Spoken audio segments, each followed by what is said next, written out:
to make it out of this struggle, bruh. And I don't really mean to take it out on you, you just a customer. But damn, I hate this job. Yeah. Damn, I hate my job. Yeah. Damn, I hate this job. Yeah. Damn, I hate my job. Damn, I hate this job.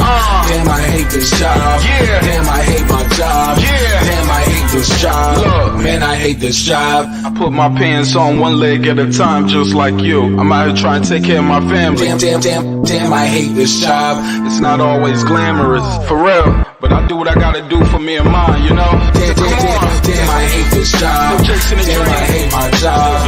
Damn, I hate this job. Damn, I hate my job. Damn, I hate this job. Damn, I hate this job. Damn, I hate my job. Damn, I hate this job. Damn, I hate this job. Damn, I hate this job. Damn, I hate my job. Damn, I hate this job. I'm just like you, nigga. Damn, I hate this job. Man, I hate this job. Man, I hate my job.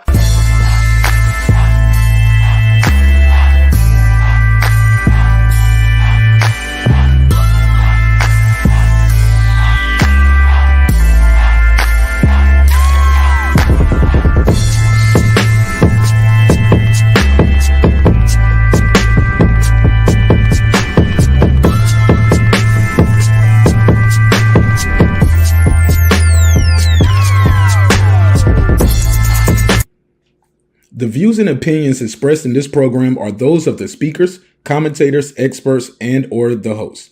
They do not explicitly nor necessarily reflect nor represent the channel's policy or the views held by the channel or broadcaster. The broadcaster or its channel cannot be held accountable for all or any views expressed during the program. Basically, if I didn't say it, don't come for me. You come for the person who said it. And please don't sue me for somebody else's words. With that said, let's start the show, motherfucker. This that squad side.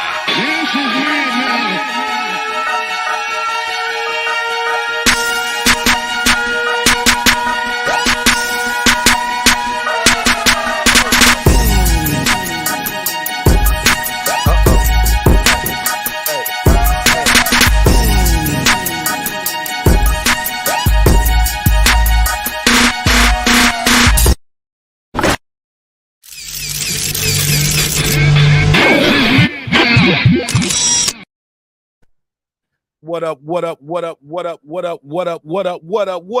up, though? What's poppin'? What up? What's happening? What's going on? What up? How y'all feel? What's the deal? Welcome home.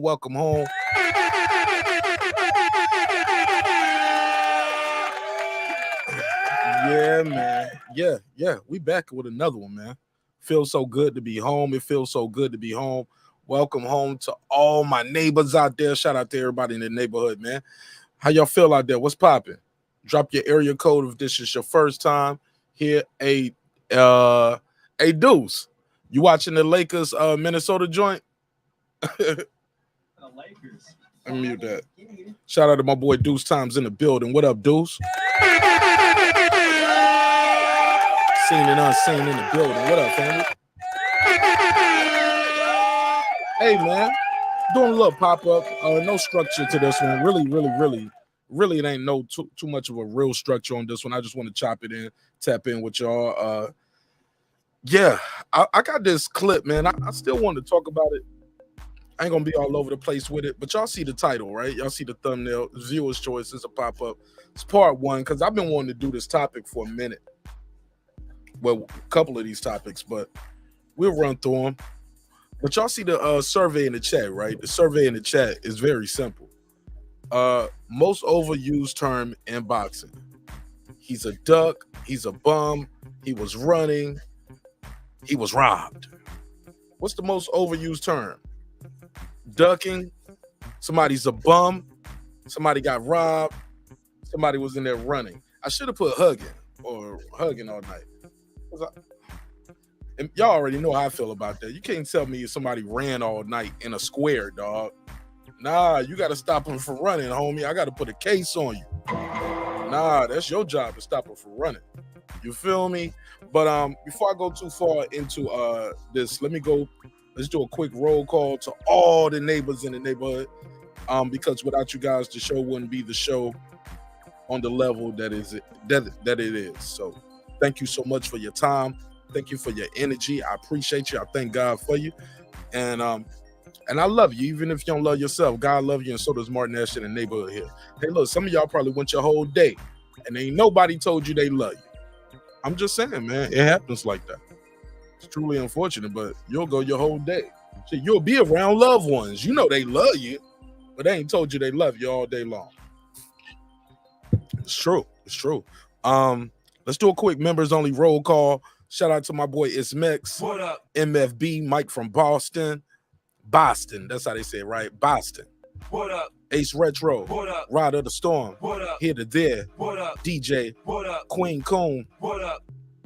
God Body News. What up? Hey, Queen Coon, this still kind of throw me off every time I see it. Queen, aka Miss Sunkiss, also known by Queen Coon now. What up? Tony Boswell. What up? Pittsburgh T. What up? Taylor Bell. What up? Maddie Yoel. What up? C. Jones 0224. What up? Cliff Bailey. What up? Con Shonery. What up? Lisa Bells. What up? That guy Eclipse 330. What up? Cooking with the champ. What up? On the mic with Terrence Bailey Sr. What up? New Media Today USA Boxing. What up? HLD. What up? Cooking with Sir Senior. What up? Deuce Times. What up? Brandon Washington. B Dub. What up? What up? Born Supreme. What up? Karma Serene. What up? Lady Shan. Done them season. What up? Dub Right Side. What up? That guy. I'm sorry. Purdo. aka the Scalp Collector. What up? D Bevel the Champ. What up? Tank the Sweet Science Examiner. What up? Rob G Films. What up? And of course, my good brother Derek Lincoln. What up, gangsta? How y'all feel? What's the deal, man? Shout out to all the neighbors, man. Couldn't do it without you.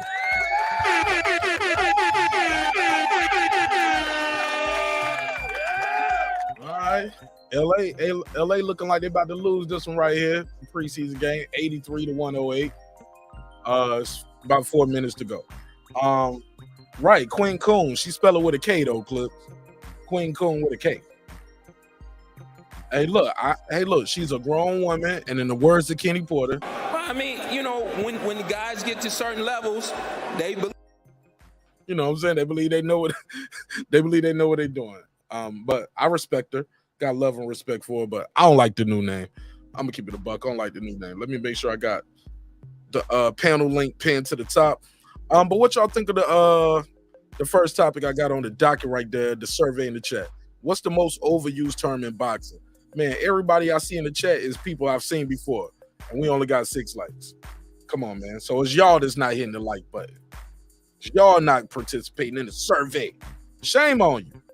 Shame on you. But it's all love, though. It's all love. I ain't gonna be up here begging for likes no more. I think I'm too big for that. Fuck y'all niggas, man. You like it, you like it. If you don't, you don't. But I appreciate you pulling up every week regardless. But I ain't about to do that shit. I'm tired of that. I'll show you what I'm gonna do. But I'm looking at it right here. Most overused term in boxing. It looks like duck and it's a robbery are taking the lead. He's a duck and he was robbed is taking the lead. All right, so that's where y'all are with it. Let me pin the link to the top at the chat at the top. Boom, boom, boom, pin. All right. So I don't have to be dropping the link all night. People like, Mark, drop the link. It's at the top, homie. All right, so boom. Okay. He's a duck is taking off. I got AB on the screen. I'm all over the place. But look, I got AB on the screen because I got this clip I want to show y'all that I've been talking about since I took the screen grab of it. Shout out to my boy, the Fans Corner. The Fans Corner. He just randomly, he was like, man, look at this shit. AB over here on Queen's Flip Show talking crazy.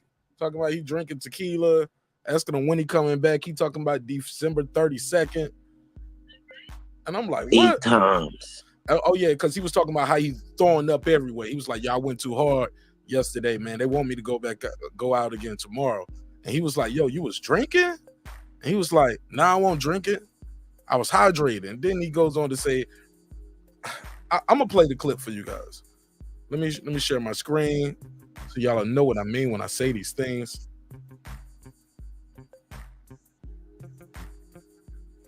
Let me take AB off the screen. All right, there we go. Can we do it this way? There we go. 8 times. You was drinking? No, I wasn't drinking. Oh. I was hydrating. He trolling, Working out. yo. He said Nah. working out. He said nah. What was that? What is that?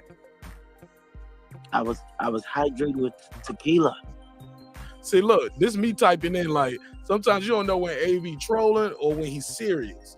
But AB with everything that's going on, to hear him talking about I was throwing up crazy, I was hydrating with tequila, like this don't look good, right? And shout out to Queen's Flip. Got a dope channel on IG and on YouTube.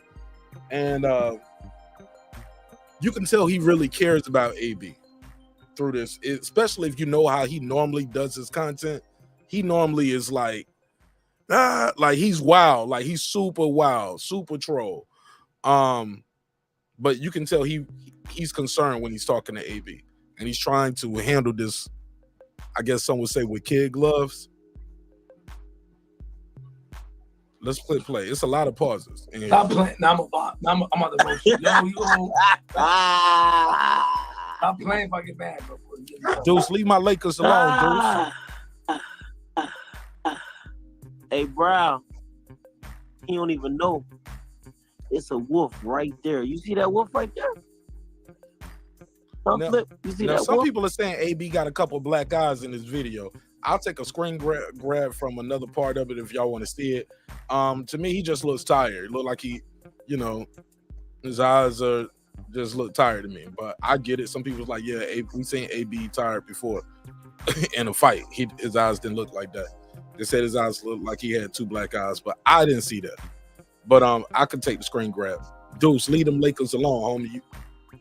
They doing better than them Clippers on a regular. Let's go. Who? You, it's a wolf right there in the camera. You see it? Nah. It's a wolf. The wolf in the camera, man. I'm gonna knock you out when I see you. Hey, Flip, you know how Refresh- to put hands on you. Refresh your screen, Rob G. Refresh your screen. You said you don't see the survey. The survey is the most overused term in boxing. He's a duck. He's a bum. He was running. It's a robbery. Most overused term. Part one, because we're gonna do a whole nother one on this. This ain't gonna be the last one we do that. You wanna go back to that? Are you still in Colorado? No, I'm in West Palm. Oh, you back over there? Yeah. Oh my God, I know where you at. What do we got? So it sounds like he over there with some chicks, right? Back in the gym. Oh, here we go. Yeah. Oh, this AB talking about you making it down. Nah, I'm to work on Monday for sure. You mean But- back in the gym? Yeah. Okay. Yeah, Monday is back to 5 miles and training 2-3 times a day. Day was good, boy. Yeah. Did they call you? Huh? Who? Did they call you? I talked to What's Al all this? and Everybody. Talking about the PBC. He was like, I talked to Al. Watch this. Wait, hold on. You know, I don't like to. Like, what's all the shit they talking about in the comments this weekend? Like, what's going on? I don't know. I don't pay attention to none of that shit. Come on, stop playing, AB. What's going on, bro? Is there somebody called you out? Or who called you out? I don't know. I don't be knowing. I ain't gonna say nothing because you ain't saying nothing. Man, I don't be knowing, bro. I promise. You're looking at the comments now, weirdo. But I don't know who they said called me out. They ain't said Bobson called you out. They talking about some family shit. What? My baby mama? That's what they said. This nigga tripping. Shout out to my boy HLD. HLD said he's the next Mayweather. Damn.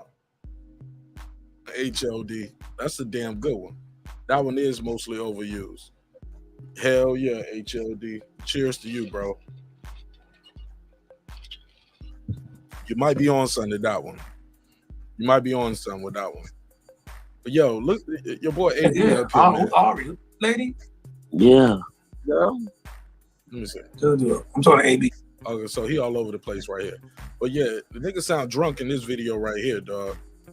I'm just keeping a thou wow with you. I'm gonna play this other one, man. It's another clip up here. He's talking about why he want to fight Mayweather, and I'm like, bruh, let that go. It's not about to happen, homie. Well, I don't see it about to happen no time soon. Like, that's what you on? You on exhibitions now? Nate Diaz, Conor McGregor, Mayweather, AB. Y'all think AB on that level where he could just at this stage and age of his career just do exhibitions? Come on, fam. Let me see. It's gonna be very Let me share the screen. Share the screen again. He up here talking about it's gonna be very lucrative for all of us. It's gonna be very lucrative. You know what I'm saying? Shit, boy, man, get out of here, B. Don't nobody want to see that, fam. I'm sorry, dog. Actually, people will watch it. I'm wrong. You know what? I'm lying. Put a case on me. Put a case on me. Because I think Floyd is still beat AB, even at this age of his career. I got Floyd beating AB. He'll stop AB with body shots, dog. He might stop AB. But AB might quit in the corner around 10 or 11. Better leave that dude from Flint, Michigan alone. I said Flint, Michigan. Grand Rapids alone. That boy out in Vegas is doing dirty right now. Florida do AB dirty right now. I'm sorry, y'all. Am I right? Am I wrong? Y'all think I'm tripping? I'm on that gas? Shit. I got Floyd beating AB right now. Badly. Easy, too. He'll make easy work out of AB. Because AB ain't going to be able to miss weight. Floyd going to have that, like, nigga, you miss weight, you going to get $50,000, nigga. That's all. You're going to be fighting for $50,000 if you're going to lose damn near your whole purse. You ain't going to get nothing but get enough money to pay your sparring partners, homie. But check this out, man. This him begging for the Floyd fight for 2 minutes. Crazy. It's going to be very lucrative for both of them. It's an easy 50 to 100 million for both of them. Okay, let's put a stop right there. Let's stop it right there. Now, I ain't no pocket watching motherfucker. Y'all know that. But let's keep it a buck. Family. Do y'all see Floyd and Adrian Broner making 50 to 100 million a piece? I don't think it's gonna make that much. I don't think it's gonna make that much. I'm sorry. Not at this stage of both of their careers, because I think Floyd is gonna be the favorite. AB probably ain't gonna make weight. Put a case on it. I'm just saying. That's just how I feel. I don't see it happening. But I'll play some more of this. Let's go. All I said was, if I was him. If you was him, you would be undefeated, AB. If you was him, you wouldn't be. Come on, bro. I hate what niggas say if I was him. When they way far from being him. You are not him, dog. If I was Floyd, I would fight me. It'd be 50 to 100 million a piece. Bro, you ain't worth the 50 million or 100, dog. I'm sorry, AB. I'm sorry. What, because you going to talk some shit in the press conference and then go in there and not do nothing? Get the fuck out of here. Small hats, homie. Cue the small hats. Small hats. Small hats, homie. Small hats. I'm not buying it, AB. I will automatically call me and be like, look, we finna fight. We gonna make 50 to 100 million. I'm gonna make 50 to 100 million guaranteed. You're not. And you're not. He lied. He lied. Y'all niggas worship him. He lied. He lied. This nigga ain't getting no AB. AB ain't worth 100 million with 100 million in his pocket. I'm sorry, dog. He gonna blow the bag in lawyer fees, in settlements. He ain't gonna make it out the ring with 100 million. Shout out to the ladies of Ike Top, Russian Princess in the building. What up, family? How you feel? What's the deal? Welcome home. Yeah, man, viewer's choice. Doing a viewer's choice episode tonight, pop-up episode, talking about whatever y'all want to talk about. Shout out to Rob G. He said Marq Nash in the red room. You know the vibes. You know the vibes. Lisa Bells. Shout out to my good sister Lisa Bells. She's a member. She said AB isn't in physical, mental, spiritual, or emotional good health. Get in the ring. He better not. He better not. I don't see it neither, Lisa Bell. I'm curious, fam. At what point did fans of the Sweet Science start using the term narrative? Can anyone recall? Since we're talking about terms and all. Hey, that's a bar. Can anyone recall? We talking about terms and all. Never fall. I'm back up on. Okay. All right. Shout out to Drummond for Life. Man, I've heard people use the word out of context too, Drummond for Life. He was like, hey, don't do that. You're trying to make me narrative. You're trying to make me narrative. I was like, hey, kind of using that word the wrong way. He said, you're trying to make me narrative. I was like, what does that even mean? I'll put a case on you. But that's a good question, Drummond for Life. The narrative. I think a lot of these guys repeat jargon that they hear their favorite YouTube daddy say, or they might hear their favorite commentator on CNN, or not CNN, ESPN, First Take, shit like that. A lot of motherfuckers ain't free thinkers, man, and they damn sure ain't creators. Lisa Bell's in the building. She said, AB. Okay, I read that one. He said, Floyd, a smoke AB. Absolutely. Shots fired! Shots fired! And he begging for the ass whipping, but nah, he begging for the check, homie. Let me play some more of this audio. And we gonna get in there and I'm gonna get beat up. work for 10 rounds, but he don't want to do that. He said work for 10 rounds. That's what you gonna call it? He was my little brother. And see, that's what he bring it back to. If he was my little brother, so and the shit was switched. That's a layup. Would have been made that fight. If he was my little brother. AB put himself in a bad situation, dog. AB is the same. AB is in the same life shape as the crazy drunk uncle. Everyone got in the family. Hey, when you're right, homie. I'm just saying. Yeah. Hey, you Wrong buttons. Wrong button.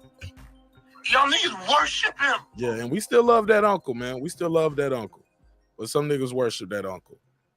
But some of us know the truth about him, and we ain't gonna lead the kids around him. I'm just saying. You know the vibes. JJ in the building. He said the most overtalked subject is Spence. That's a non-debatable. I think you got that one. Yeah, you got that one. That's a small hat, homie. Small hats. Yeah, we all agree to that. We all agree to that.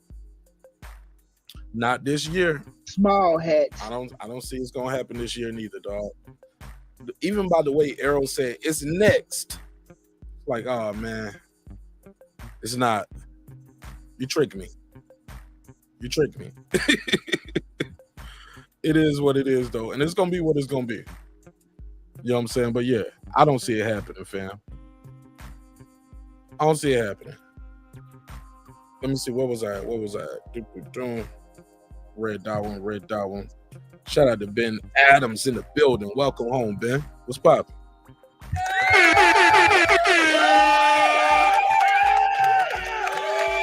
But yeah, but you know what though, Jay?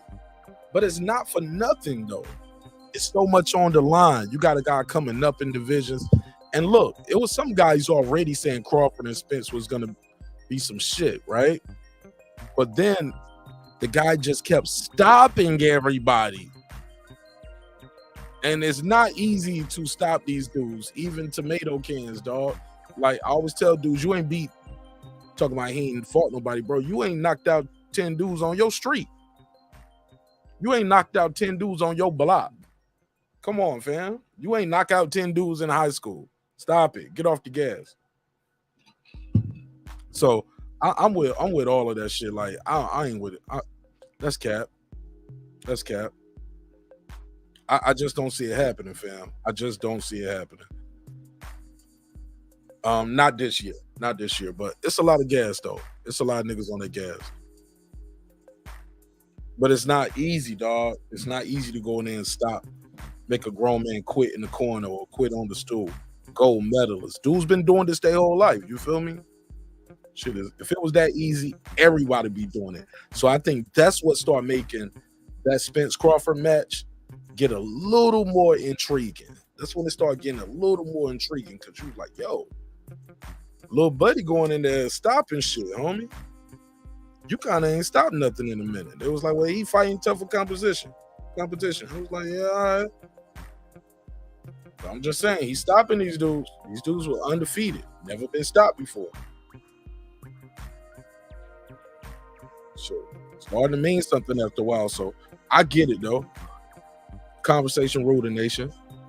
Conversation ruled the nation. But it's definitely over-talked. But shit, you got to feed the beast. It be like that. And everybody has an opinion about it. And it's like, I think that's probably the first 50-50 fight we had in a long time, bro. But going into next year, some could argue PBC succeeded. They aging Bud out and they keeping them off the stove for a while. So if they was to fight in January or February, that was great for Spence. You know what I'm saying? Had time to eat, blah, blah, blah. Like he already know when the fight could be. They just playing with Bud. Who knows? You know what I'm saying? Like we don't know. We're not privy. That's what I always tell people, man. We don't know. Niggas up here be talking like they know all the time. We don't, dog. Because of what you said was true. If you was the Oracle, homie, would have been had this fight. Get off the gas, nigga. He lied. Y'all niggas worship him. He lied. Y'all niggas worship him. Just saying, it be like that sometimes, homie. He said Marq Nash in the UK, everyone going crazy about Ben failing the drug test. Me too. But shit, when it's over, it's over, fam. He gonna have to wear this shit. Conor Ben gonna have to wear this, dog. This is bad, homie.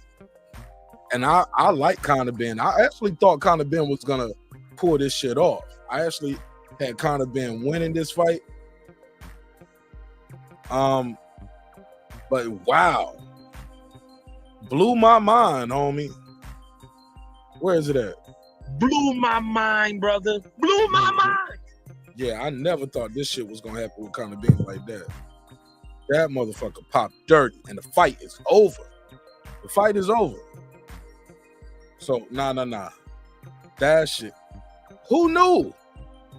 Shout out to Bruce Gas, man. I was on Kyle's show earlier today, and I heard Bruce Gas was like, he always knew he was up to something. And I respect Bruce Gas, but I'm like, man, I've been following you for a minute, dog. I ain't never heard you say this nigga was on something.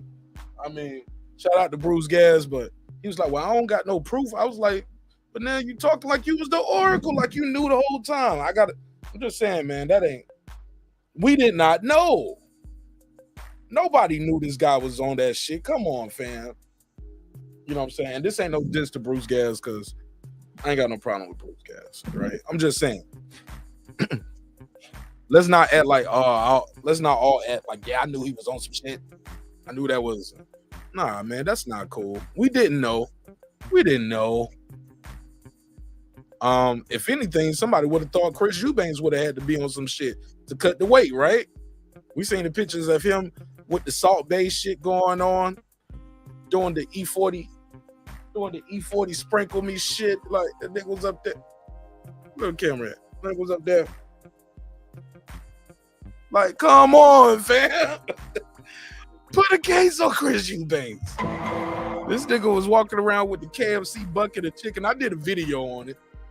Man, I was excited about this fight, dog. I was promoting this fight. Man, I was promoting this fight, man. Like, I did a video about when it first came on. I did some couple YouTube shorts about it. I was telling people to go watch the press conference.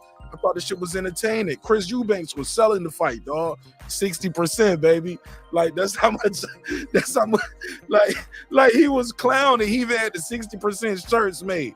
I guess Conor Ben was scared of that 60%. Like, I can't believe it. Like, this dude on the shit to gain weight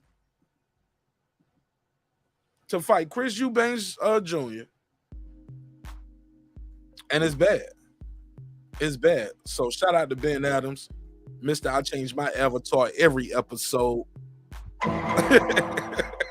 Much love and respect, homie. Thank you for supporting the show, man. Even just smashing the like button, tuning in, it means a lot. He said, Floyd not about to fight this dude. Why should Floyd fight AB? Why should he? Why should he? Let me play a little bit more of him begging for the fight. Play a little bit more of that. Where is it at? And shout out to my dog, Big Dog Willie. He said Khan, KO, Spence, Charlo, Hearns, Hagler, facts. I don't know if it's facts. I'll say snacks, nigga. Because we eating off of that comment. Thank you for supporting the show. I'll give you the $2. You give him the $2. All right, pay him the $2. Oh, pay the $2. Snacks, nigga. Yo, shout out to Big Dog. Big Dog Willie, he be just trolling y'all niggas, man. He be trolling y'all. Let's play some more of this AB interview. So what did he say? He going, nah, no bullshit there, but yeah, he going, he's still making money, making these 4 or 5 million fighting these. What was his response to you saying that you should fight? I'm saying you're not answering my question. I don't know what he said. Okay, so you don't. Okay, your ears not to the streets no more. I don't be listening to these niggas. Hey, Berto, that nigga don't want no smoke. Who don't want no smoke? Berto said, Rolly looking for me. Put the case on Rolly. Hey, yo, chat, neighborhood, my family. Let me ask y'all something. Who y'all got winning right now? Rolly or AB? Who wins, Rolly or AB? I gotta know. Shout out again to Big Dog Willie for supporting the show in a major way. I'll give you the $2. You give him the $2. All right, pay him the $2. Oh, pay the $2. Rolly or AB? Rolly or AB? Who y'all got winning? Let me see what they saying real quick. Rolly or AB? Rolly or AB? Shout out to Taylor Bell. Yeah, Taylor Bell, welcome home, homie. I gave you a shout out early in the show, too. Shout out to all the neighbors, man. Couldn't do it without y'all. We do that neighbors roll call at the beginning of every show for every member to the channel. Ben Adams said, Marq Nash, fam. Marq Nash, fam. I think Eubanks Sr., the dad, paid someone to stop this fight. Ben Adams, pardon the accent. I'm trying to read it how you wrote it. Marq Nash, fam. I think Eubanks Sr., his dad paid someone to stop the fight, Mike. Well, cheerio, motherfucker. Respectfully. It's all jokes. It's all. Nah, I don't think he did that. If what we heard is true, because we got the audio. Let me play the audio now. You know, we do it now. We do this shit now. We fact check the fact checkers. Eddie Hearn said they knew about this weeks ago. Eddie Hearn said we knew about this weeks ago. Siri ain't keeping up with me. All right. So he said they knew about this weeks ago. So if that's true and he knew about this weeks ago and they were still trying to make this fight go on, that's why we was hearing about Chris Eubanks Sr. talking about, we're going to pull my son out of this fight. Because Chris Eubanks Sr., I'm sure he knew weeks ago. Because Eddie just said we knew weeks ago. Let me play the audio. Everybody want to know. Here's how the story go. And that's the testing process, different tests. Now he's cleared to fight. How long have you yourself known about? Here we go. 250. Shout out to Boxing Social. Here's the interview. Here's the audio. 2 minutes, 57 seconds. It's on other networks too. Let's hear it though. For him to deal with, he'll have to go through a process, but right now he's cleared to fight. How long have you yourself known about it? Is this morning the same as with everyone else? Both companies have known about this for a couple of weeks because they've had to have it all analysed. Team Wasserman and Eubank have gone through all the levels of the testing, all the previous tests. Both teams have known about it for a couple weeks. So there you have it. That could be why Chris Eubank Sr. kept, when that report first came out about like, yo, I want to take my son out of this fight.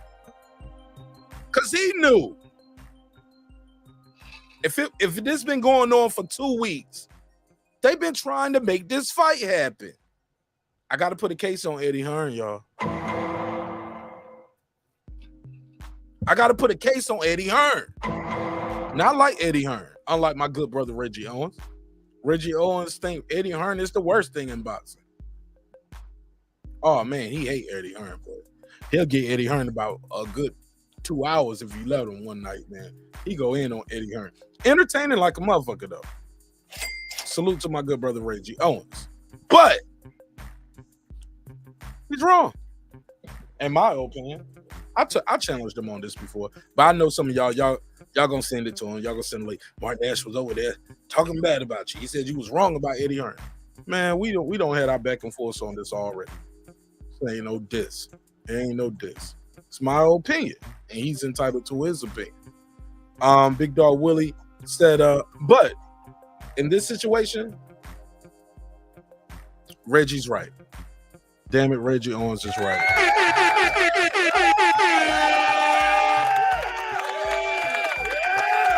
And there's some shady shit going on with Eddie Hearn. This shit, some shady shit going on with Eddie Hearn, dog. He was still trying to make this shit happen. He's talking about the B sample. I got the clip of him.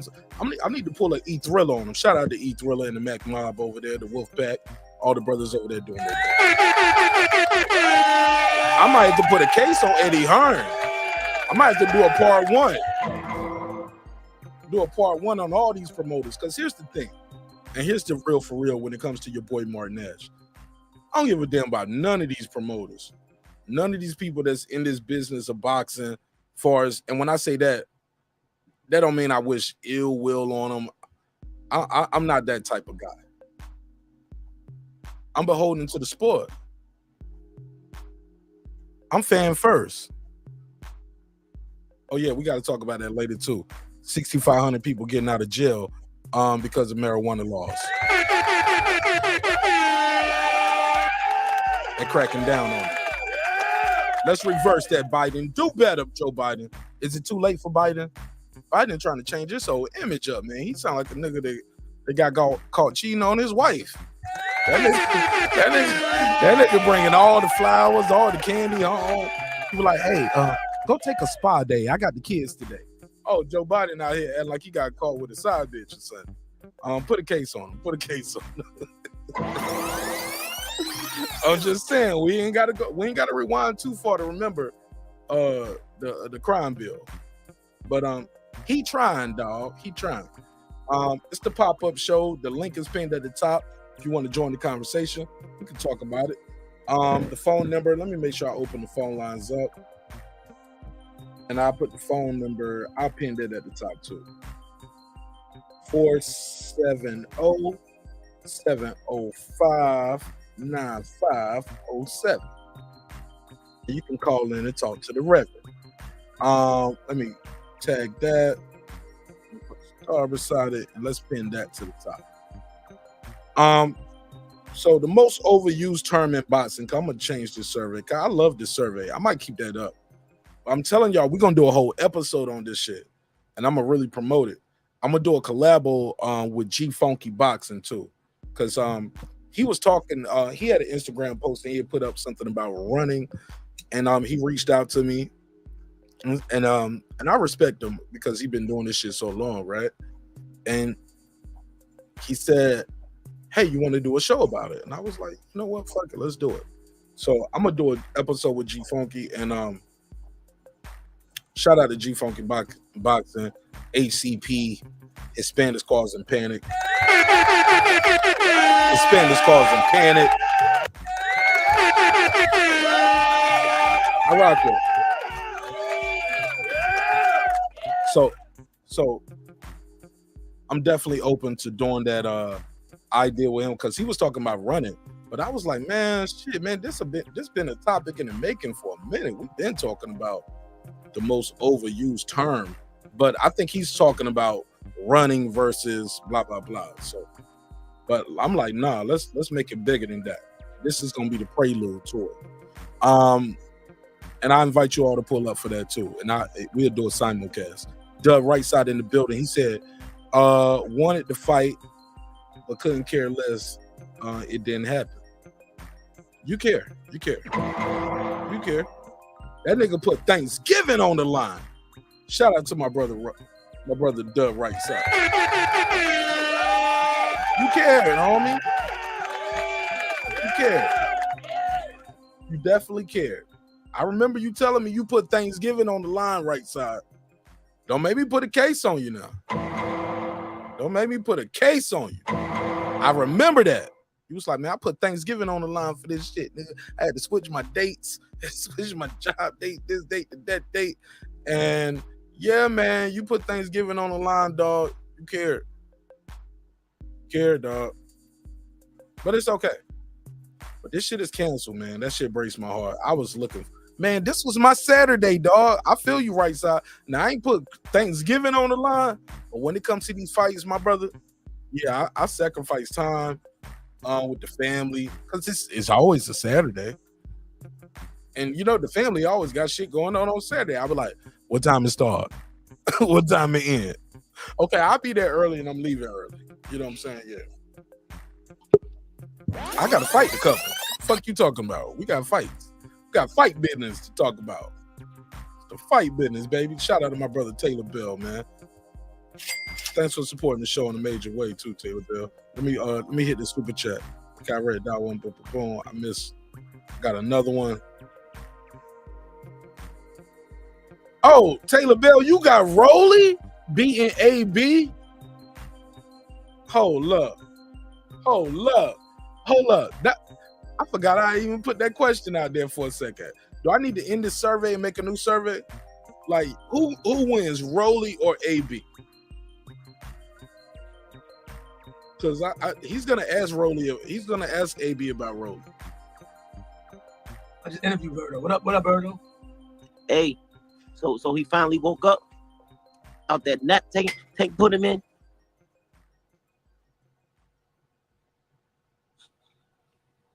But me and ideas makes a lot of sense.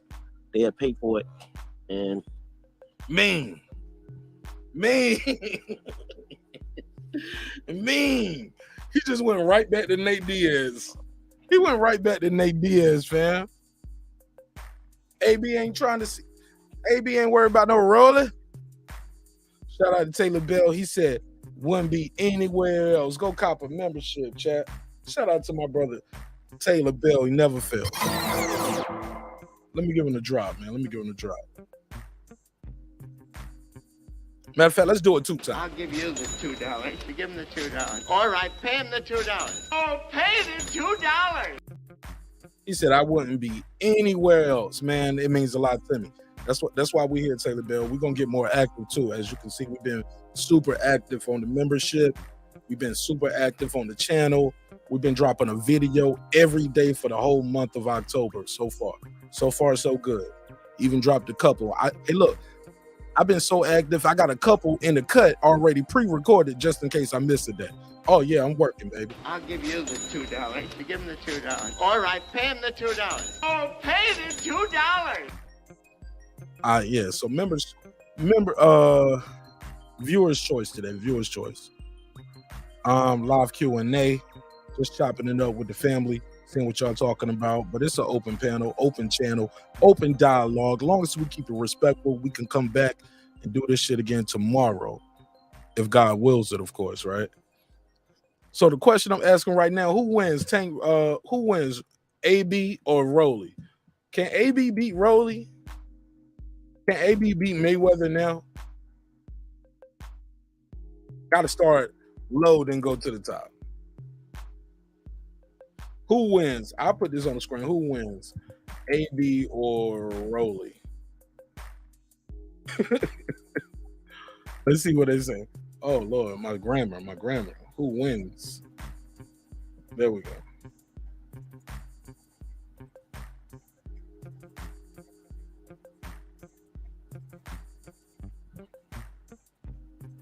All right, I'll put that on the screen. I'm gonna keep that other survey in there because that's the survey of the night. But who wins, AB or Rolly? Who wins, AB or Rolly? Let's see. See what they're talking about. Taylor Bell said AB wash and doesn't throw hands. I couldn't. Hey, look, I'm about to call you AB. No, Taylor Bell, TB. Hey, look, I couldn't agree more. Sometimes I'll be watching AB fight, and I know he can do more, and I get mad. I start cussing, fussing at the screen, and I'll be like, "You act like a little bitch right now." Oh yeah, I ain't lying. Yeah, nigga, I be cussing at the screen. I be talking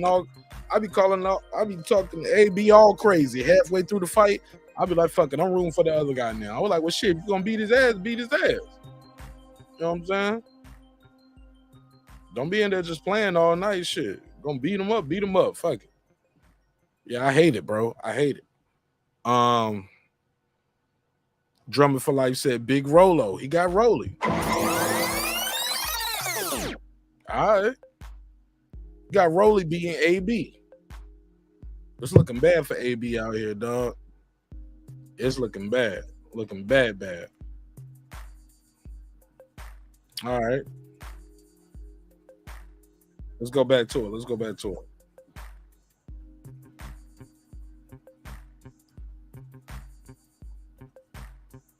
Let's play some more of this. Let's hear this shit. Should have been responding. He didn't respond yet. Who? Yeah. Now he's asking him about Floyd responding to him for the 100 and 250. Like, yo, if you was my brother, I would do this. Let's hear it, y'all. Hey, Berto, that nigga don't want no smoke. Who don't want no smoke? Berto said, Rolly looking for me. I just interviewed Berto. What up, Berto? Hey, so he finally woke up out that nap. Put him in.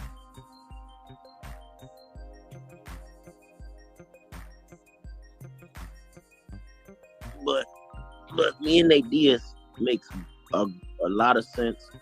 They had paid for it, and should have been. He said they had paid for it.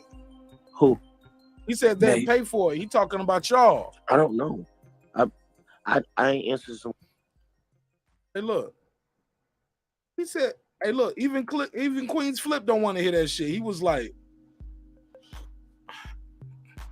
"Yo, so what Floyd say? Nigga don't want to hear about you fighting Nate Diaz, dog. He didn't even want to hear that shit. Y'all heard that, right? Let's hear it again." But me and Nate Diaz, and so he finally woke up.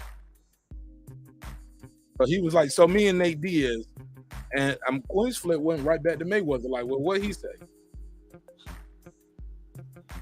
But me and Nate Diaz makes a lot of sense. They had paid. Look at Queen's Flip face. Did you see what just happened? Watch those micro expressions. He smirked his lip, kind of squinted his eyes, tilted his head. But me and Nate Diaz makes a lot of sense. They had paid for it, and he had to readjust. Man, should have been responding. He didn't respond yet. He just asked him about Mayweather. He ain't respond yet. Who? Floyd, nigga. I don't know. I don't know. How you not know if Floyd call you back? How you not know Floyd called you back? Some calls today. He said, I answered some calls today, so he might have called me today. Oh, no. That I was The answer's supposed to no. answer. The answer's no. I ain't answered some calls today that I was supposed to answer, but. So you got this nigga rolling. So Floyd might have called me today and I just missed the call.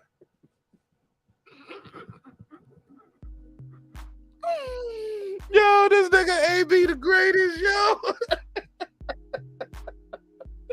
Did y'all hear this nigga AB? This nigga AB said, well, he might have called today. Oh my God, man. I can't, man. Somebody asked me another question in the chat, man. I'll leave this one alone. I'm done with this one, man. I don't think I can laugh at it. Because I respect Adrian Broner, but come on, fam. This nigga's like, who might have called me today? Who? Should it be crazy? And should it be crazy? He didn't respond yet. Who? Nate. I don't know. Oh, he's talking about Nate. He's talking about Nate. Okay, my bad. Well, shit, Nate ain't responded to you. Just some calls today that I was supposed to answer. Look at that nigga rolling his eyes. Look at Quinn Slick. Like, he might have called me back today, but I missed some calls today. Look at Quinn Slick roll his eyes. Who? Nate. I don't know. I ain't answered some calls today that I was supposed to answer, but. So you got this nigga Rolly calling you out. Man, I don't care about none of that shit. So Rolly calling you out. Nate calling you out.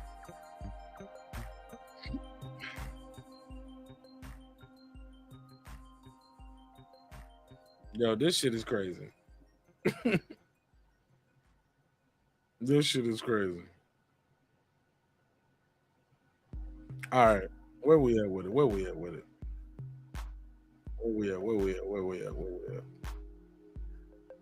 Shout out to Clips. Where is that at?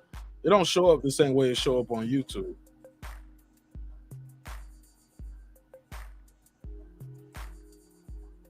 But Clips said, check your Cash App. He said, the Rolly, for the Wilder fight. All right, so we doing a fight party for the Wilder fight, I guess. Yo, are y'all excited about the Wilder versus Helenius fight? I mean, really? Like, keep it a buck. Are you excited about Wilder versus Helenius? Like, do you want to know who's gonna win? Do you think, hey, look, maybe Wilder ain't the same no more? You know, maybe he ain't the same no more. You know. Remember, you keep in mind, Malik Scott is his coach. Remember, he beat Malik Scott, knocked him out. Malik Scott might be in there like Terry Silver, right? I'm joking. You know, I got a kid, right? I got to crack some jokes. Malik Scott like, man, this nigga doing everything wrong. Malik Scott gonna have that nigga using good foot powder.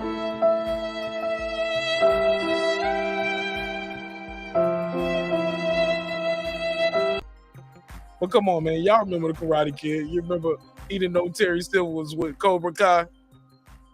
He had that nigga doing Terry Silver had that nigga doing all kind of crazy shit. About to get beat up. Yeah, Wilder need to go back to Mr. Miyagi, fam. I'm just saying, man. Put a case on it, man. All right, I'm going to leave it alone. I'll leave it alone.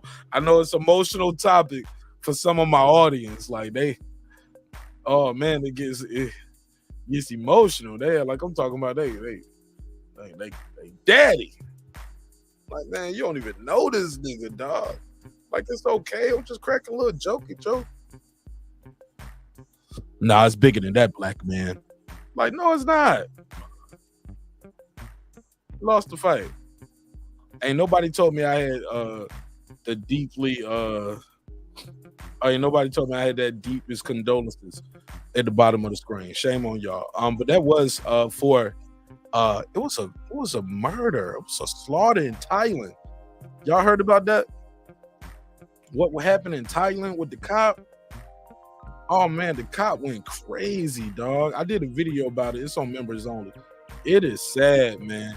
He went into a child care center and was killing babies as young as 2 years old.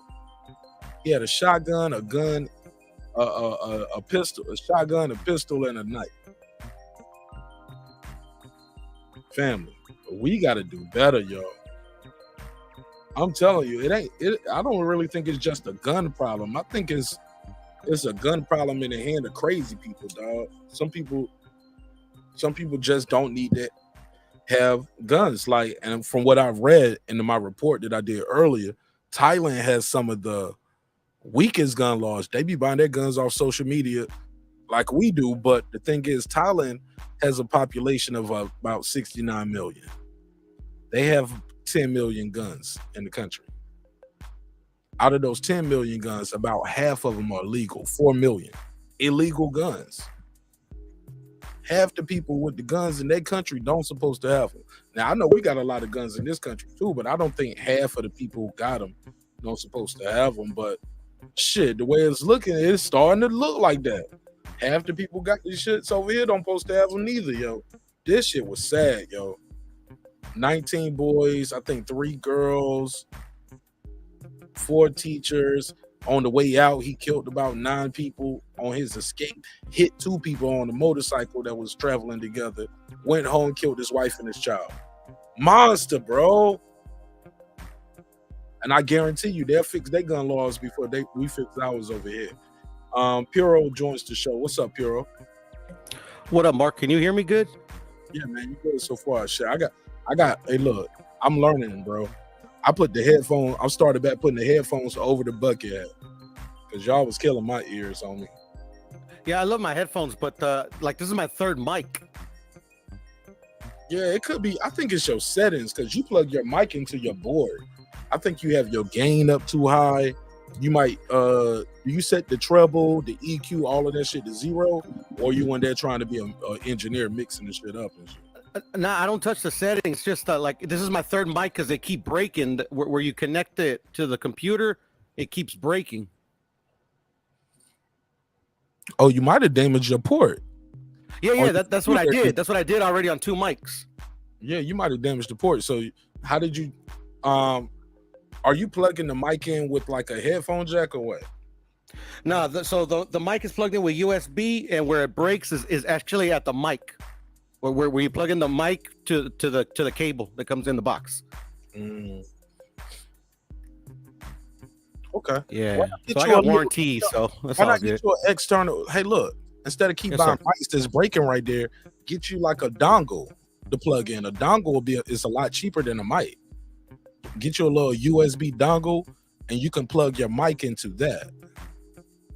And the dongle will be powered. Like I'm using a dongle right now to control this soundboard. My mic is plugged into the soundboard. Everything is plugged into the dongle. The only thing that's plugged into the computer is the dongle and a drive, a SSD drive. Yeah, I hear what you're saying, but the problem's not at the computer end; it's at the mic end. But I thought you said you keep breaking the port. Yeah, but not on the computer, on the actual mic.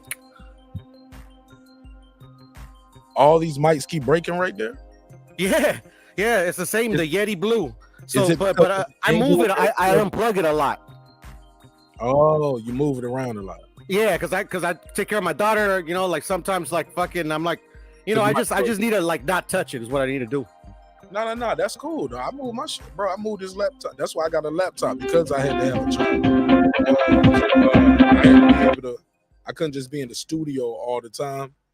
I hit you up, Jerry. We'll do a tutorial, and you can, and I can show you what I'm using. Press 1. Sounds good. And I can definitely help you. But so far, so good to me.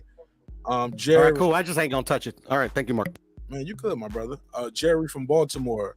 Welcome home. Welcome home. What's on your mind, Jerry?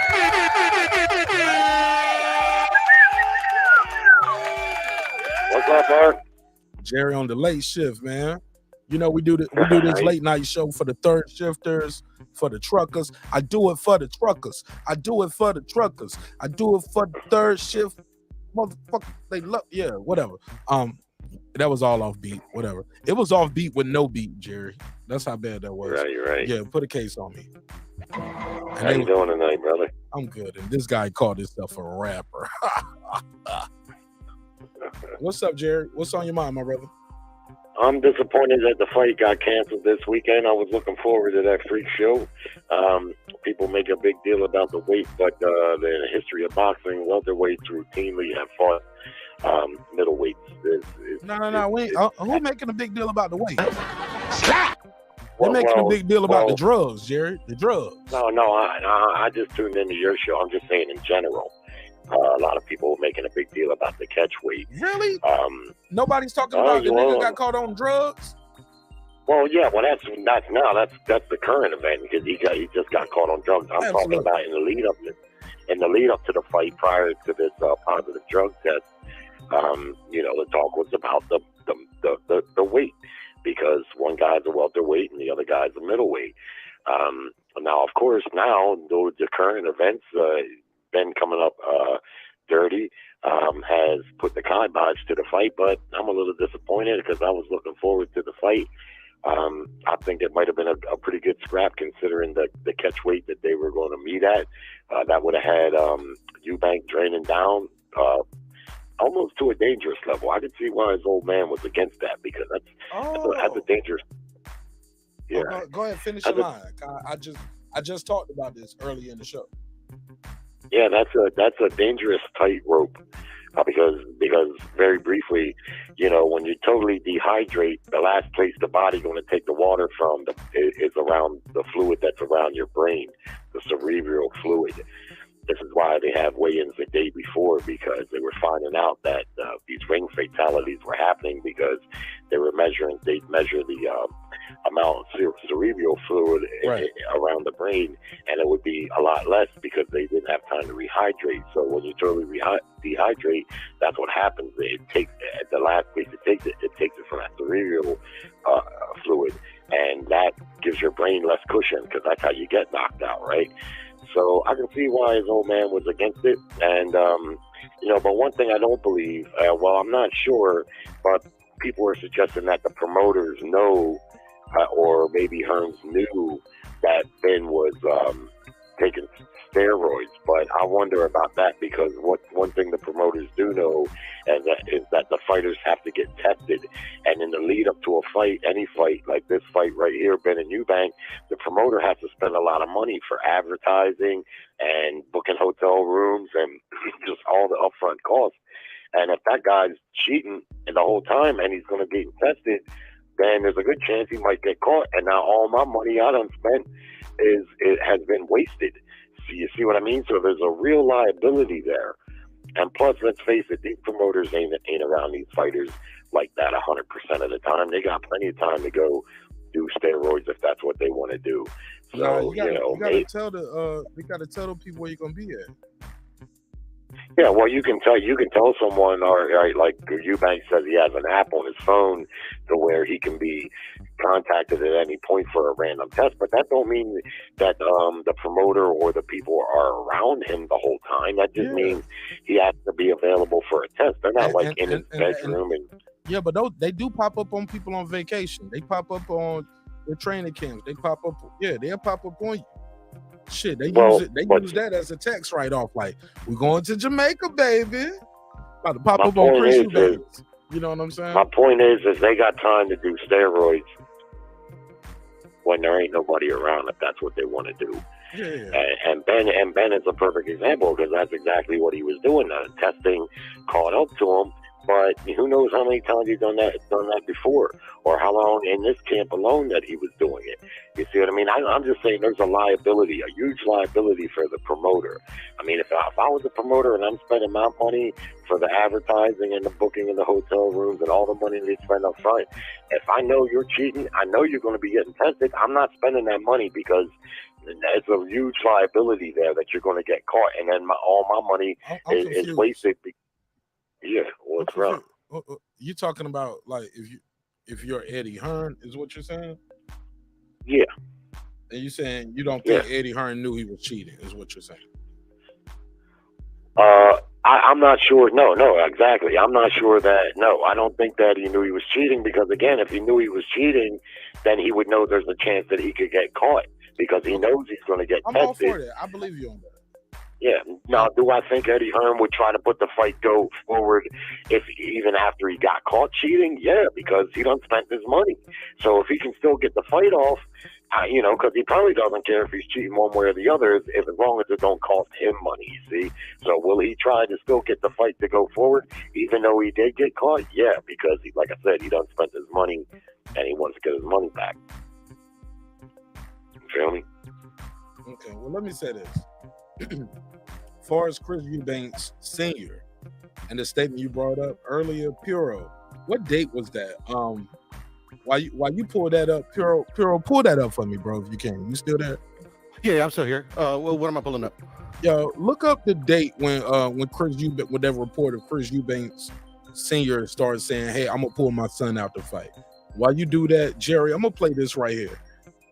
And I'll give you my theory that I broke down earlier. This is about 2:57 of this video. Process, but right now he's cleared to fight. How long have you yourself known about it? Is this morning the same as with everyone else? With both companies have known about this for a couple of weeks because they've had to have it all analysed. Team Wasserman and Eubank have gone through all the levels of the testing, all the previous tests to get themselves comfortable with the situation. Obviously, it broke with the Daily Mail and the board have made the decision they're not comfortable right now, and hopefully that will change. But later on, he went on to say we was not trying to push that fight. Let's go to my video. I got my video timestamp. Now, this is what Eddie Hearn said sorry about that. This is what Eddie Hearn said later. Said the media is lying about him trying to push the fight. I also want to clear up so many different reports from journalists and outlets that we've seen today about us being in the High Court this afternoon, us considering other commissions. This is just not true. We took our time with Wasserman Boxing and we made a decision that we felt was in the best interests of the parties involved. Now, see, on that other interview, he said he had already talked to Wasserman Boxing. And Wasserman Boxing had known for 2 weeks. So that's where I'm at with it, my G. If Wasserman Boxing known about it for a couple weeks, that means Eubanks' team knew about it for a couple weeks. That means his dad knew about it. Yeah. His dad knew. Yeah, well, so but I'm making the same. So that's probably why his dad was trying to say, I'm gonna pull my son out of this fight. Because his dad, right. If they knew about this for a couple weeks, come on, fam. This is bad. Well, they knew about him testing. That's what I gather. He's saying that they knew that he had tested positive a couple weeks ago. Right. So when you say you want to pull your son out of it, because your son known for a couple weeks and he's still talking about he's gonna fight the guy. Yeah. After you had a brother die in boxing. Come on. In an overall sense, it underlines what I say all the time. These guys were only fighting because it was big money for them. That's really not, one guy's a welterweight and probably has a bright future at welterweight, or at least he did. And the other guy is a middleweight, super middleweight. But the reason they fighting is because over there, that's a huge, huge money fight for them. And that's what fighters fight for. They fight for money. Anybody that thinks it's anything other than that, at that level, the upper level, the less than 10% of fighters that actually make life-changing money, legacy is something that fans talk about. When you say, because I've heard you say, well, Bud Crawford's already got money, so he don't need the money. He could have retired a long time ago. Yeah, but that doesn't mean he's not still fighting for the money. That just means, yeah. Well, but I kind of heard you say the other night, as if Bud Crawford didn't care about the money for the Spence fight, and it was all about legacy, he'd just say, look, give me $3 million and y'all can keep the rest. And because I just want to whoop his ass. Nah, they ain't gonna do that. He ain't gonna say that. No. I ain't say that. But if it was all about the legacy, or even if it was just more about legacy, of course their legacy is important to them. They want to make their mark in boxing. But at that level, the upper 8-9%, the only ones that make the life-changing money, man, it's all about the money, man. It's just that simple. And for the promoters, obviously, too, that's why Eddie Hearn still wanted to salvage the fight if he could. Because, and from an integral place, he probably doesn't give a shit who does steroids. He's concerned about his money. And so if he would have had his way, they would have put the fight forward. But I do have one question, because I heard Ben say, and I've heard it rumored, that he didn't get suspended. How the fuck did he test 30 and not get suspended? Because they haven't tested the B sample yet, and Eddie is saying the B sample won't come back to after the fight. But my thing is this: if you guys know for a couple weeks, I just looked it up, Puro. It looks like it was around September 11th, September 12th when that story came out. What did you find? Okay, I found a Boxing Scene article that kind of breaks down everything he said throughout this process, but it doesn't give dates. No, it's at the top of the article. It should be the date. What date was the article? This article was October 3rd. Okay, now I got one from September the 12th. September the 11th for them, but September the 12th for us, and it's basically saying he's gonna pull his son out to fight. Is this the Daily Mail interview? This is on. Let me go back to the history. I think Chris Eubank Jr. This is Boxing Social. Okay, this is Boxing Social. Got it. His son out of the Conor Ben fight. This article is from September the 12th. So this shit makes sense. It's pretty much 3 weeks and 2 days. 3 weeks and 2 days. So Eddie said we knew about it for a few weeks, a couple weeks. Yeah, about 2 or 3 weeks. I get it. That sounds about right. That sounds about when his son was at a disadvantage with the catch weight and all of that. Yeah, so it makes sense now. It makes sense why his dad was saying that. But what doesn't make sense is, if y'all knew then, why does it take to after the fight to test the B sample? Like, because most of us who all know what we know, the B sample, shit, I don't need you to even come in the room to do the B sample, because all we're gonna do is draw from the same shit that we already pulled. The only way you're gonna test that if it was contaminated in some way. 99 point or 98 point, whatever. Look it up. It's pretty much you are the father, dog. Like when they tested the B sample, you are the father. That's you. Yeah. You didn't get it all out your system, dog. And whatever the case may be, they didn't test the B sample then. They're talking about the B sample won't be back to after the fight. That's why they stopped that shit too. That shit just don't seem like in the good interest of boxing. Oh, that's a good question. Why did it take so long to even inquire? If he tested 33 weeks ago, roughly 3 weeks ago, why wasn't the B sample a sample taken right away, just so that the fight could go on if he tested negative? So it's all looking shady. They probably tried to keep it from the commission. Probably what happened. Well, right. I mean, I'm assuming. Right. Yeah. Too. Chris Eubank still wanted to fight. He still wanted to fight. Right, so they tried to keep it from the commission, but somebody leaked it. Could have been Eubank's dad, for all we know. Somebody leaked it. Well, no, those agencies got to report that shit to the commission. Yeah, but let's say they didn't. Wait a minute, what'd you say, Mark? Don't those agencies have to report somebody popped to the commissions? Like VADA had to tell the commission, whoever sanctioned and commissioned the fight, like this person tested positive for something on our banned substance list. That's a good question, Mark. To be honest, I mean that's a pivotal question. To be honest, really? I think that's something we need to know. Yeah, because the British Border Control, they work with their own anti-doping people. They don't work with VADA closely. True that. And the whole thing is shady, man. Everybody puts a lot of faith in VADA and the testing, like as if they might not be corrupt too, man. Boxing's corrupt from the top to the bottom. I never trusted them to begin with. I don't trust that SNAP program, Victor Conte. I don't trust none of it.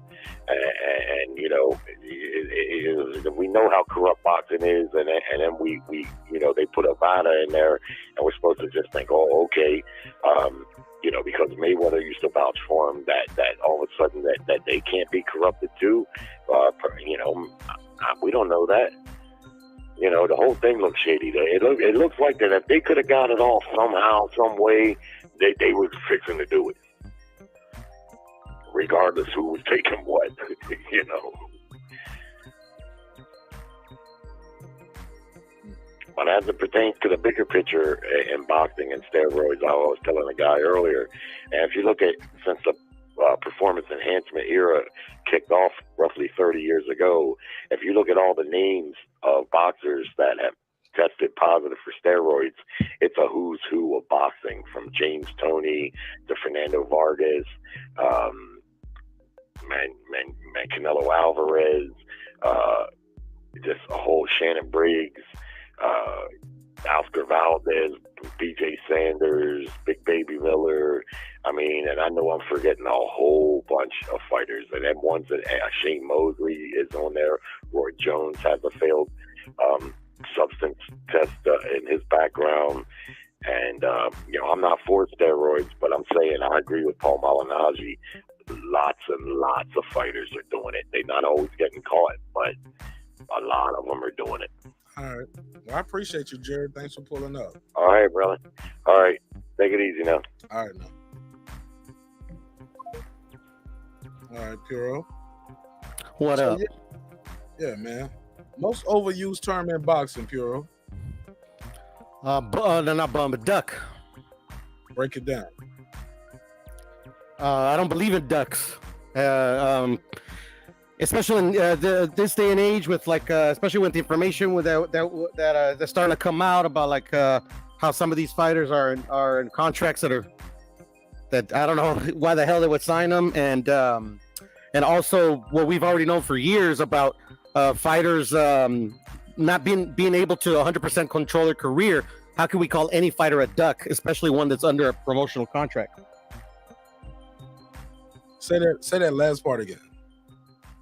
I said I don't know how we can call any fighter a duck, especially a fighter that's under a promotional contract.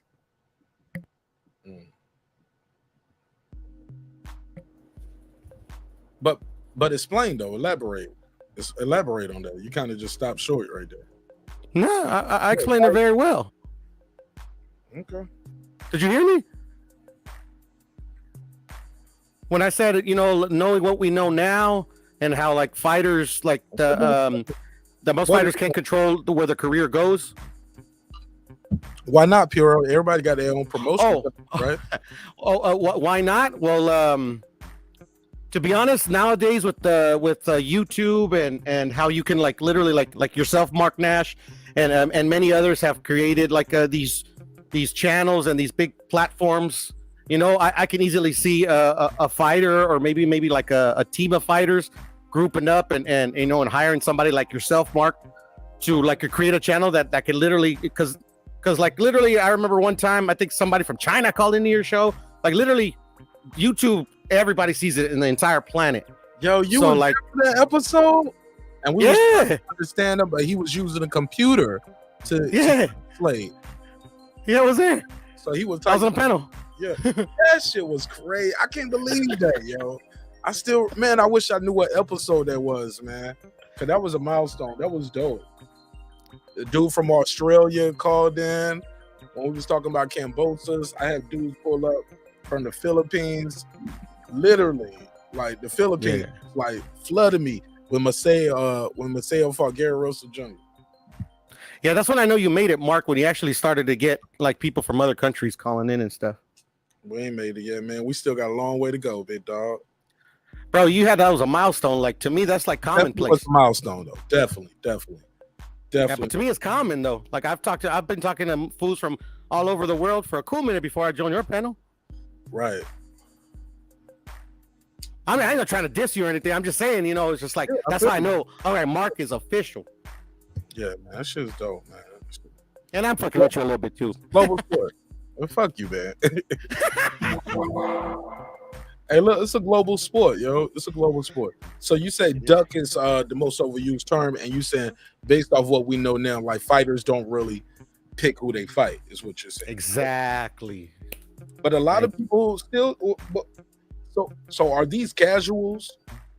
Yes. Because look, anytime I post anything about Mayweather and like, cause you know I'm in a lot of Facebook groups, right? Mm-hmm.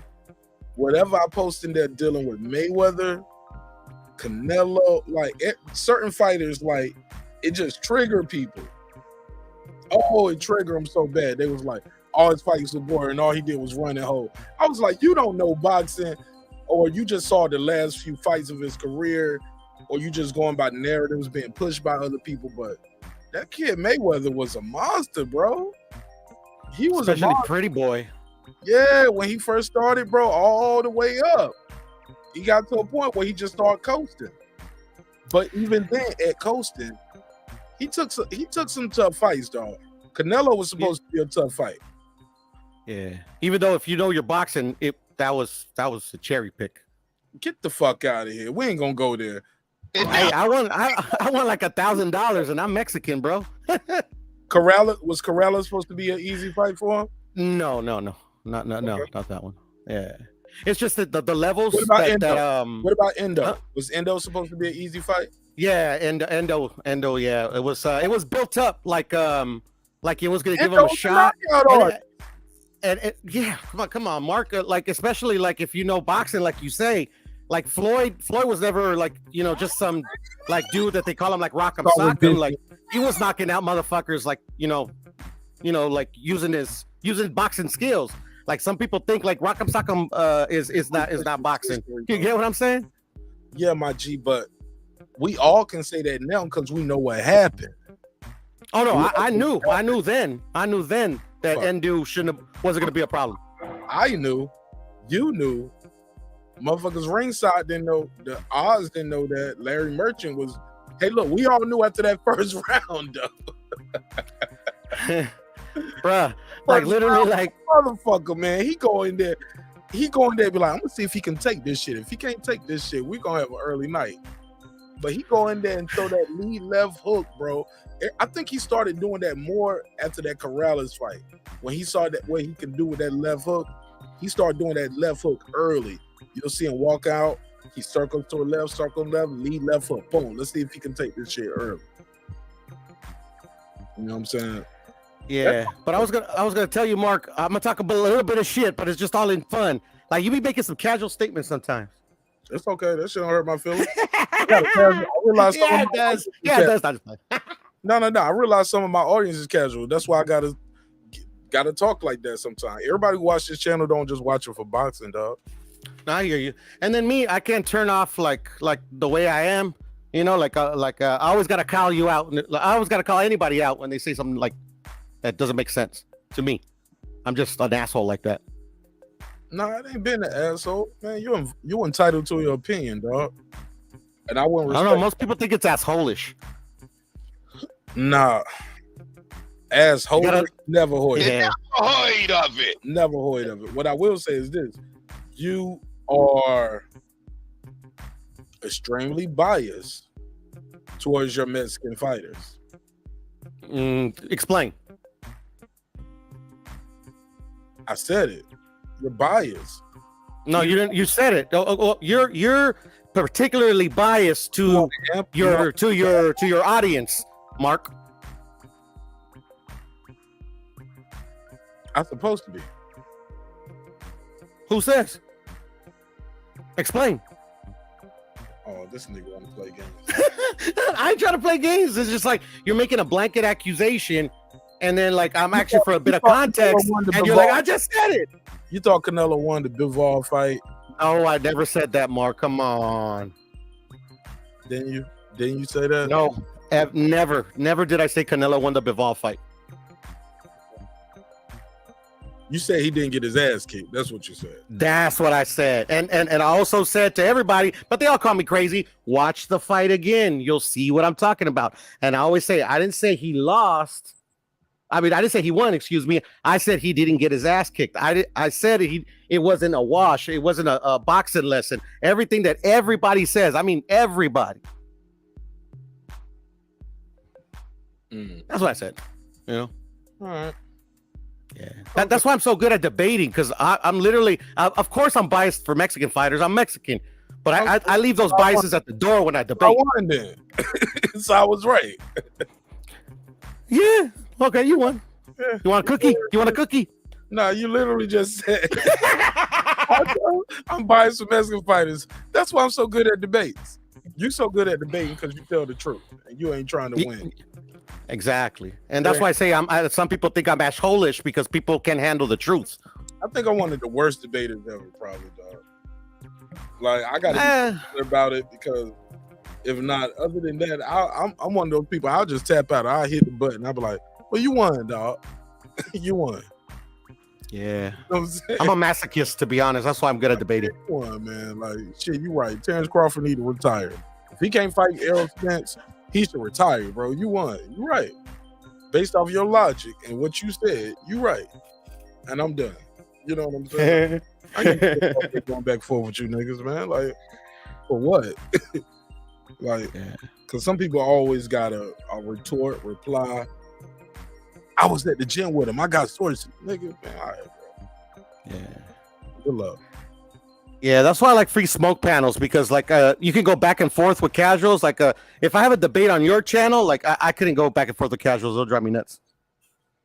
Shit, even on that free smoke shit, that shit you don't think it's driving people nuts. Some people like it. Sometimes people be in the audience. At some point, they be like, yo, we got to move on. Yo, let somebody else talk. Like, we can do a couple minutes of it, a couple minutes here, back and forth, retort. But shit, man. Some niggas just like to argue. They'll argue if water is wet, dog. Yeah, I'm that dude. Yeah, man. Now you're not. You're bad, dog. Now you're not. Because I couldn't even fuck with you if you was like that, dog. You ain't that bad.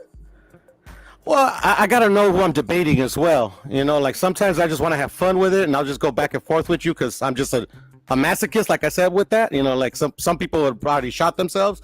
But like if I'm debating somebody like, you know, that I actually like respect. When you say you're a masochist, though. Well, because like you said, like how some people like to argue, you literally have to be like you have to like pain to endure arguing the same point over and over and over and over and over, and it gets tiring even for me.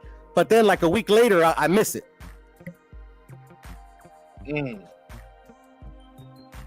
Sounds like, oh man, that's crazy. It sounds like you got some problems, dog. Yeah, I would say yes and no. You know, some people will call them problems, some people will call it a gift. I don't know. It depends on the person. Hey, look, what you heard? Yo, you heard anything about this shit right here? I'm looking at Sports Center. Draymond Green apologizes for fighting Jordan Poole. He got in a fight with his teammate. Basically, they're saying he's not anticipated to miss any games. Any discipline is going to be handled internally. Sound like Draymond won the fight. I mean, when I used to watch basketball, I knew Draymond would get into issues every now and then, but like to be honest, like I don't even read ESPN no more, so I couldn't tell you. Yeah, they said the Warriors GM said Draymond Green apologizes for fighting Jordan Poole. That sounded like he was winning the fight. Yeah, right. Apologizing for kicking his ass. It said Poole practiced on Thursday. Green did not. After the altercation, maybe you got to pay that nigga medical bills. You know what I'm saying? Deuce Times said basketball. Then you talking my language. Yep. Yeah, right. There it is. There we go, bro. What's happening, folks? What's going down tonight? Salute, Deuce. Deuce, you ain't gotta wait for the conversation to shift there. You can take lead sometime, my brother. You're a member to the neighborhood. Oh no, I'm a guest. bro. You guys keep talking that boxing. You are my neighbor, dog. You my neighbor. The topic said, Papa, I need to change the graphic there. Say hip hop boxing, but I put basketball, I put a football up there and everything. Anything other than I'm sorry, baseball and soccer. I'm just not into it. Yeah. Hey, since Ken Griffey retired, bro, I ain't really messing around with no baseball. I watch like when they get to the championship game. I watch the World Cup with the final game joint. You know what I'm saying? Same thing with baseball. Let me see. I watched the World Series. Last game. Right. I'm 3-0, and this could be the night they sweep them. I watched that game. You know what I'm saying? But I ain't gonna watch all of it either. I probably watch the last few innings. I'm keeping it a buck. Man, I ain't fucking with no baseball, man. It's all good I'm though. talking about the party. I'm cool with the party though. Right. What's popping though, man? What we got going down tonight? Y'all talking about Draymond Green? Yeah, he beat up Jordan Poole. What happened? Well, I don't know. They say they got into a fight or whatever. Draymond always kicking and scratching some damn body, so he probably went on there and threw a hissy fit, started screaming around and floating around, probably hit him in the head. So you know what I mean? He's always being a little pussy and cantankerous and got an attitude with people and shit, and he think he's all that. So yeah, I don't know why they keep him around. The coach don't like him. In general, only because Steph Curry like him, probably. That's the only reason he there. Nah, man, you don't think he adds value to the team? I do, but a lot of the time he be breaking that team up, man. They got to worry about coddling him and calming him down, and so. But yeah, what he do? He's not even. I ain't gonna lie, bro. He might be one of the lucky. When you talk about niggas lucked up and got a championship, he lucked up and ended up with Steph and Clay, bro. Like people. Well, he's a part of that though. You know what I mean? He's a part of. He set the screens. He bring. He bullied it. No, he played defense, bro. He set the screen. Yeah, he brings the ball up a lot too. So he like the pseudo point guard. You know what I mean? Nah, he definitely ain't no pseudo point guard. I'm telling you, bro. He leads the team in triple doubles. He bring the ball up a lot for them. Yeah. You know what? He do like cause he run down. You know what? He got that. He didn't always do that. You know where I think he got that from? Who? LeBron. He got a power dribble where he just pushed that ball, and he's so big that if you standing in front of him, you either about to take a charge or he about to get a foul. But he got the ball. You can't just stand there in front of him. And he pushed that rock fast, bro. And he gets down there and like I think he's a hustler, dog. He hustles. Yeah, they need that. He's a big part of that, bro. He's a hard worker. He's a big part of that. Even though I don't got that much respect. He Dennis Rodman without the colorful hair and the tattoo. He wish he was Dennis Rodman. He ain't good as Dennis Rodman, but you know what I mean. You know what I mean. He's a big part of that, bro. Like he's real fundamental. So he know how to set the screen. He know how to pass the ball in the shooting pocket so people can catch and shoot. You know, he's a part of it. That's why they deal with all this bullshit. But he ran off KD, so teammates though, right? Everybody do it, bro. Teammates always fight. So you know what I mean. If you brothers, if it's cool, y'all get over it. But see, KD didn't get over the fight, so I hope he don't do Jordan Poole like that because Jordan Poole's trying to get paid. But you said who didn't get over the fight? KD. He got beat up. Draymond beat him up too. No, Draymond was bitching him out and shit. And KD didn't want to fight. But you said KD did want to fight. He didn't want to fight. He was calling all kind of bitches all in his face and all kind of shit like that. What? You didn't know about that? I ain't know that happened. That's why you left. I knew they had conflict, my brother. I knew bro. That's why you left, bro. He's all in his face, calling him a bitch, like we don't need you. We was winning before you was here and all that shit. Shit, Draymond talking like that. Yeah, man. Was that before they won the title together? No, that was the last season. That's after they won 2 titles together. Yeah, after they won 2 titles. The last season, what was that, 2019? When Kawhi Leonard beat him? Draymond jealous, yo. Draymond just one of those mama raised little niggas that always yelling Draymond off his emotions. Draymond out here adding light skin, nigga. Really? He act more light skin. This nigga acting lighter than the light brights on the team. He got Clay and Steph looking at him like, nigga, chill. Seriously. Like, we went and got this dude, right? We all pursued him. Like, fuck, man. Yeah. I'm Beyonce of this group. Like, Michelle, if you don't sit your ass down, this nigga think he the Beyonce of the group. Man, like, but you can tell though, like, he's doing more of the media shit than the guys too. Like that nigga want to be the star so bad, dog. But his numbers. His ass know he ain't got another contract. He got what, 1 more year on this deal. Ain't nobody finna pick that nigga up. They don't want him back, bro. This nigga done tripped on the coach, tripped on the best player, tripped on the general manager. How many years and how much was it? It was like bite the bullet. Nah, in the NBA they keep that shit. But it was like 4 years. It was like 4 years, 80 million, something like that. So if they let him go, they got to pay him 20 million. You don't think they would do that? Nah, they ain't. They'll probably give him a percentage of that. Like they'll probably give him 80% of that, but nah, they ain't trying to do that because that's gonna throw the team off. Steph Curry, the king in the Bay out there. So whatever Steph Curry wants. He love Draymond. He loves Draymond. Draymond be having. Draymond, like I said, man, Draymond gives these dudes that protection. He. You ever seen a group of bad bitches and they got that one bully bitch with them? They got Big Baby D. Draymond, yeah, for real. He of the group.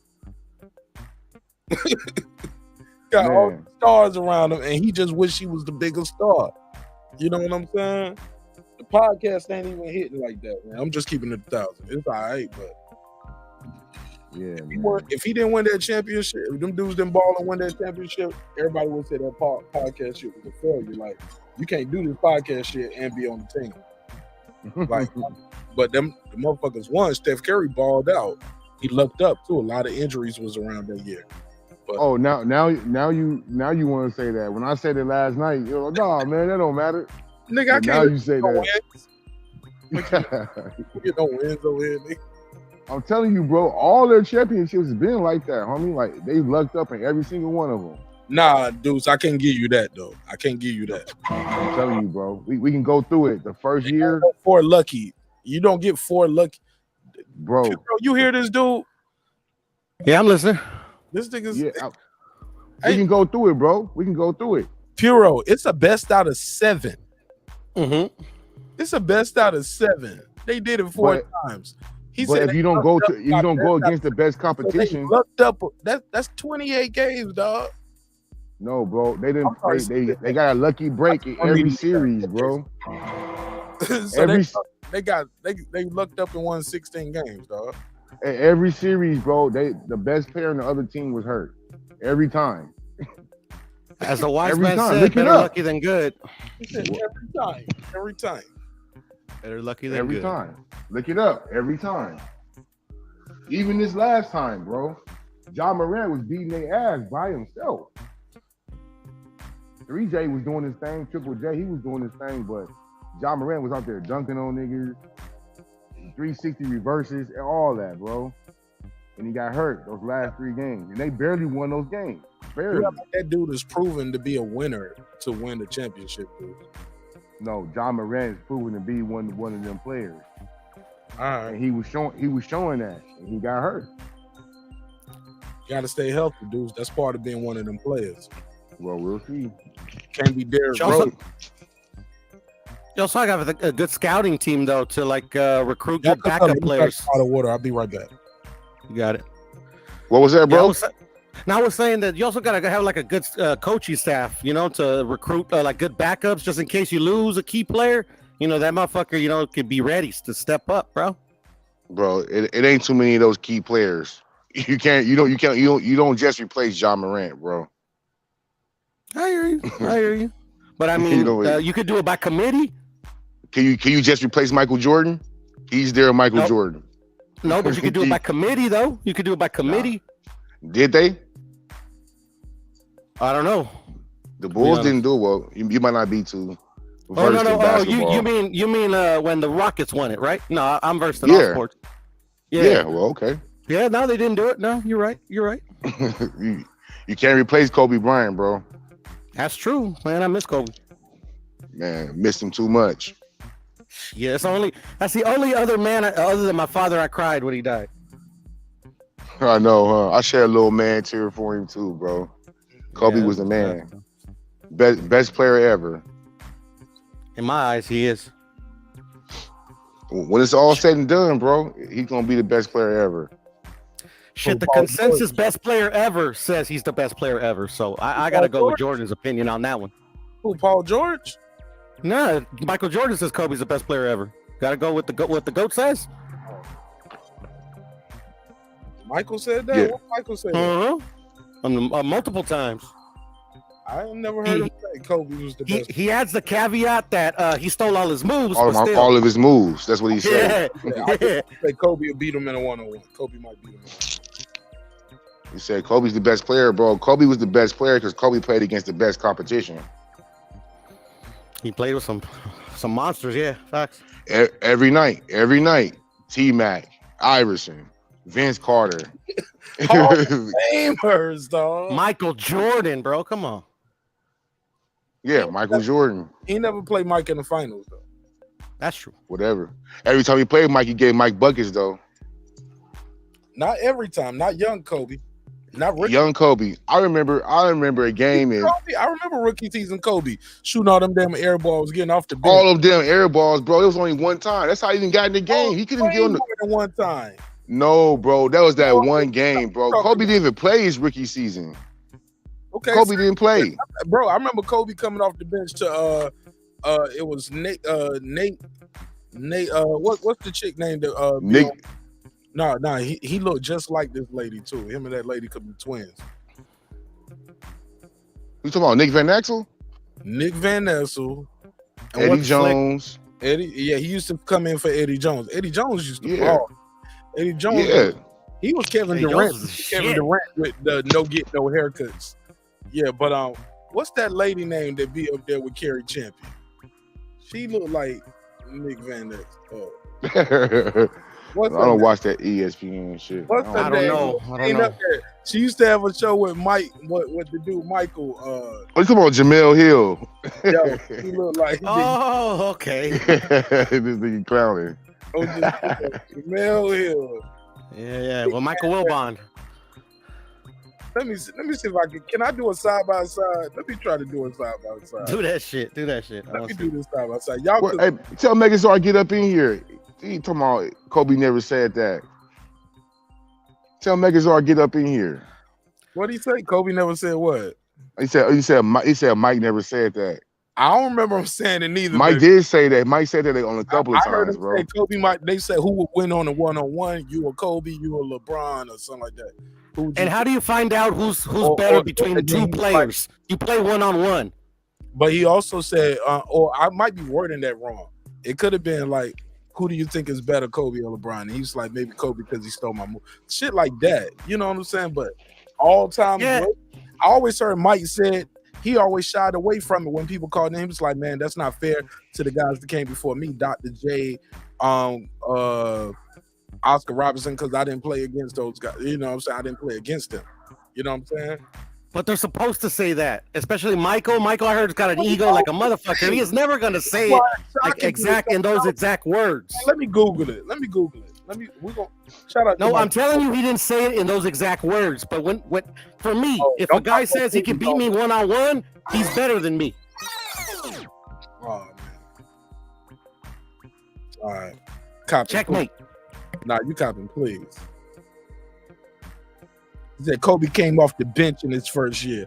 Kobe had a lot of bad games, but the Lakers knew he was special, so they allowed. Kobe did not. That's a lie. Kobe did not have a. Kobe barely played. Kobe played like 2 minutes a game, bro. Oh, so he played. No, yeah, but how he had a lot of bad games playing like 2 minutes a game. Kobe only came in during blowouts. He used to do 360s in between the legs and shit during blowouts. As a matter of fact, that game 5, they were getting blown out. Kobe came in and started balling.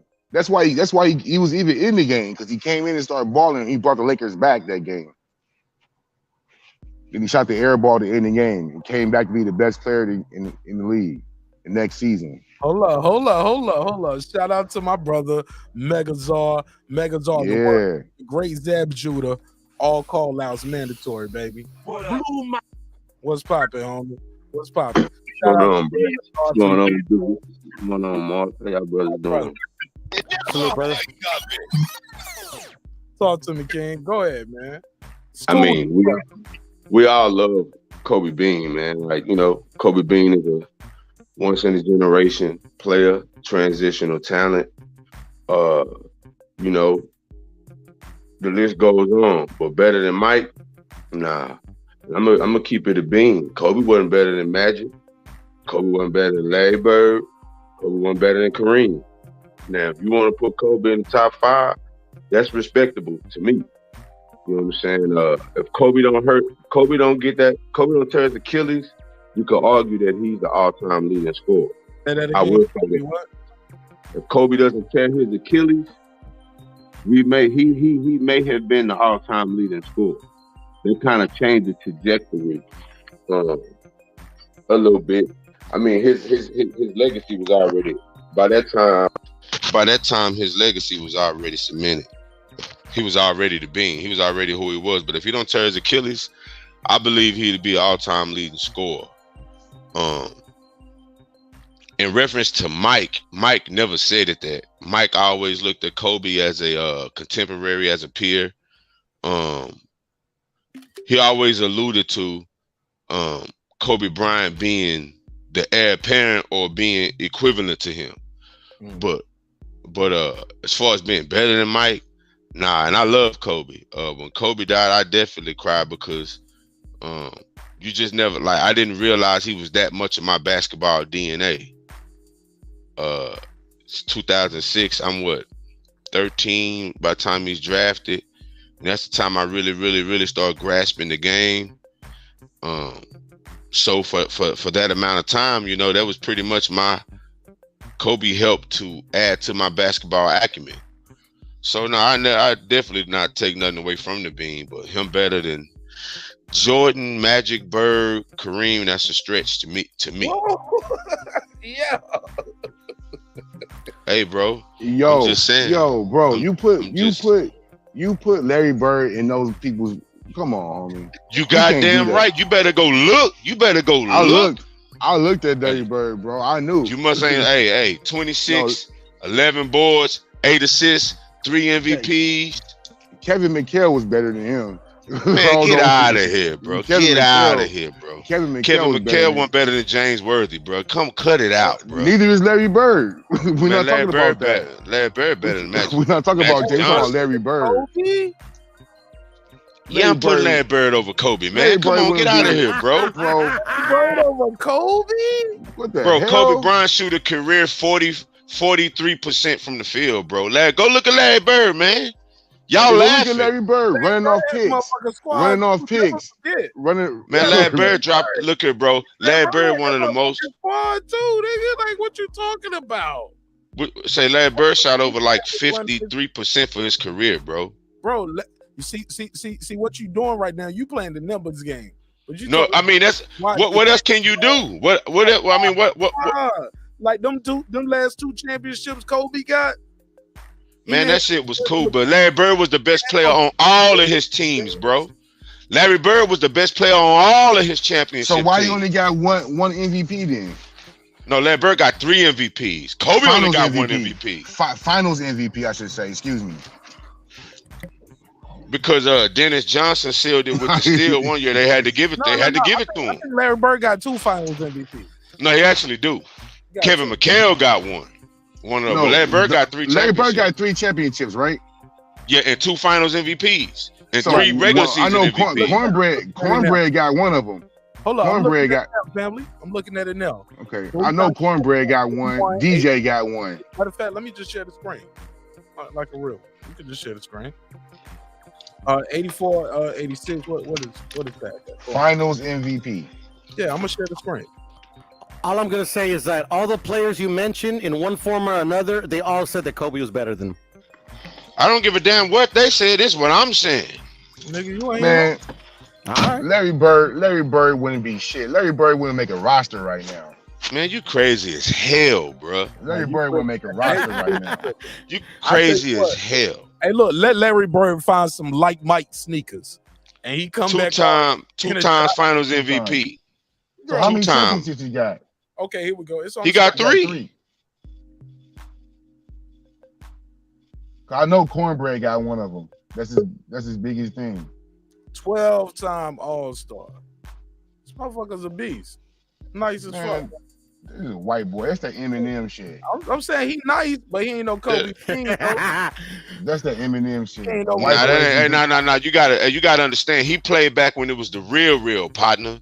He didn't play. He didn't play when it was European influence. He played when it was the real with Dr. J, that ain't Magic Johnson. Bro.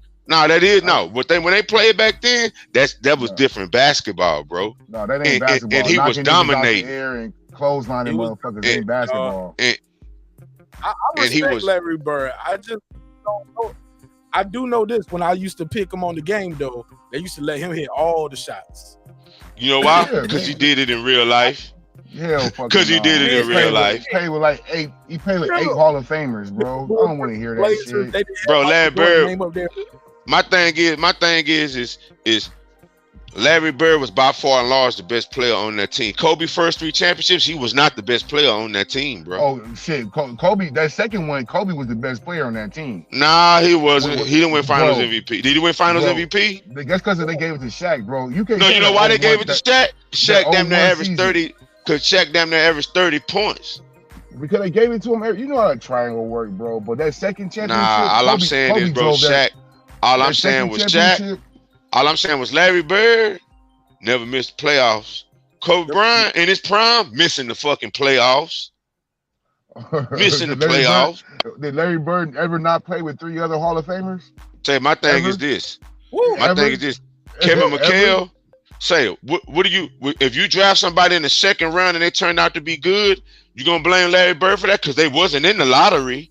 Once they drafted him, the lottery days was over with. So you draft a player in the second round and he turned out to be a diamond in the rough, or maybe he's playing with you and he's making them better, because Larry Bird did average like 6-7 assists, bro. You got to get a man his card, bro. Wasn't nothing that he couldn't do. And for his ability, athletic ability, he got the most out of any NBA player when it comes to athletic ability. Nah, bro. That's a media creation, bro. Larry Bird. That's what I mean. This guy's talking absolutely fucking You're talking Larry Bird like he's a fucking bum, like he couldn't play today. Did you ever see Dominique Wilkins play? Did you watch Dr. J? Do you know who Larry Bird played against? Did you ever see Larry Bird score 40 points with his left fucking hand? Did you know Larry Bird went to Indiana State and they went to the fucking finals? Indiana State Sycamores. He took the Sycamores to the finals.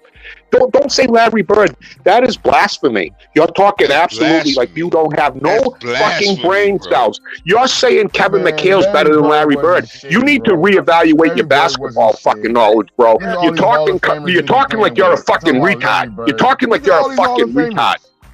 Can y'all match that lit? Hold on. Hey, look. Let me ask y'all something. Can y'all see the screen?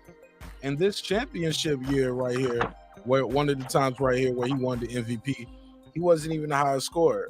He didn't average a point. I'm just being fair. How many rebounds did he average, though? That's that Eminem shit. I told you. No, how many rebounds did he average, Mark? Shit. How many rebounds did he average, Mark? How many assists and steals? Yeah, that's what I'm saying. Go look at all the stats. I'm looking at all the stats. This guy right here had more. I'm just looking at all the stats comparative. Yeah. Now. 15.3 rebounds as a small forward. That's 7 assists. In the 80s. 2.3 steals. In the 80s. That's a monster. I fuck with Larry Bird. I told people Larry Bird is a monster a long time ago. I used to argue with Reggie about Larry Bird, Tom Brady all the time. Tom Brady, Larry Bird. But Larry Bird's one of the greatest players ever. Larry Bird will be Mike Miller. I ain't got a game. You're out of your fucking mind, be Mike Miller. You're a fucking retard, bro. You're a fucking retard. And Muhammad Ali will be fucking the text card, bro. That's what you're basically saying, bro. Hey, man, real quick. Let me give you an intro, man. Real quick. Introduce yourself for the people who don't know you. Tell people what's your name, where you from. Mad Chad Sports Tavern, an absolute boxing, basketball fucking freakazoid. And honestly, Larry Bird, Marvin Hagler, I'm a homer. You talk blasphemy about either one of those two, I'm coming at you with vengeance. Where you from, Mad Chad? Well, we here for I'm from Portland, Maine. I'm from Portland, Maine. I've been to over 30 Larry Bird games. I saw LeBron play. I saw Michael play. I saw Kobe play. I saw basically every Curry play. I've seen every NBA player play. And Larry Bird, hands down, is one of the greatest basketball players that ever faced this earth, that ever walked this planet. And if anybody else says differently, listen to what Kareem Abdul. Let him speak. Larry Bird top 5, man. Larry Bird top 5. Absolutely. Go ahead. Mad Chad got that never hoid of it accent. Never heard of it. Yeah, he got that never hoid of it accent. Go ahead. Yeah, Hey, look, that's all I'm saying. He was a bad. He was a bad. He brought out the best of his teammates. He didn't know when to quit. He played with high IQ. He played with high skill. He was an absolute game changer. Every game he did something that made the whole crowd go, "What the fuck just happened?" That Larry Bird could play in any era. He could play in any era. If you thought he played against bums, Dominique Wilkins was the most in-game dunker I ever see in my life. He was the human highlight film. They didn't change the heights of the rim. Dominique Wilkins was an athlete. He would dominate today. And Larry Bird dominated 3-time MVP against Moses Malone, Kareem Abdul-Jabbar, Dr. J, Magic Johnson, Michael Jordan. Michael Jordan never beat Larry in the playoffs.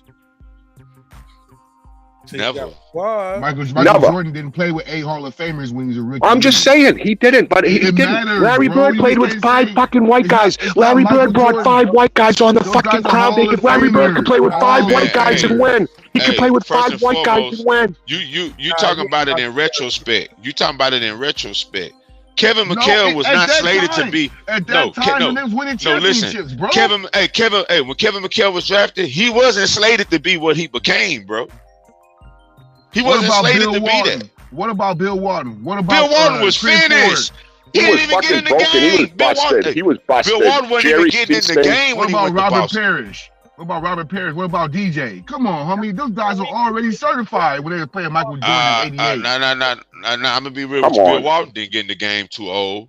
Kevin McHale was drafted and became that. Robert Parrish, quality, good guy. Only reason those guys is in the Hall of Fame is because they played with Larry Bird and got chips, Thank you. bro. Thank you. That's the only reason they in the Hall of Fame. McHale probably got the only chance at being in the Hall of Fame without Larry Bird. The rest of them dudes was along for the fucking ride. Niggas is Tony Parker, along for the ride. Impossible, Get the fuck bro. out of here. Them niggas is Tony Parker, nigga, along for the ride. Thank you. Terrible. Hell no. Hell no. Kobe bro. Bean Bryant, great, but he was the second best player for 3 of his championships. Point Thank blank you. period. That's arguable. That's arguable, bro. No, it's not. Yes, No, it it's is. not. I remember, No, it's not. How could Kobe be the greatest Kobe with 1 MVP? All I'm gonna say is this: how could Kobe be the So, greatest 1 MVP? One MVP. You know Steve the Nash fucking was getting popular- MVP. So Steve Nash was getting Steve MVPs Nash- over him. Steve Nash is better than Kobe. All I'm saying is this: you can't be the Don't greatest say with that 1 shit, MVP. bro. You can't No, be the that's a greatest with fucking 1 popularity MVP. stunt. Michael Jordan. You can't be the Michael greatest. Jordan should have 20 Kobe had no MVPs then. scandal, dog. Kobe had some dirt on his name, bro. Man, I hear what y'all saying, and who gives a damn? bro. You can't be the greatest 1 MVP, bro. I'm sorry. You can't be the greatest if you're the 4th best player of your fucking organization. You got Magic, Charles Kareem, Barkley- and Charles LeBron ahead of Barkley Kobe. won the Those MVP 3 are over ahead of Jordan. Kobe. Nah, Forget Chad, get that. out with that shit, bro. You guys are caught up in your feelings. I'm taking nothing away from Kobe, but he's the 4th best player for that organization. Nah, he's the first. He's the best player. He's the the second fucking best LA Lakers player. ever No, had. no. Magic and Kareem. Magic and Kareem, bro. Cut it out. Magic and Don't forget Kareem. about LeBron. And these came Magic out of and their Kareem. mouths. Came out of No. their mouths. No, we know LeBron is better than Kobe. LeBron is better than Kobe, bro. It's not Absolutely. Niggas are- Not niggas even are- close. Are you Not kidding even me? close. It's not Not close. even It's not close. close. Not even close. It's not close. Niggas Hey, are you kidding me? look here, bro. Kobe Bryant didn't go to the playoffs with that team LeBron took to the playoffs 2007. Kobe Bryant wouldn't have made the playoffs with them, bro. Bro, the East has Bullshit. been the weakest league forever, bro. Forever the weakest. The East has been The the weakest. least. Everybody. The least. Hero. Hey man, you can say Audio. what you Audio. can say whatever you want to say, bro. You got Regardless, teams winning LeBron. 20 games, bro, going to the playoffs. 28 games. Come on, dog. Hey, all I gotta Don't say do is that. this: Don't do LeBron that, James bro. went to the Lakers and got him another chip when they was dead in the fucking water.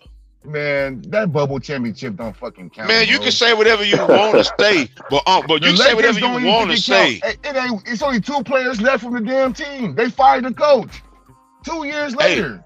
You know who? The Hey, you know thing- why? the- Because, you know why? Because Mm. LeBron James was the coach of that team, bro. Okay. Yeah, Okay. yeah. Over Jason Kidd. They said Jason Kidd was the coach of the damn team. Now Jason But Kidd they- was actually a assistant coach, but LeBron Yeah, James, they said yeah, Jason Kidd everywhere was he the go, he coach. win championships, bro. Everywhere he go, he got a Really? chip. Yeah, everywhere he go, he got a chip. Did you see? LeBron Everywhere James, he go, he got a chip. Talking about a nigga who can't dribble, a nigga who can't shoot. Talking about Man, I'm talking about the nigga. Everywhere he go, he raised the level of play of his teammates. A nigga who can't play by himself, who gotta have every other all-star in the goddamn league. Everybody with a damn name. You say what you want to say, but he get chips everywhere. What was AD before he got LeBron? What was AD doing? How many years AD make the playoffs? You want to know? Because I know. Yeah, 0. Twice, right? Once. Twice. Didn't he get swept both times?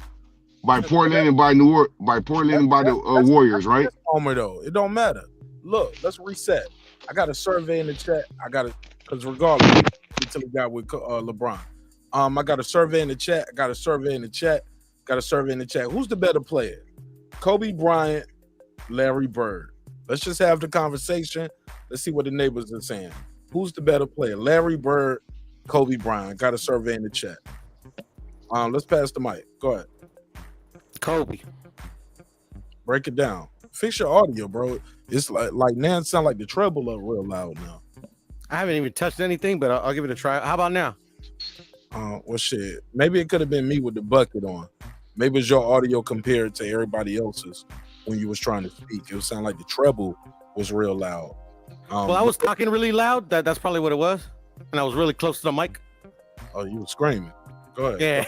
Yeah. Yeah, my bad. Yeah, Kobe, man. I mean, I ain't gonna lie, man. Larry Bird is a GOAT. He's a great, he's like Larry Bird, like shit, man. It's like, I mean, everything the Mad Chat said, like I ain't gonna say that Larry Bird wasn't dope, but I mean, Kobe, like I think had like injuries that he had like literally like I think he messed up like on his shooting hand, like 3 of his fingers. So he literally had to adapt his the way he shoots the ball, to compensate for those messed up tendons or whatever it was. Defensively, he's like, I don't know how many times all defensive player of the year and shit. I mean, he's like he's carried like horrendous teams to the playoffs, like almost pulled off massive upsets. I don't know. I'm just a big Kobe homer, so like, that's probably why I'm picking him, but there it is. I pass the mic. Well, this is Megazar. I'm definitely going Larry Bird. Kobe Bryant is a sensational player, man. He is who he is, but if we're just keeping it a buck, say, bro, Larry Bird is the best white boy that's going to ever play basketball because he's one of the best players that's ever going to play basketball. When you look at where he took the Celtics, he's one of the best players that's ever going to fucking play. Like, the dude is tremendously, insanely skilled because he didn't have the athleticism. You talk about competitive drive, competitive spirit. Look who he was winning against, man. That's all I got to say. Look who he was beating the bad boy Pistons. Like the bad boy Pistons had to wait. They had to get in line. They had to get in line, bro. Sing your praises for the white guard, Larry Bird. Let's go. Hey, say, Larry Bird was the first one to side of his mouth. Man, I played with the blacks because they dominated. They taught me how to play. You got to understand, Larry Bird, excuse the language, man, Chad, he was considered poor white trash, man. Do you know what his daddy killed himself for insurance money because their family was that poor, bro. This dude didn't have no silver spoon. None of that shit. This dude went through the ranks, came through the mud, as we like to say. Look what he did. He tore the NBA up. Then after he finished playing, he became one of the best coaches. Pushed the Bulls to the limit. And I'm going to be real with you. If they didn't, and as much as I love Michael Jordan, if they didn't suspend Jalen Rose for that 7th game, Pacers would have beat the Bulls. Pacers would have beat the Bulls. Because Phil Jackson ass got out-coached. Oh, yeah, bro. I remember that vividly. I never forget that. Was up, game 7, Pacers was up 20 in the second half. They fucking choked that shit away. What are you talking about, bro? Nah, they wasn't up 20 points. That was game 6, bro. That was game 6. Game 7, bro. It was game 6. They were up like 15 to 20, bro. Nah. You think about the Blazers. You think about the Blazers and the Lakers. I'm talking about the Pacers and the Bulls. 1998, game 7. Yeah. They wasn't up 20. Look it up. They was up 10. That was they was the up Bulls 10 calling going. card.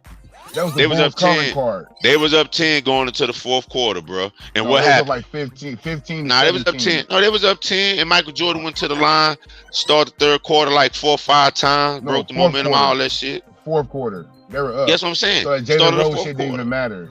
It did. It did, cause he was putting them screws in Michael Jordan's ass. Michael Jordan was shooting the worst he's ever shot in any playoff. He was shooting the worst percentage he's ever shot in any playoffs in his career. Cause Jalen Rose was D'ing his ass up. Right. Yeah. Just how he D'd up Kobe. Oh nah, but when he Kobe played Kobe, that was 81. damn near 10, that was 8 years later. That was 8 years later. A little bit of that 81. Yeah, that was 8 years later. Hey, look, let me ask y'all this. I'm curious. Like, would y'all say Larry Bird is a Pacers legend too? No. He's an Indiana legend. He's an Indiana legend. Legend and the Hall of Famer. Is he a Pacers legend? Because he was in the front office over there, right? Mm-hmm. Yeah. Yeah. But he's a Celtic legend. I lived in Indianapolis for a while, and I was shocked that people weren't gravitating to him. Maybe because he wasn't a Hoosier, but he's definitely a legend. And you know, Oh no, nobody's there's taking that way. Why is he a Pacers legend? Indiana Pacers. I don't think so because he never got the chip. You know what I mean? I think that's something that they really hold high there. Never went. He took them further. But still, though, And they went up against the greatest Laker team ever. You know, finals before, right? Before Larry Bird. No, they they won the ABA before though. The Pacers were big before they were in the NBA. They were big with the ABA. Back with Julius Erving and back again with Larry Bird. Larry Bird had to go up against being the white guy because you know when he first met Magic Johnson, they played for an amateur USA amateur team, and Magic was saying, "Really?" He said, "Everybody's like, you got to go see Larry Bird, the Great White Hype, right?" He said, "When I got back to Michigan, got back to the hood, whatever." He said all the brothers were like, "How good's Larry?" And fucking Magic was like, "He's fucking better than you think." Like Larry Bird, when he would be covered by a white guy, if they put a white guy on him, he would say, "Really? You gonna fucking have me being guarded by a white guy?" You know what I mean? Like, and 81 when he showed up for the Celtics, Cedric Maxwell was like, "Who's this overhyped kid?" He said, "First practice, he comes down, boom, over the back pass. Next one, boom, 3-point, boom, boom." He's like, "What?" Like, no, Larry was that good. You can ask Magic. You can ask all his competitors. Kareem Abdul-Jabbar claims he's the best player that he ever played against. I'm not saying he's better than Jordan, and I can't take nothing away from Kobe. Kobe's an all-time top 10 greatest player of all time. He's one of the greatest that ever played. But Larry's on the Mount Rushmore. Larry's Mount Rushmore. He's white. That's why. That's all y'all been talking about. Oh, y'all never seen a white boy do this or a white man do this. It's the Eminem shit, man. I'm telling you, man. No, it wasn't. How's it the Eminem shit? How your favorite players are copy and paste nigga? But Pete Maravich was before him. But your favorite player is a copy and paste nigga. Your favorite guy is a copy paste nigga. You've been quiet. Who? Been quiet. Kobe Bryant, a copy paste nigga. Hold up. He let you talk. He let Mad Chad talk. As soon as you say that one line, y'all start insulting the man. Go ahead, Deuce Times, because you are a member to the show. Let me get Deuce some priority. Yeah, man. Kobe Bryant, Larry Bird, bro. Even the players back in the 80s were saying that shit. Y'all remember Isaiah Thomas got in trouble for saying that he only reason people like Larry Bird because he's white. Rodman said it first. Rodman said it first. You cut him off, and your mic was clipping when you cut him off. So you didn't even have good audio. So you cut him off with bad audio. We couldn't even really hear what you were saying. We just heard somebody said it first. Go ahead, Deuce, and I promise you get a chance to reply. Well, Dennis Rodman did say it first about only reason people like Larry Bird and think he's so good because he's white. It's that Eminem shit. It's like seeing a white boy who can dance, a white boy who can dunk. Nah, bro, that shit ain't all that special, homie. Just because he's white, that mean you give him his extra props. Fucking he couldn't even stand next to Adrian Dantley, the fucking in the NBA. He couldn't stand next to fucking George Gervin. Right now, if Larry Bird was in the NBA right now, like I said, he'd be Mike Miller. He'd be fucking Pat Doherty. He wouldn't even be good. He wouldn't be good as fucking JJ Redick, man. Give me a fucking break. Fucking talking about Kobe Bryant. The best basketball you ever want to see in your career and in your life is watch Kobe Bryant 2004 and 2005. Watch Kobe Bryant. Hold on, let me ask you, am I paraphrasing this wrong? So the guys that you're saying the guys that Larry Bird played against, yeah, they were tall, big, and physical, but they didn't have handle like Stephon Marbury, Allen Iverson. Like they even a Tim Hardaway, right? They wasn't moving the rock like that. These guys didn't walk and dribble between their legs and shit back in those days. Westbrook is what you're saying. Nah, could you imagine Larry Bird standing in front of LeBron James? I'm just. Could you imagine Larry Bird standing in front of Carmelo Anthony? Could you imagine Larry Bird standing in front of Amari Stoudemire? Give me a fucking break, bro. Yeah, right. All right. Stoudemire trash. We having a conversation. Go ahead, pass the mic.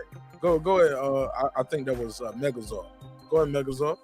Man, look here. You can say whatever you want to say, but name me another white boy during that time that put up those numbers. I can name you about 10 more. No. We talking about white boys, bro. That don't mean no. That's what I'm gonna say. No, listen.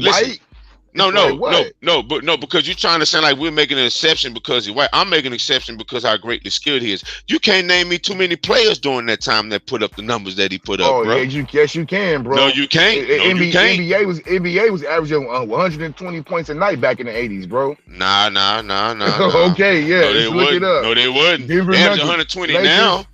They do it now. Denver Nuggets. Fucking the Spurs, Oh yeah, and what was they doing? Was they winning or losing? How many championships the franchise?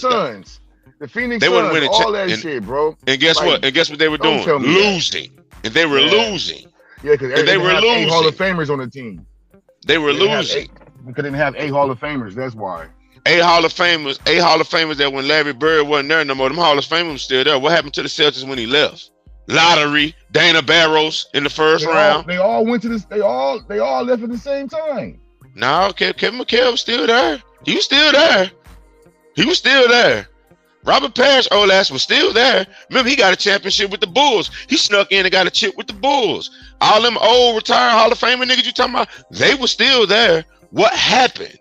Lottery, Dana Barros. Should I go on? All I'm gonna tell you is this. In Kobe Bryant's prime, he's missing the playoffs, my guy. He was missing the playoffs, threatening to leave. You don't remember that? Bro. I want to be traded. You remember that? He played by himself though. 60 hey, I'm gonna be real. I'm gonna be real with you. He shouldn't have forced Shaq out. He shouldn't have forced Shaq out. Shaq forced himself out. No, he didn't. No, he didn't. Megazord. Shaq on record to admit it. He's on record. He's on admitting record. what? That he wanted his money? Because Shaq went and won a championship in 2 years after leaving the Lakers? He wasn't the best player on that team. Who won the Finals MVP? Who won that Finals MVP? Hold on, let me say this to Megazord. Who finished in the top 5 in MVP? It was Shaq. Bro, Shaq is on record of saying that I didn't work as hard as I should have did. He's on record. That don't got nothing to do with Kobe forcing him out, bro. You gonna do one line at a time? This nigga up here doing me like Dr. Dre doing the Easy vocals. Look, let me just say it. I promise I'll give y'all the floor right back. I'm over here making graphics for the show. He's on record as saying like they offered me this much, I wanted this much, but it's still a lot of money. I could have took it, but he's on record as admitting his ego stopped that from being what it could have been. That's Shaq saying.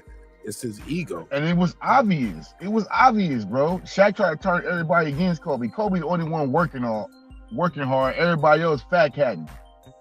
Nigga, Robert Horry is better than fucking Larry Bird. Give me a break. Man, get out of here, bro. Whoa. I gotta go. Mark, thank you for having me, but I gotta go. Someone just said Robert Horry. I mean, God bless everybody with their own opinion. Who got more championships? He got more championships than Kobe, too. You are super intelligent. We talking about Larry Bird, though.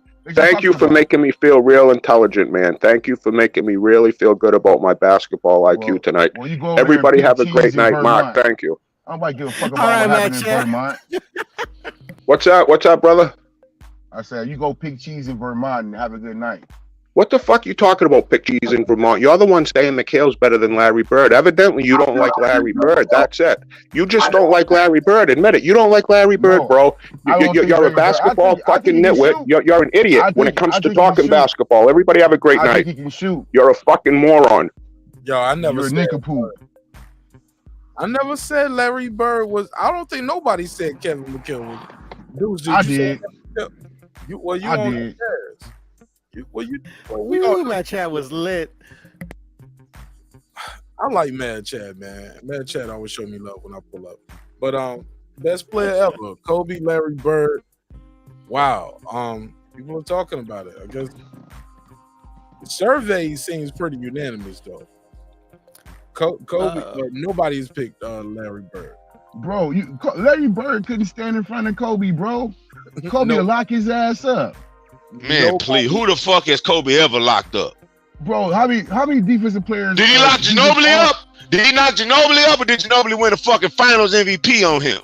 Let's go. Kobe? Yeah, he won the Finals MVP. You forgot? You forgot? No. No. Did he lock Ginobili up, man? That's what I asked you. Did he lock Ginobili up? Who has locked He did not. up? Ginobili's the greatest European player ever. Nah, he not. But yes, he's the best. He the best, but he ain't the greatest. He's the greatest European player. The greatest decorated is it's Dirk, bro. It's Dirk. But I would rather have Ginobili. Championship? How many championships Dirk got? One championship? Yeah, Dirk got one, but he's still like accolade wise, he's still greater. Like he got accolade wise, he's greater. He ain't even got more gold medals. He got He got more MVPs though. He got more MVPs though. Kobe got robbed by so many MVPs, bro. How many MVPs? I'm just saying when it comes to accolades, Dirk Nowitzki is high. He's higher, bro. He's not better than Ginobili. Shit. That's what he Nah, bro. I'm not a man. You can ask Brandon. I don't like Dirk Nowitzki, bro. I don't like Dirk Nowitzki. Brandon right there. Oh no. I don't like Dirk, bro. I like Dirk. I think Dirk had a splash game, man. He had a nice game. Dirk was good. Bro. Hey man, say man. What up, man? Hey, Rob and talk about Yao Ming. Hey, Yao Ming? What you Hell no, bro. Hey man, Michael Jordan, man, greatest basketball player of mine. That's facts. Jordan is the greatest. No, Jordan didn't play against nobody. Jordan didn't have nobody to play defense against. What the man, fuck? please, man. Hey, bro, I'm not finna entertain this. Anything LA, he's gonna put a golden chalice around. Anything LA. Name a top two guard. What it is. Name a top two guard Jordan had to play against. Rob G said. Damn, Rob G. All right. I walked right there. I thought I heard something. Damn, what happened, Rob G? What you say? All I said was Michael Jordan, the best player ever, man. Oh, okay. Yeah, Michael Jordan had to play defense every night like Kobe did. It's a Rob G. Yeah. Oh man. Okay. That's what Rob G got. Go ahead, Deuce. Go ahead, Deuce. Michael Jordan didn't have to play defense every night. Every night, Kobe had somebody to play against equally or better on his against him, right across from him. We can bring up Ginobili. We can bring up Iverson. We can bring up T-Mac. We can bring up Vince Carter. We can bring up niggas like Bonzi Wells. You know what I'm saying? Niggas that Kobe had to play against every night. Jordan didn't have to do that. Bonzi Wells? Oh, you don't think Bonzi Wells get respect? Bonzi Wells ain't better than Clyde Drexler. Who says that? Bonzi Wells ain't better than Dominique Wilkins. These are niggas that Jordan had to guard. He ain't better than Dominique Wilkins. Dominique Wilkins was a dunker. Dominique Wilkins. I fuck. Hey man, check this out, man. I fuck with my nigga Ginobili, man. So I fuck with that shit. But Dominique Wilkins was a dunker, bro. Bonzi Wells ain't better than Mitch Richmond. Nah, I won't say that. Yeah, I know you won't. These are niggas that Jordan had to guard. No, he didn't. Bro. He played him once or twice a year. I'm talking about niggas that was in Kobe's conference, bro. Oh, T-Mac wasn't over there. Iverson wasn't over there. He was in Houston. Yes, he was, bro. He was in Houston.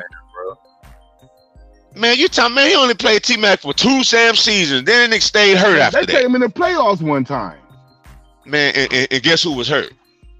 T-Mac and Yao Ming. Both them niggas got hurt in that damn playoffs. Did they not? They did, but they played him in the Yeah, playoffs, though. and Ron Artest was their damn leading scorer. Yeah, Ron Artest out there trying to fight him. Yeah, Kobe had this shit every night. Playing against Ron Artest, Gerald Wallace, man, Kobe had way more competition every night, bro. Man, bro, you named Gerald Wallace? You don't think Gerald Wallace was a baller? Man, Gerald Wallace was a career bench guy who played good defense. When Gerald Wallace was in Sacramento, bro, he was borderline all-star. And what was he doing? Was he not coming off the bench? All-star. Was he not coming off the bench? No. He wasn't even the first off the bench, bro. No. Turkaloo was the first person on. I'm And not Bobby talking about Jackson. that Sacramento team. The next one, bro, they had coming on every night, bro. Brandon Roy. Say, bro. Say. You know when Gerald Wallace started? You want to know when he started? I remember when he started, when he went to the Charlotte Bobcats. when they was getting lottery pick after lottery pick. That's when he started. Yeah. Oh shit. Oh, God damn, man.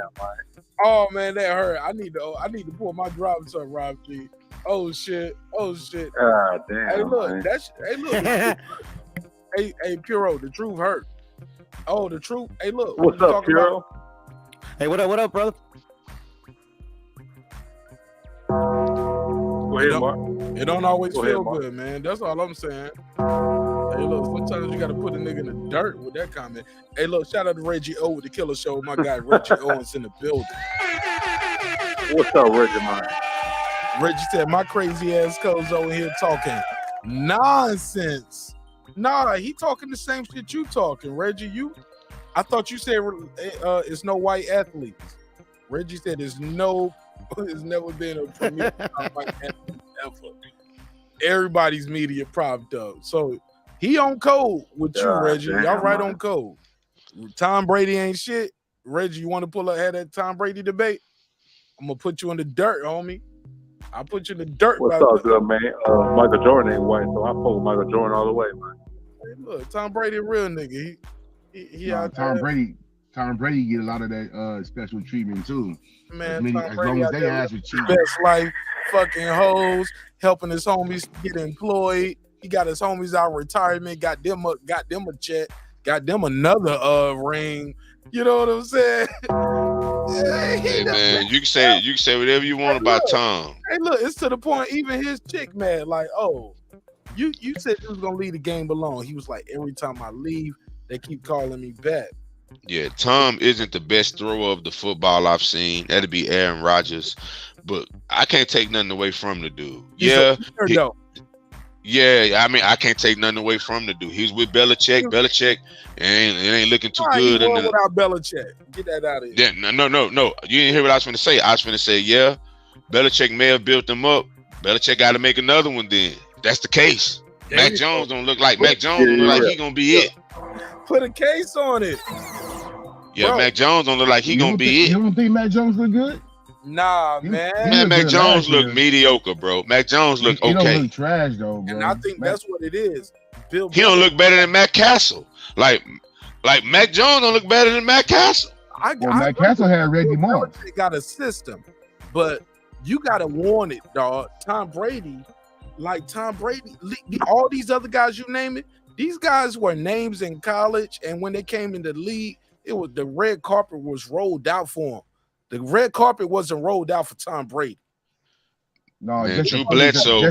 Just the footage of the other team. That's all that was. No, Drew Bledsoe was came in and became who he became, dog.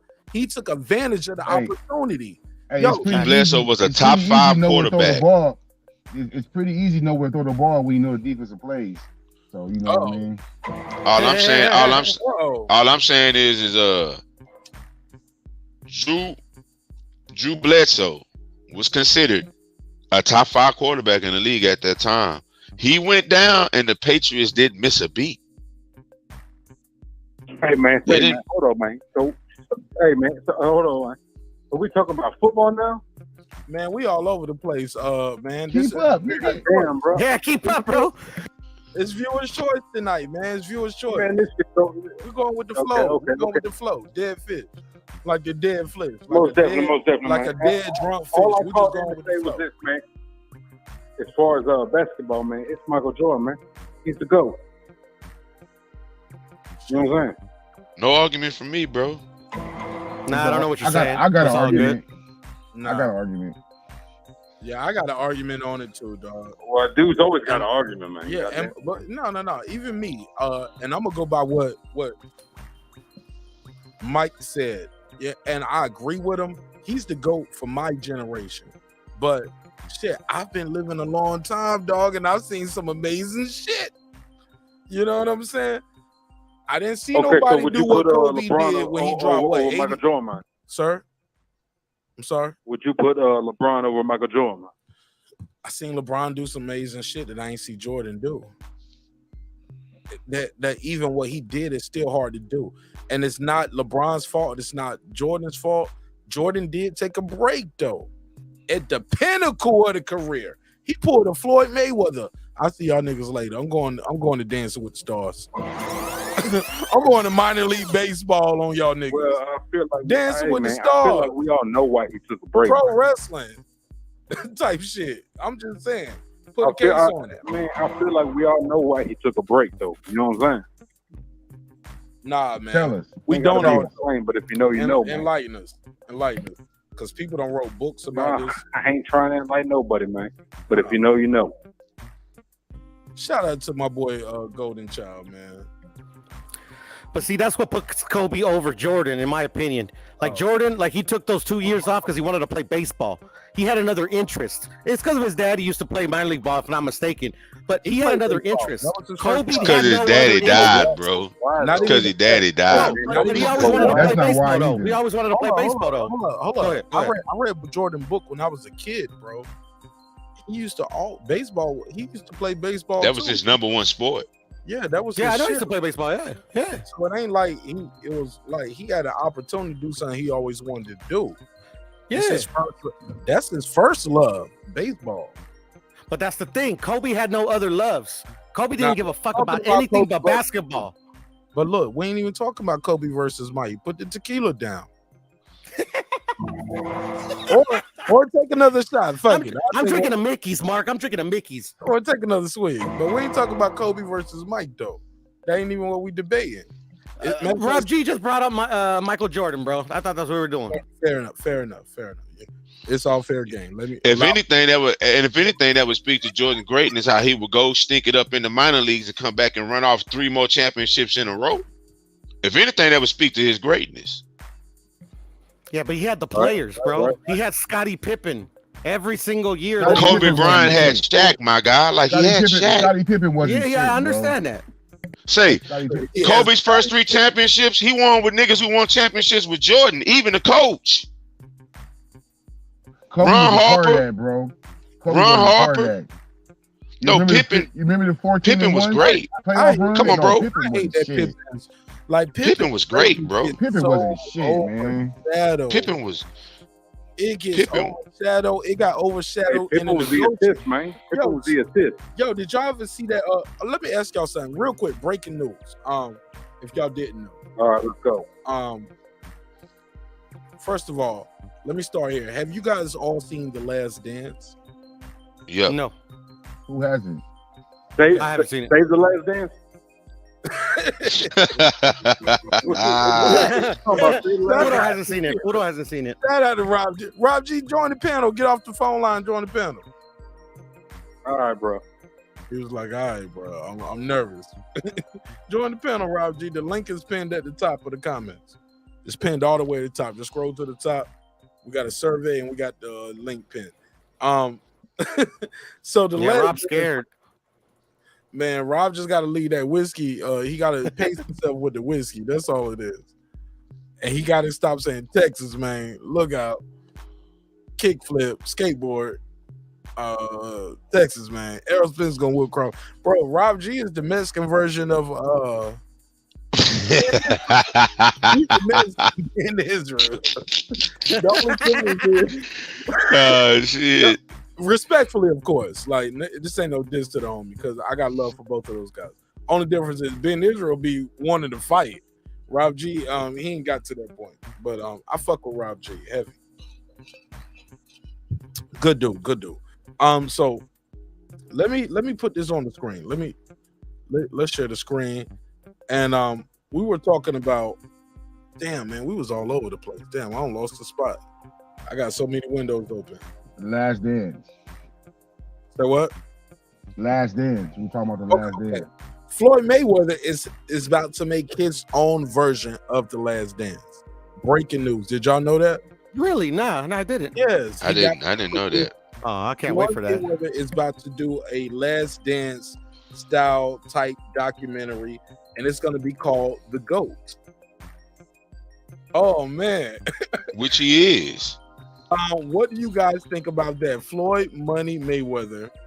Breaking news, right? I knew some people didn't know this. I was gonna do a quick drop about this, but I was like, fuck it. I'll just talk about it in the middle of the show.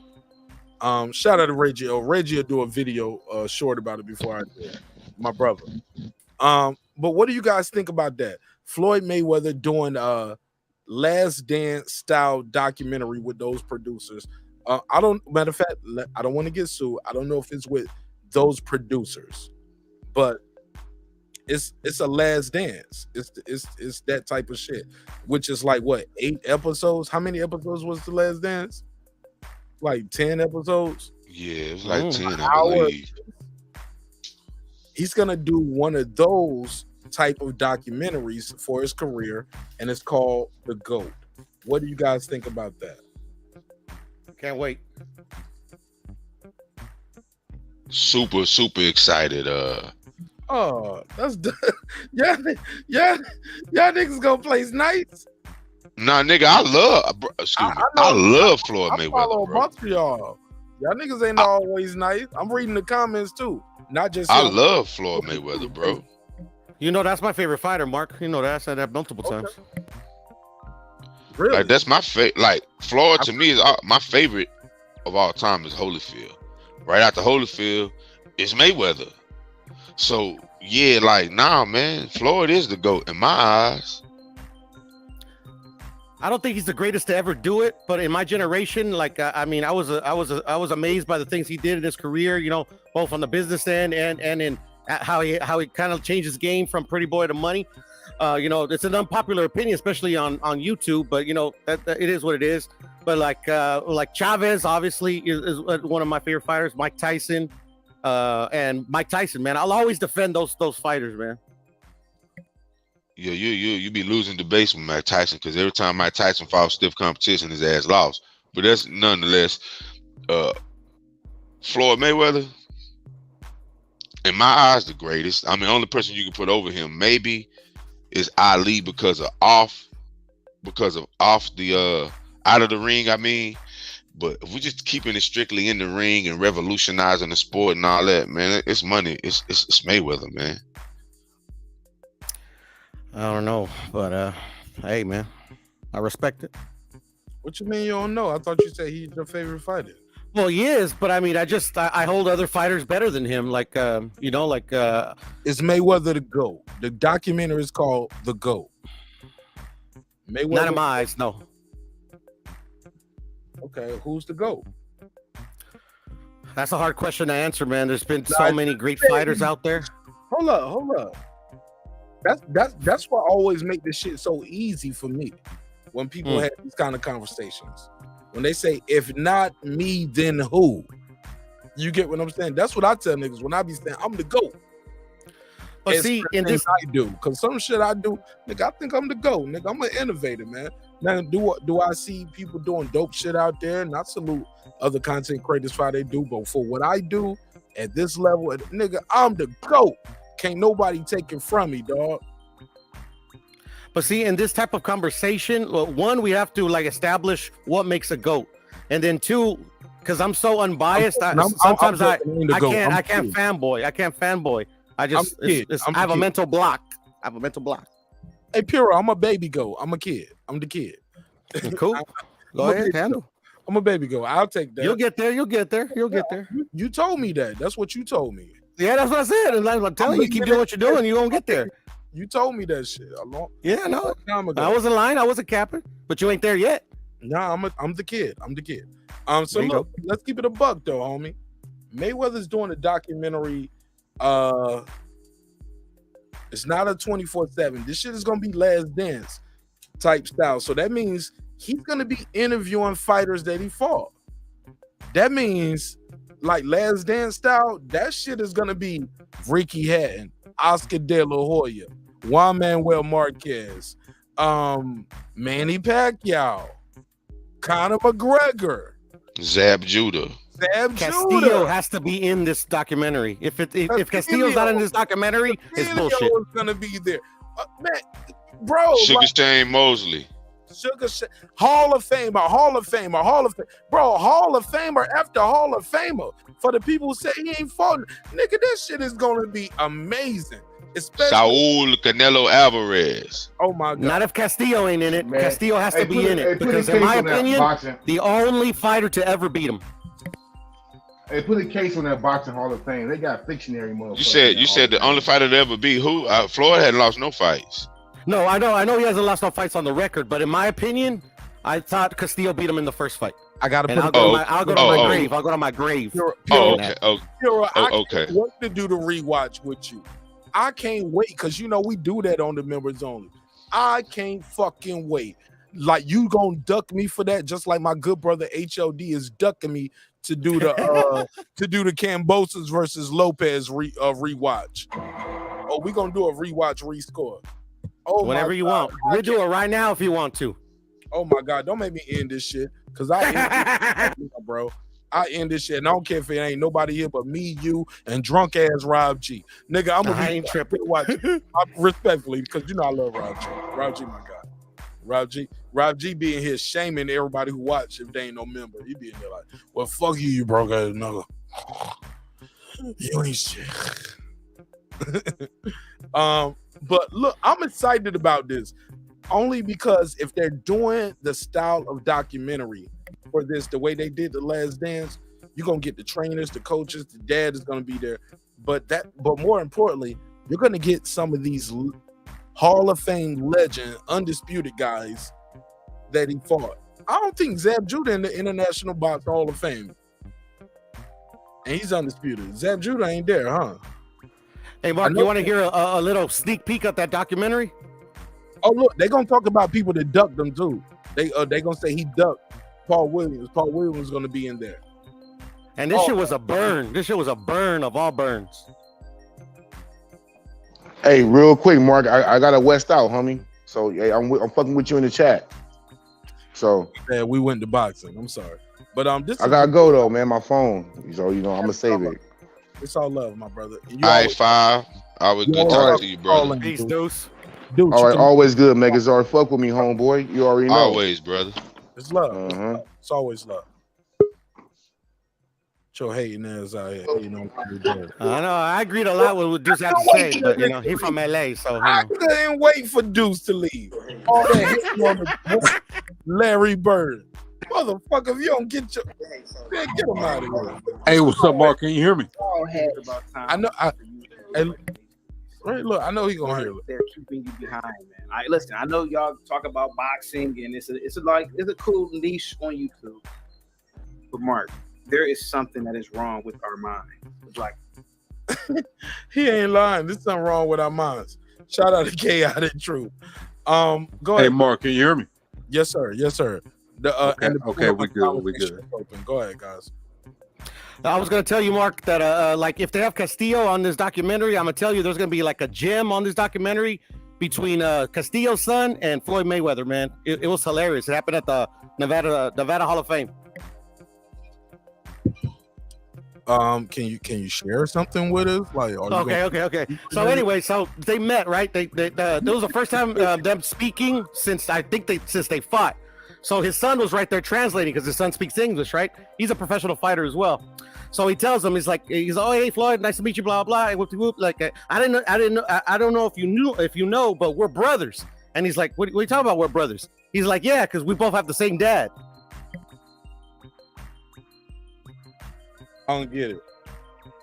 He called literally saying that Castillo is Floyd's daddy. Oh man.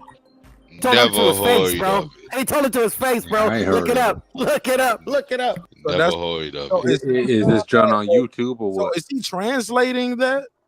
No, he was just like it was over. It was like literally it was over after it was done translating, and he's just like, hey, hold on, Floyd, before you go, man. I just want to tell you, man, I love you. Your career was great, and I want you to know that me and you were related. We're brothers because we both have the same father. Can you send me that? I sure can, brother. I sure can. I'm gonna do it right now. Whether you do an email, DM, or put it in the private chat, however you want to do it. Damn, I got you. man. Okay, cool.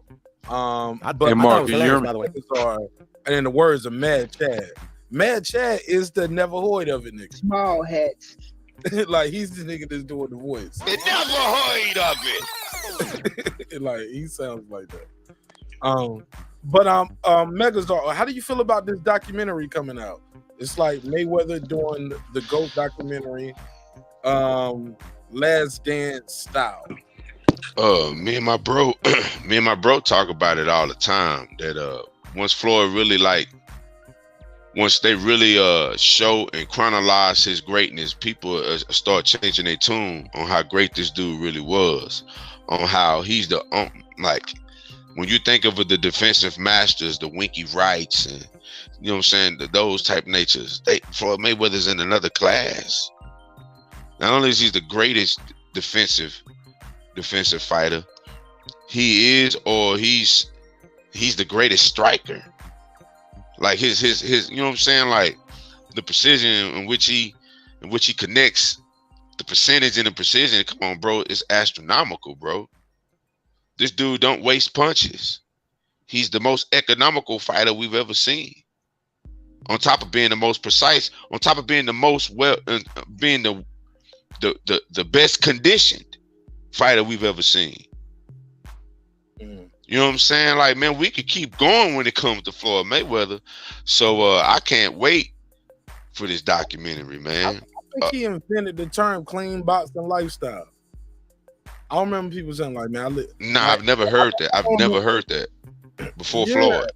Yeah, I never heard small hat. I never heard nobody promote like, yo, I don't drink. I don't small hats, man.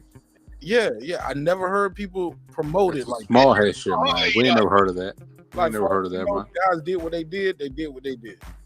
Go ahead, Megazord. Go ahead and spit that Floyd shit. made that shit cool too. You a boxer. You should not be drinking. Should not be smoking. You can hang out at the club, but you need to leave the club and go do a 4-mile run. Yeah, he was in shape 24/7. He was in shape 24/7. Like, you got to understand, this dude had a 20-year reign, a 20-year champion reign. Oh, they gonna hate this episode. I feel the thumbs down coming right now. Yeah, he had a 20-year reign. Like, oh, because he's black, or I don't like him because he's braggadocious, he flaunts his money. But I'm telling you, man, this kid went in there and got the job done, which is not easy to do. A lot of these guys don't get the fucking job done. My back hurt. Reggie said, drop the link. It's pinned at the top. Let me put it in the chat. I mean, think of the numerous times he broke his hands in fights and didn't miss a beat. Adjusted on the fly. Come on, no one makes better adjustments than Floyd. Like, come on, man. Like, let's just, it is what it is, man. Like, if I'm being true to the book on skill, eye test, the whole non-revolutionizing the sport, come on, man. Nobody's fucking with Floyd, bro. Okay, so and I love Ali. Okay, so what's the conversation? You trying to compare him to Ali? Nah, I can't compare. I love Ali. Ali, like, as a man, stands for the same shit I stand for. We got robbed of Ali's prime. Like, we didn't get to see Ali's true prime. Or I agree with you 1000%. So I'm just curious. So, like, what's the conversation when you say, like, he ain't compared to this or that? I'm just saying you really can't compare nobody to Floyd. Like, we got to do a lot of ifs. We got to do a lot of ifs and shit when we start doing that. We got to bring in shit. So that's what I'm talking about. Like, you trying to. Also, to be fair, Muhammad Ali only fought in one weight division. Right. Okay. So it ain't no other level. It's no other level he can go other than heavyweight. So, like I'm saying, man, are you trying to compare him to today's generation or what? We just speaking in general from what? No, I'm the gamut of boxers that's ever boxed in the history of boxing. We never seen we never seen Floyd Mayweather. We never seen the defensive prowess like that. Okay. We never seen robbed that. of his prime. That's not Ali's fault. That's what we want to. Let me make that. Yeah, you know. What happened? Yeah, we definitely not. Travesty, and that was a misjustice. The Supreme Court changed the way the Supreme Court ruled in his favor. It's a landmark. Right. I was just asking the question, man. Ali's greatness is Ali's greatness, and we'll never mischaracterize that. He's the greatest. No, I agree. I give him that. He's the greatest. But let's be clear. He was calling himself the greatest before he ever knew he was. He wished that. He dreamed it. He manifested. Give me another good word, Megazord. Come on. Well, he willed it into existence. He willed it. You know what I'm saying? He through hard work and dedication. And we could take, man, come on, bro. Like, for one, you can't take anything from Ali if you try. Hey, look, it's to the point now when you even say hard work, dedication. Who do you tie that term to? We tie that to Floyd Mayweather, baby. Hard work, dedication. Floyd Mayweather. It's to the point. Other fighters want to say it sometimes, and you'll see them catch themselves, but they don't even want to say it because they don't want to be tied into it. Shout out to my brother HLD. Put it in the chat. He said the most overused term in boxing is he's the next Mayweather. Hey, Mark. Right. The clip you got on loop right now against Canelo Alvarez. Beautiful. Floyd has at least 7 of those moments in every fight with every fighter he ever fought. Absolutely. Jab over your right hand over your jab and out the way. That quick. That quick, fast, bro. Look at the striking precision, right. and look at the. And I'm gonna be real with you. All of that the combination with the jab. Look, he ended the combination, even though that last jab didn't land. He just by reflex, he ended it with the jab and moved out the way. But that also kept the guy busy and blinded the opponent. Jab right. Yeah, that was defense more than anything. That wasn't really offensive. That was defense. That's the type of shit I'm talking about. Yeah. That was defensive. That wasn't he didn't put that out there. That was to measure him. No, that's how he knew. That's how he knew how to weave it. I agree 1,000%, Megazord. And he knows by boxing so long what punch is gonna come from this angle next, from right here, and your left arm is right here. All you got is the right hand. That's all you have, and then I'm gonna put this other hand right here to measure it. One thing I'm gonna say this, man, you cannot compare anyone to fucking Floyd, bro. Beautiful.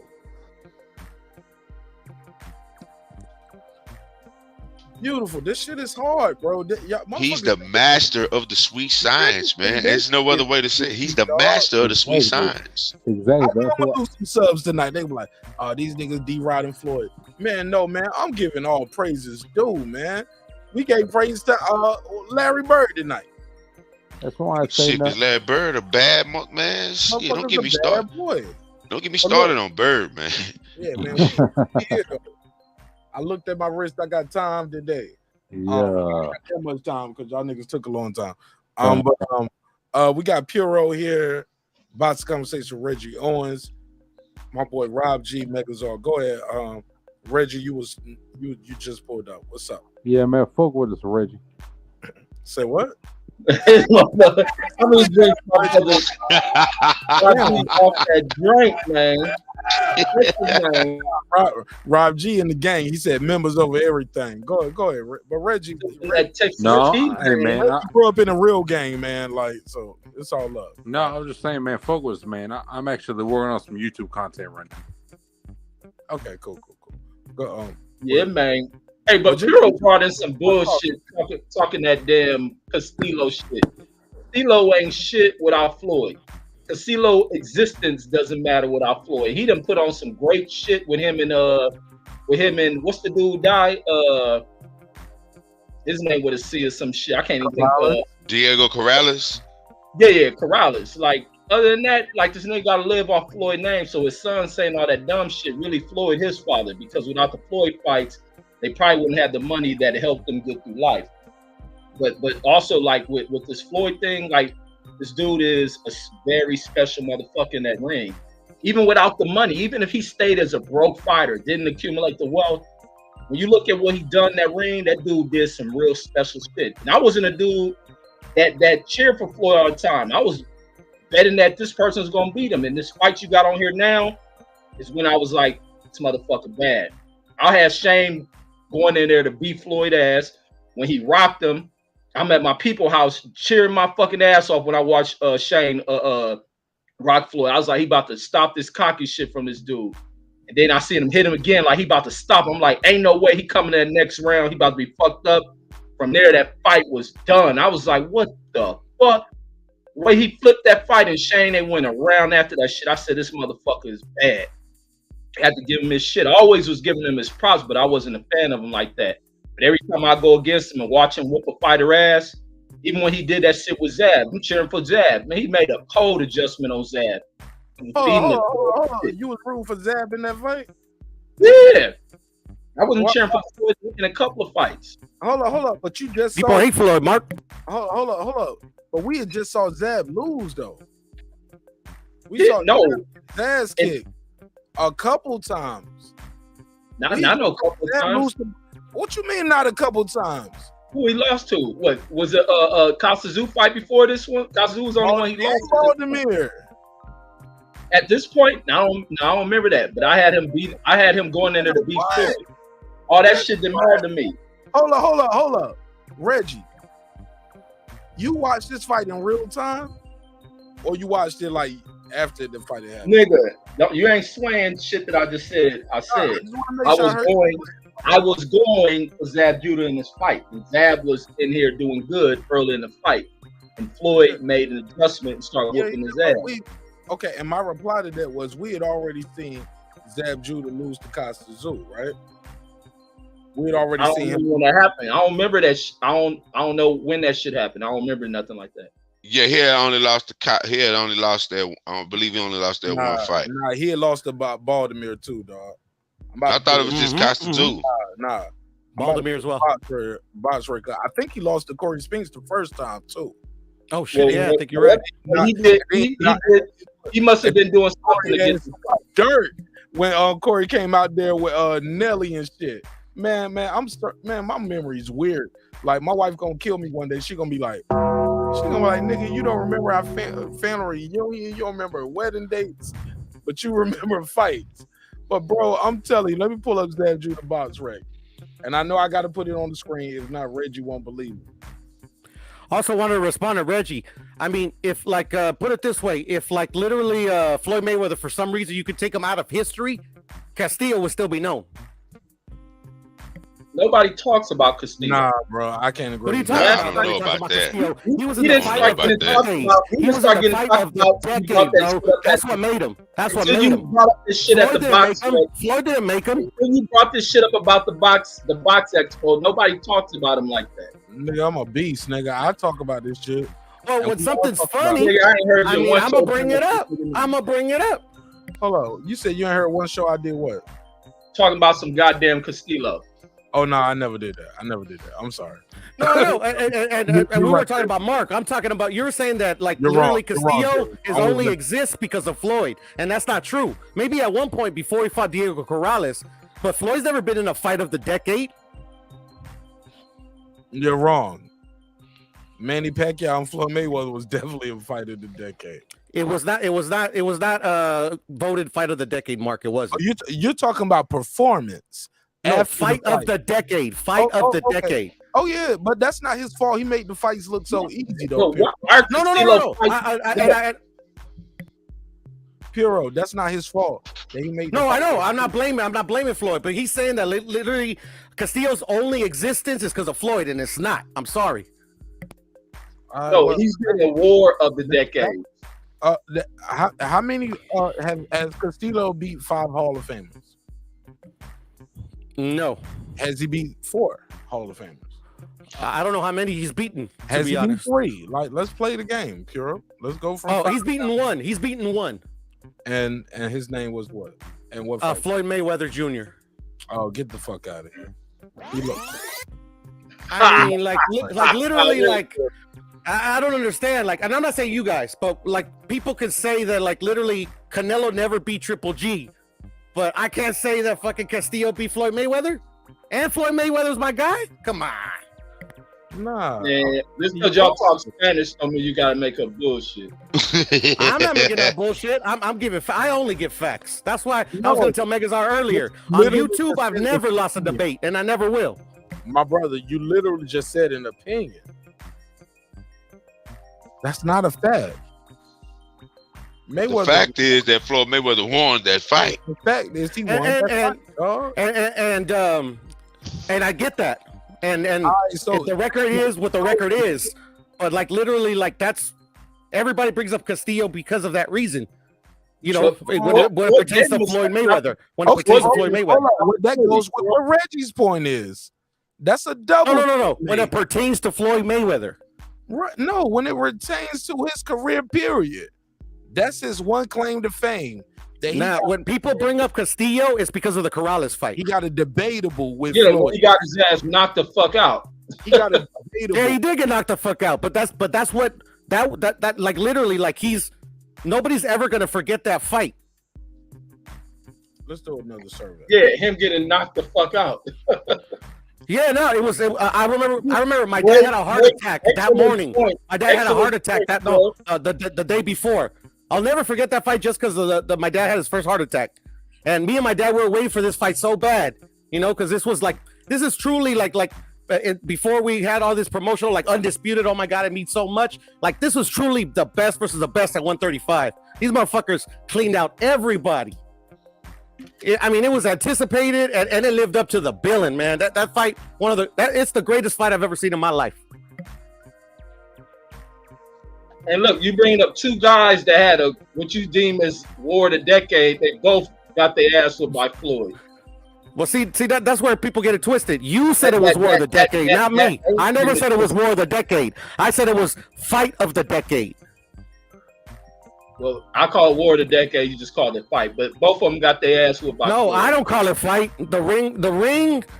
The what's the other major one that gives that award? The International Boxing Writers Association. They the same dudes that named the Thriller Manila the fight of the decade. If I remember, that was the fight of the decade. I forget what the other ones are, but like literally, that it's in that company. Yeah, they also put Arturo Gotti in there when they see fighters go to war. But guess what? Gotti was also somebody got his ass whooped by Floyd. So regardless of how you want to was Gotti fight of the decade? I don't remember. It could have been. Him and Mickey Ward is no different than Castillo Corrales. No, it's way different. All It's way guys different. that Floyd Way made different. easy work of. Way different. It's way different. All It's not guys. even comparable. Not even comparable. It's not even comparable, bro. It's not comparable. That Mickey Ward and Castillo Corrales. Yeah, right. You got a movie out of that shit. No, I'm talking about boxing. I'm not talking about anything but strictly boxing. What was boxing with Castillo and Corrales?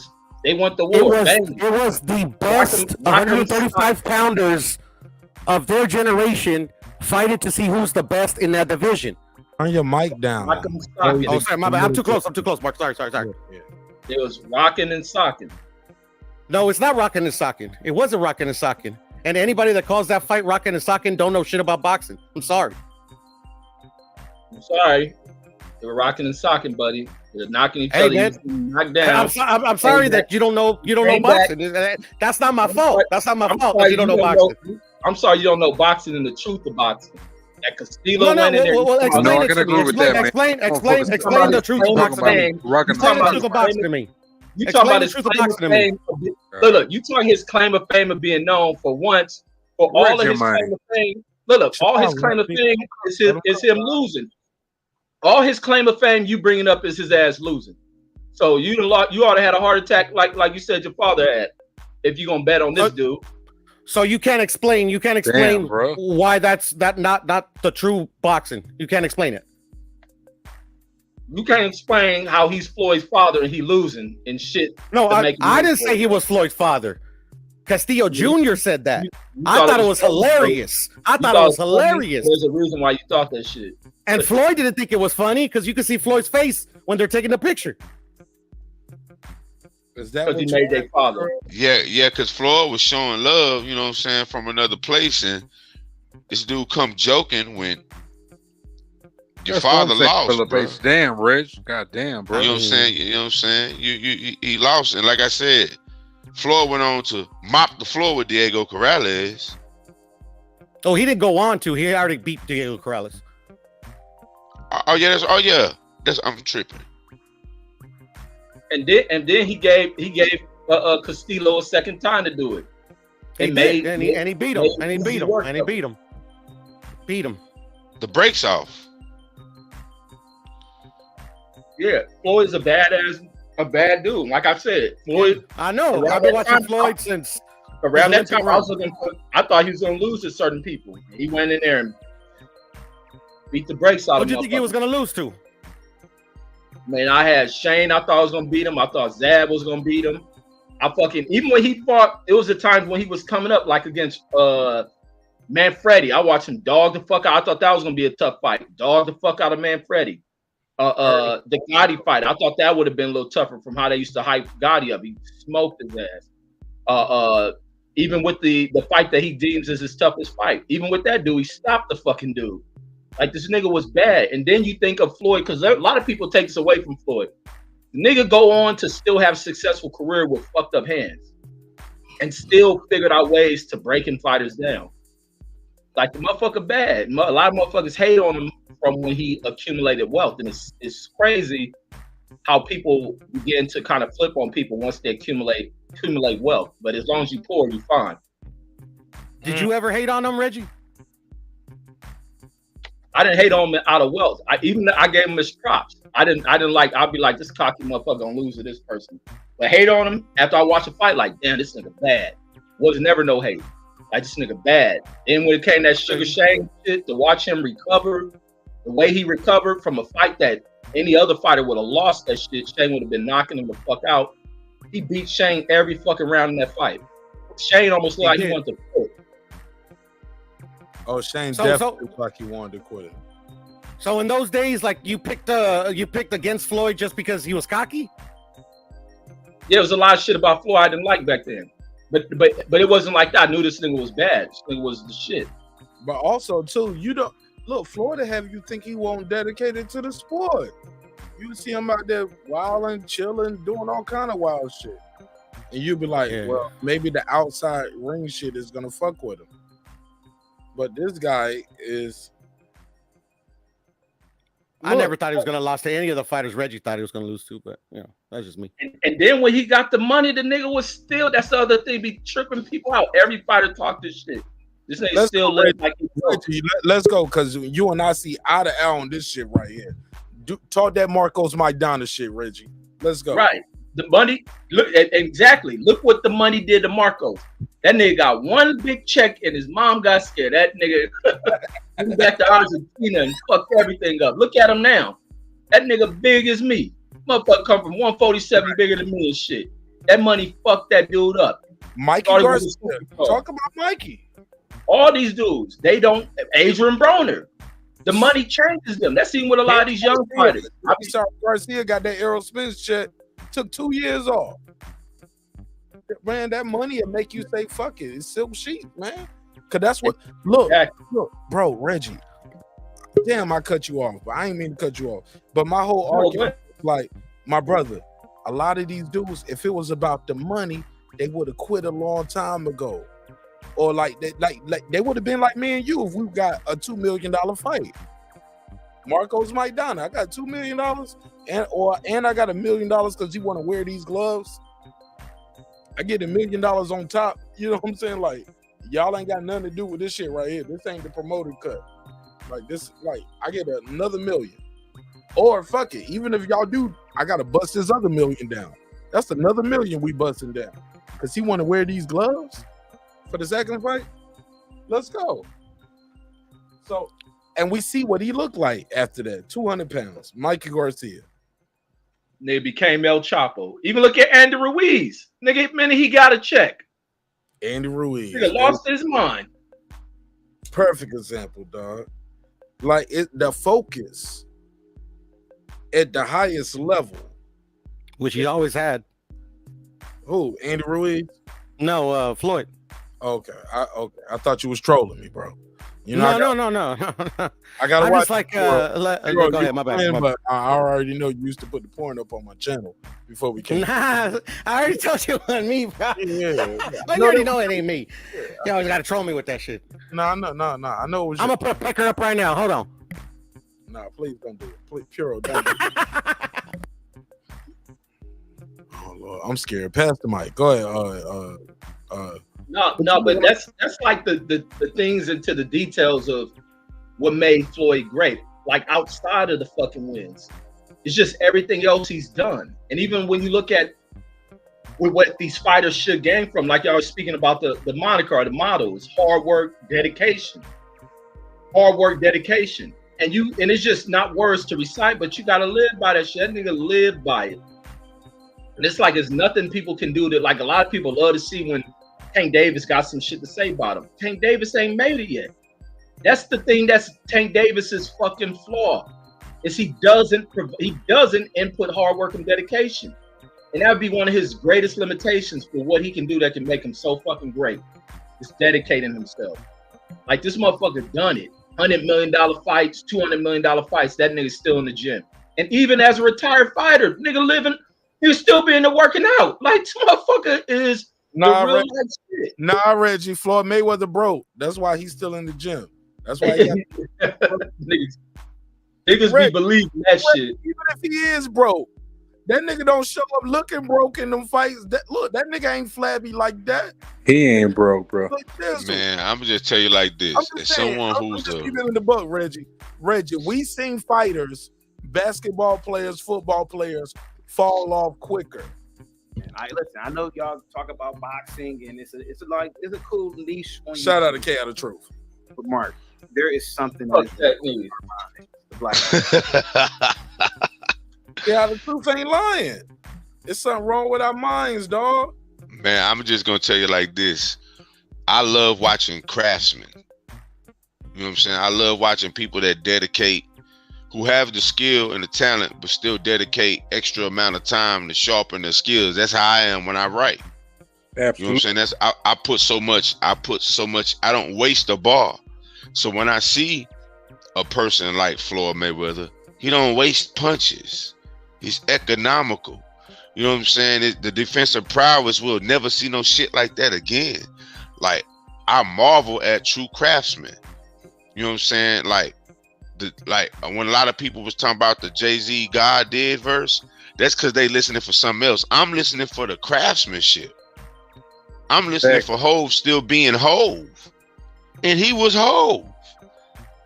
I'm not listening for the oohs and the ahs. Most people don't even know how to look for that shit anyway. Most niggas that listen to music don't know how to break down music. I gotta show people how to listen to Nas. They don't even know how to break down Nas shit. But Nas is their favorite.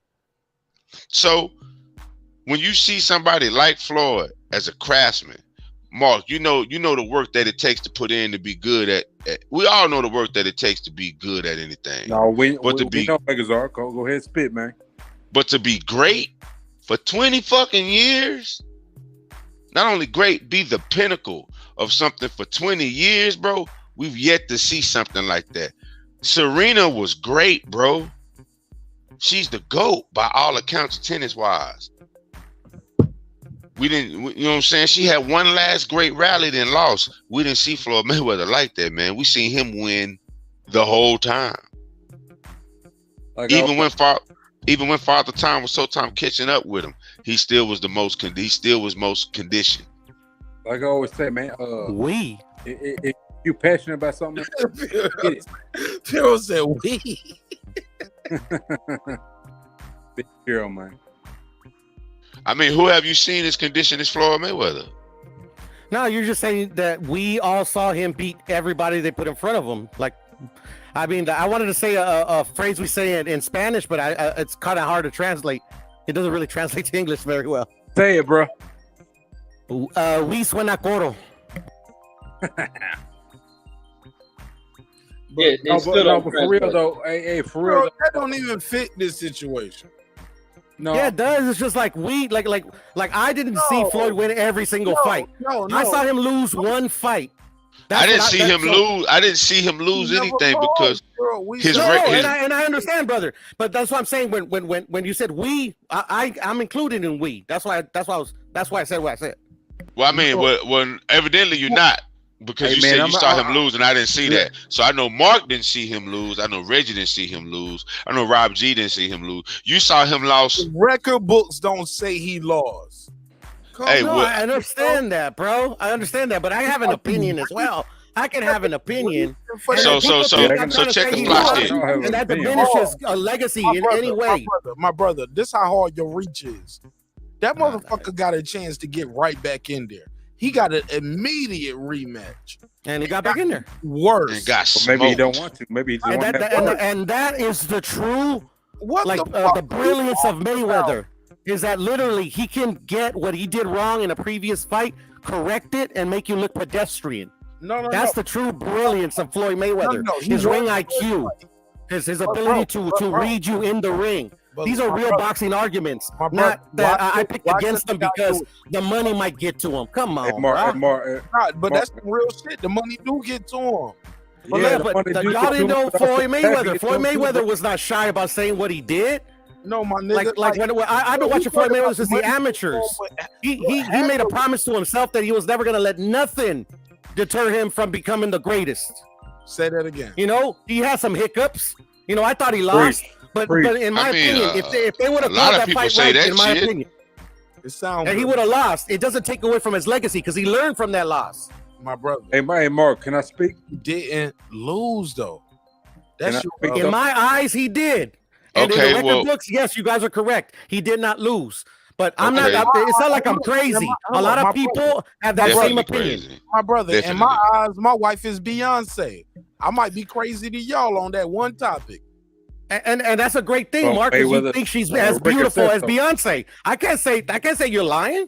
Bro. Well, I ain't never fucked Beyonce. I fuck my wife all the time though. I know. Yeah, but you to me, you're saying that she's as beautiful as Beyonce. So you got Beyonce every night, bro. That's how I see it. I went too far.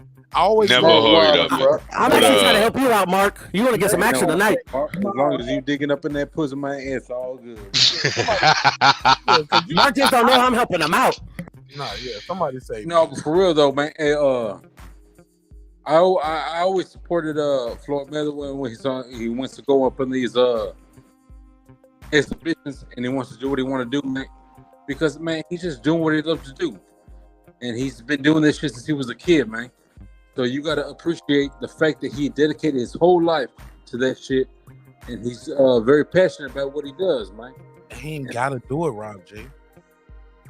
Yeah, he ain't got to do it, but maybe he loves to do it. I know he ain't got to do it, and I know he loves to do it, and I fuck with him, bro. So that's what I'm saying, man. Sometimes, man, that passion exceeds what you want, and you just want to do it, bro. And that's what I'm talking about, man. And Floyd loved Rock'em Sock'em, by the way. What's the point of that? Like I said, man, I'm just talking shit. I'm just talking shit. Hey, man, anytime someone talk about this, man, I always say, man, hey, what did you want to be when you was a kid? What was your goals when you was a kid? Everyone in the panel. Be a motherfucking gangster. A boxer. You want to be a motherfucking NASA astronaut. Stop the cap, Reggie Owens. That's what I'm saying, man. I want to be a boxer. What you want to do when you was a kid, man? I want to be a boxer. Are you doing that today? Every now and then, but it's not professional like I wanted to be. Okay, so you cannot blame Floyd Mayweather for doing that today, man. I wanted to be a comedian, and then I wanted to be a painter. Like what's the dude you show up on PBS? Rob Ross. Like I want Ross. man, I had so many, but more or less. So are you doing that today? I'm glad you said that. That's what made me Are you doing that today? I'm actually doing what I wanted to do more on a bigger level, dog, because that's good. I That's always good. just wanted to entertain people. Like, Absolutely. I didn't know that's what it was. I just like to rap. Like we used to do. My sister and I and my brother, like we used to have dance routines we'd do at the Thanksgiving and Christmas parties and shit. Yeah, most definitely. Like I used to do open mic, rap battles, DJ. I got swapped and stumped out in every DJ battle. I never won a DJ battle, but open mic, and shit, rapping and performing. Yeah, I even talked to Brandon Washington. Shout out to Brandon Washington. So we'll go 1 for 1, man. Hey, Reggie, man. Reggie, what you want to do when you was a kid, man? Be a motherfucking crip. No, I want to be a lot of shit. I don't know. A pilot. That's why I always wanted to be a pilot. So what you wanted to I do ain't when you was doing a that. kid? Are you that today? Reggie, real quick. No, hell no. Reggie, I remember when I first. Why is that? Hold up, Rob G. Let's not. I'm asking him a question, bro. Come on, let me get this off, man. Okay. Because George Bush making that recession. That's why. Okay, say that again. Because of George Bush and his motherfucking recession. Okay, so and you feel like that stopped you? Yeah, I got too old. Shit. Okay, so you feel like you were too old to Damn, chase Rob what G, you wanted to do. make no Barbara Walter shit. Look, he asked and answered. I'm curious. Based on you, asked and answered. Your Honor. Hey, look, let's move forward. God damn it, all I'm saying is, man, you cannot hate Floyd Mayweather for doing what he dedicated his whole life to, what he started when he was a kid, and he's still doing that today, man. I feel that is inspiring, bro. For sure. Tell that to his haters. Well, I think I'm doing that now. They ain't listening to you, brother. Trust me. I don't think Reggie hating on him though, but I think you had a good point. You had a good question. I was just trying to turn it into a good conversation. Like we don't have to turn it into an interrogation. Okay. like now, why you ain't do it? Who fault was it? Nigga? You did it. Reggie, it's your fault. You ain't saying a piece of shit. You should have been a pilot. Hey, Mark. You gonna make me on YouTube, Daddy. Giving us great content every night. Reggie, thank you for whatever choice you made, man. God brought you to it. You know what I'm saying? Shit, you I heard my name. Yeah, look, No, I didn't take that's what Rob G was doing. No, he wasn't doing that. No, I was just asking, bro. I got you, Philip H. But Reggie, but I said that to say this. I remember being a kid. Hold on, man. Thank you, Reggie, man. Come on, man. I just got the flow right back, Rob G. Let me get the flow. Let me go ahead. Let me hold this shit. I remember wanting to be an archaeologist as a kid, Reggie. You know what that is? I'm sure you, Reggie, I used to be in the backyard digging up rocks, nigga. And I used to date the bishop's daughter at the time at my church. And I would be bringing her rocks. Like, look at this graphite. Reggie, she won't into none of that. She tricked me. I thought she just, man, she was just like, oh man, you a square that my daddy approved. Like, suck on my titty. And I was like, hey, wait a minute. I'm trying to respect your dad. Gotta put a case on this. Reggie, the preacher's kids are the worst. I know you talked about you used to grow up in church too. You ever had one of those situations with the preacher's kids? I mean, the first girl I ever known to get finger banged was the pastor's daughter. Talk about it, man. No. And the crazy shit, we got a church. Don't leave, man. Don't leave yet. Go ahead. Man, church camp shit and getting finger banged and shit. Were you first in line, second, third? Like where? No, it wasn't me. No, it wasn't by me. But I'm like, you know, I didn't think that. You know, you always think pastor kids is good and shit. That girl turned out to be freaky to the motherfucker, man. Mark. Go ahead. No, I just wanted to. Philip wanted me to translate what he typed. He put Floyd le dio una paliza. Translated to Floyd kicked his ass. Philip H, the all-time great. Shout out to Philip H, man. All right. It's viewer's choice tonight, man. So check us out, man. All I wanted to say, man, is the only reason why I asked that shit is because, man, sometimes when you dedicate your whole life to that shit, man, come on, man, you can't give it up, man. You're really passionate about that shit. So that's why I say with Floyd Mayweather, sometimes, man, hey, man, even though it comes to combat sports, and some motherfuckers feel like, oh, I should give this shit up, man. Maybe he loves that shit. Maybe he loves getting hit. Maybe he loves blocking. Maybe he loves doing that shit, man. Come on, man. Mm-hmm.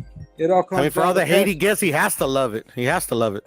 Man, you take it Well, away from I don't think he has to love it. I think he was forced to love it when he was a kid, and he became to love it as he was getting older, man.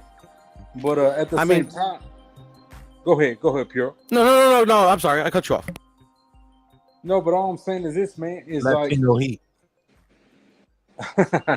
We ain't gonna have no Latino heat, brother. It's Latino respect, brother. Latino Heat was a group. People always, every time I say that, people think it's some beef. I was like, never forget, Latino Heat was the name of the group. No, the wrestlers, right? Latino Heat was HLD versus that other motherfucker out of New York. That's that shit was hilarious, bro. That's bro. Player. Hey, once I heard that shit, bro, I actually went to the store and bought some popcorn. Oh man, go ahead. Popcorn is terrible for your teeth. No, it's a good healthy snack, low carb. Yeah, you got to get the kernelless, man. It's terrible for your teeth, though, man. Unless you got. But look at me, yuck mouth over here getting all his dinner work done, trying to tell. Hey, look, hey Reggie, I sound like the bitch that got her body done, telling her y'all bitches need to start going to the gym. Man, hey man, you a city boy or what? You a city boy, bro. All his dinner work done, telling Look at Mark, man. Mark a city boy. Nah, man, I'm definitely a country boy. Oh, you a country boy now, huh? I've always been a country boy, but I used to go visit the big cities there on the weekends and on the summers. I stayed there when I got out the army. Like, they sent all my paperwork to Baltimore. Like, I've been in Baltimore heavy. Like. All right, John Denver. I couldn't go to no schools in the state in North Carolina. I had to go to Baltimore. Okay, so for real, man. Popcorn fuck up the tea, man. Huh? Popcorn fuck up the tea. Oh, absolutely, man. I'm gonna look that John up, man. Popcorn ain't good for your teeth.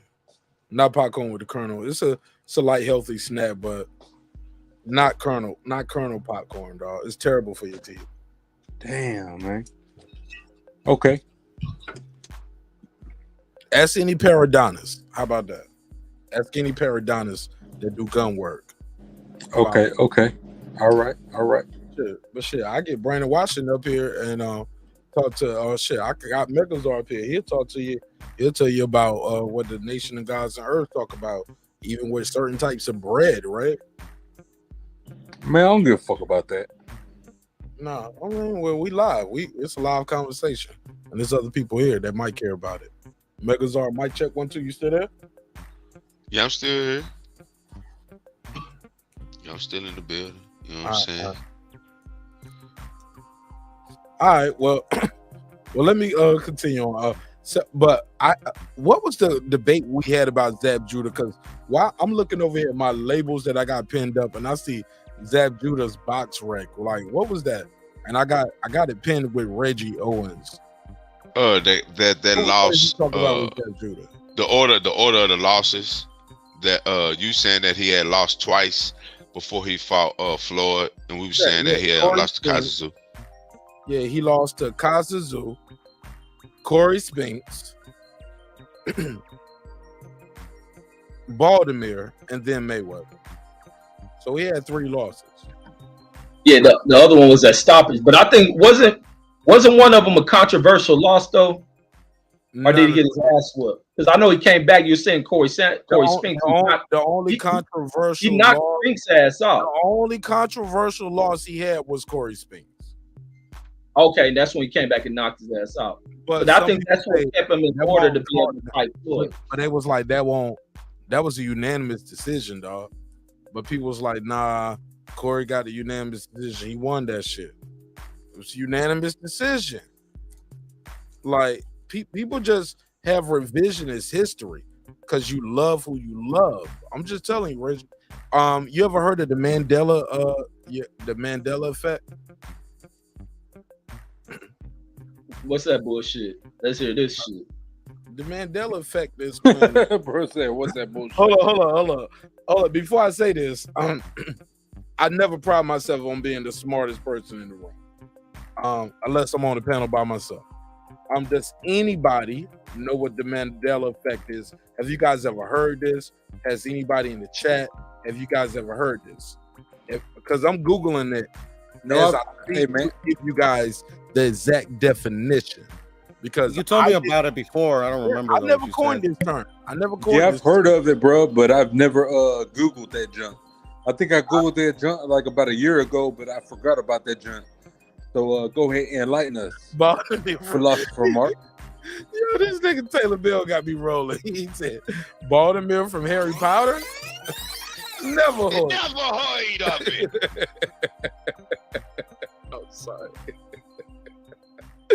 I'm sorry. This shit threw me off. Taylor Bell, you ain't shit. Taylor Bell still owe me a panel appearance. Taylor Bell, we hitting the 1 year mark. You promised me. Taylor Bell ain't never gonna join this shit, man. Man, he gonna join one day. That's my brother, man. Shout out to Allen, man. I'm about to pull up to San Antonio and link up with that motherfucker, man. Man, I got love for Taylor Bell. And I'm gonna start promoting his company more on the show now that he's a member. You know what I'm saying? TapTextSimUnlock.com, man. Absolutely. Say it again, Rob G, for the people. TapTextSimUnlock.com, man. I don't know the website, but bro, that's it. Tad said you said it. You actually said .com when you said it. Say it again. TapTextSimUnlock.com, man. Shout out to Taylor Bell, man. Shout out to Taylor Bell, man. It's my guy, man. Gotta put a case on him though. You been in the chat for almost Taylor Bell. We about to hit a 2-year anniversary. About to hit our 2-year anniversary. I don't expect you to pull up to the meet and greet, but you gonna call in at least to this motherfucking show. Why don't you call in tonight, bro? Yeah, man. Call the Google number. I don't save these. Come on, man. I don't save. I only block. Only block. Yeah, I don't save shit on that phone. But hell yeah, man. But I fuck with Taylor Bell, man. Taylor Bell been around for about 2 years, man. Or about a year. Yeah, now. we fuck with Taylor Bell, man. Taylor Bell, bro. All right. He said Taylor Bell gotta stop stalking me. Damn, y'all got chat beat and Philip H. Damn, Philip H. We know y'all both in Texas, man. Oh, they both in Texas. Yeah, man. I be forgetting, man. I remember the people I talk to on the regular. And the people I see in the chat, I remember the members, but yeah, man. Reggie know. He been doing this shit way longer than me. Reggie, did you give me your take? No, I don't. Nah, Reggie, you see this? Reggie said, hell no, bro. I don't know about the. I don't be studying YouTube. Nigga, I don't be knowing these rules. I don't know that algorithm shit. I just Reggie don't give a fuck, man. Yeah, I just load shit up. You know when niggas pull up in Vegas, they trying to holler at you, Reggie. Reggie, you been doing Reggie, YouTube star, man. Reggie, I'm pulling up in Vegas. You know what I'm saying? Reggie, YouTube star. When you rolling out here? Look, Reggie, I got your number. I'm gonna text you, nigga. I can't tell everybody. I don't want to end up like JFK out here. I be talking shit out here, nigga. I'm gonna have my family with me. I'm gonna have my family with me, dog. Oh, for sure. Everybody with. You know what I'm saying? It ain't that type of party. You know what I'm saying? But what I will tell you is when I pull up, I'm gonna see D Bevel the champ. I'm gonna make it my business to see him. But I'm gonna make it my business to see you too. I'm gonna pull a third senior. Yeah, D Bevel's a homie, man. Third senior. I'm be like Reggie. D Bevel's a homie, bro. I don't know what you, Reggie. I need to hit you up, man, because Reg, you got a military ID? Do you use your military discount everywhere you go or no? Nuh-uh. Oh, this discount ass motherfucker, man. This motherfucker be pulling up to every breast. Are you joking or are you serious, Reg? God damn, bro. No, I'm serious. I'll be asking, they got discounts for vets. They don't be giving shit out for that shit. Oh shit, they giving out at all the hotels. Shit. Mark be that motherfucker. Hey man, Yeah, nigga, you got a military discount? Like 5 Goddamn, man. to like 2. Wait, 500 a night? Yes, to like 2 something. Dang. With the veterans, the VA card. Y'all renting the car? Y'all rent y'all rental car already? Did y'all rent your car already? No. Yeah, you better rent that shit or No. I hit you up, Reggie. You got a plug? You got a place you should recommend because I Reggie trying to back out of everything. I burn my bridges in Enterprise, so I always tell them stories.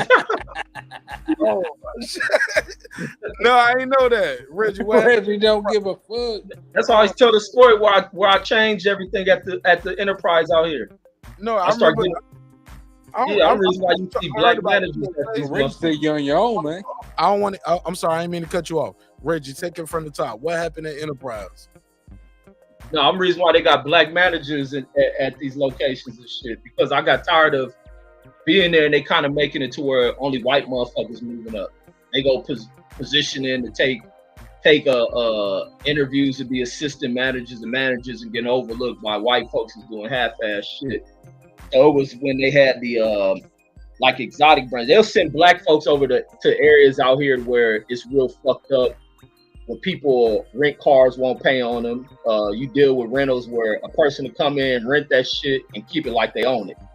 So it was like I was seeing that shit. Those would be the opportunities that some black people get to be managers in this motherfucker. And then so when they had this position open up at this the exotic car brand, which is because over at Enterprise, once you move up to management, they treated this how Enterprise stays as a lucrative and top tier in the rental side of shit. Oh goddamn, Mark, shut that shit off, man. Is when you get into your management positions, your money becomes based on how well you run your stores, how much risk you gonna take. So it's like you take the hits on your check. So the company ain't bearing the brunt of a lot of that shit. So if people are wrecking cars and you ain't did the right what they call that shit, you ain't did the right like proper underwriting to check everything. Make sure if they rent a car not taking insurance, make sure they have an insurance that pay on it. Try to get like contact information, writing down jobs, where they work at. Speaking of someone, if they come in with certain type of payment, like especially if they came in with a debit card, they want you to do all this type of shit. Run them as risk. But really what that was them profiling black people. And then you have to where they'll do shit like wanting like higher down payments, wanting more in the payments. So in these certain areas you get to where when they send these cars out, these people, in poor areas, they're not returning them. They keeping the cars out longer than what they expected. It was like we keeping this Hyundai Elantra. It's some people that will rent a car and it becomes theirs. The motherfuckers are coming for 1 week and own that shit. You would never see that car again. And then so the branches be taking hits until they just write that shit off, and then they try to wait till they can find it. Sometimes you got crazy to me because I never been that guy, but I forgot it's niggas out there. That's they hustle. We still need cars. Yeah, if you people take a real car and act like it's theirs or change it out every other few months and floss that shit. But it's some people that keep these cars and you never see them. So it was like, so you'll have people working in those areas, and what happens with a manager is they get with these fucked up checks. They may not even earn nothing. They'll get the first half of the week, they'll get a salary check, which is like barely fucking like $10 a month. Then the next week, if the branch is taking hits on revenue coming in there, or you got cars that just sit on the lot, they charge you storage fees. This shit hits the branches. So you're getting a storage fee if cars are sitting on the lot, not rented. You didn't get upgrades. They factor in how well the team is selling. And then if that ain't happening, you're taking a hit. So the company really is making employees absorb shit that the company's supposed to be taking. So company never really is taking losses like that. The employees are also being punished.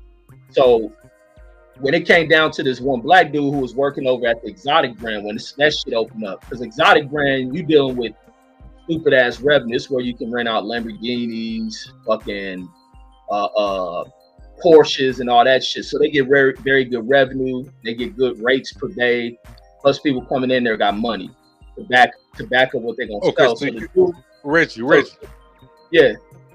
So you had a regular end, and then you had an exotic end. Yeah, they got Exotic end. We even had where they were bringing in, they were renting Harleys at one point. They were doing a motorcycle division and shit. But then, so with that job that opened, so a lot of black folks is being overlooked for positions and shit, and always doing hard work. So when they had the opening at that Exotic brand, the people who was working at Exotic was the one white dude who was titled as an assistant. That was his title, but he was running that shit as a manager, making stupid money, making more money than managers at other branches. He had been doing that shit for like his own pocket money.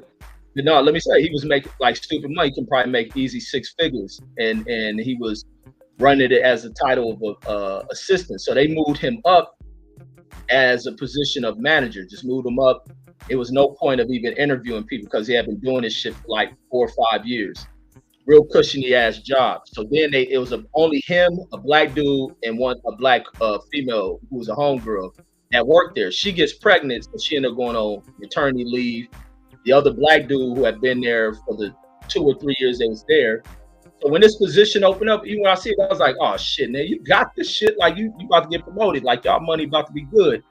So then they still had to do the interviews for the shit. They give this shit to a white boy who had just got with the company for like, motherfucker probably been there like 6 or 8 months or some shit like that. And when he interviewed for the position, that's who the fuck they gave it to. When I seen that black dude, next time I went by that location, man, and I was like, he was just, I knew I had to say nothing to him because everybody knew I was like this motherfucker. They knew to come to me when there's black issues in the company and shit. Somehow my name get spread around that shit. Plus I was a person, if I went to a black branch and went to a branch and I seen a black person in there and the motherfuckers try to look off and wouldn't say hi, I walk over there, say, I'm Reggie, what's up? And I tell them stay black because I be seeing they be acting afraid to beat themselves and shit. And even the white folks knew how I was. Like I not to be like that, but it was like I don't do all that assimilation crap like the rest of these motherfuckers. Stay black, bro. Yeah, I walk off, stay black, motherfucking coward, and walk out. And then I get to call cap on that. Hey, you better ask the motherfuckers. But no, this Reggie, man. We don't believe you. You need more people. I don't believe you did that, Reggie. No, you better ask motherfuckers who have ever worked with me. Man, I believe every job I have ever worked, I have always kicked up dust. Even at this job I'm at currently, I've kicked up that shit. Motherfuckers calling me racist and shit. I could tell 'cause I was watching one of your lives and you was like, yo, my manager in the chat right now. Yeah, I'll be myself at work, but I don't be acting ignorant. I was like, this nigga ain't about this. I was like, I gotta send him a super chat or something.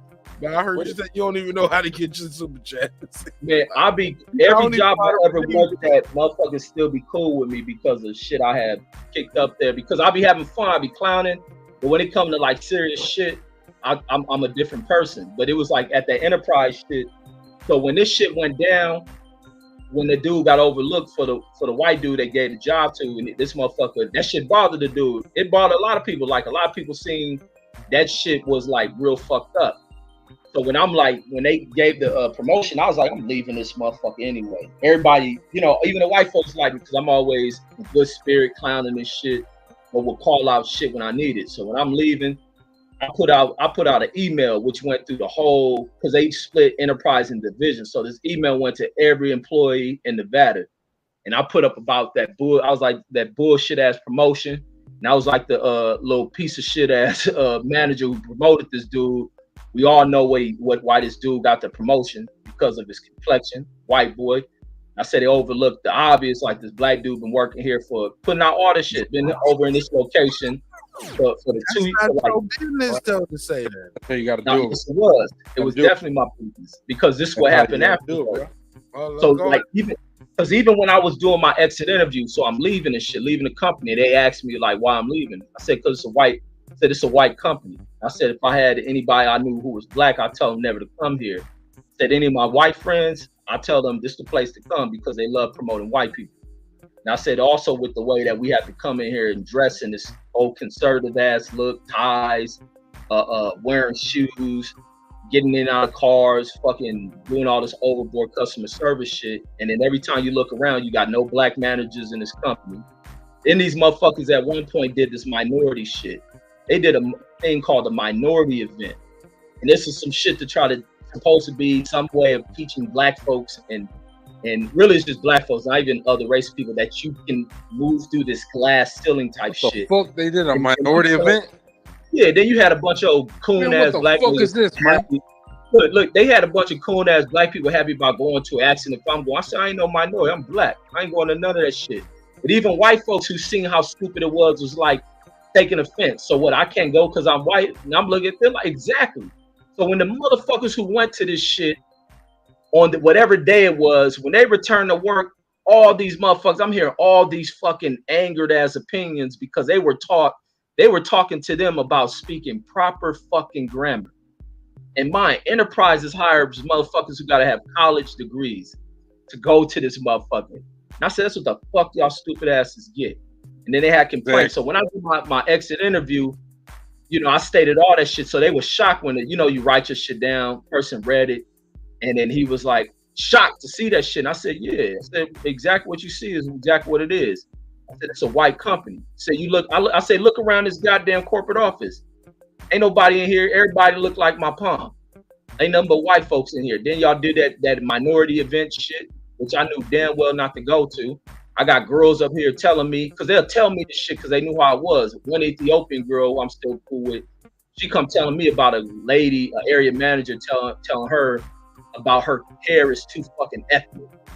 Like, man, what the like? Who the fuck gonna say that shit? So then it was like when I get back, I put that email out, bringing up about this racist shit, all this shit, and about these opportunities.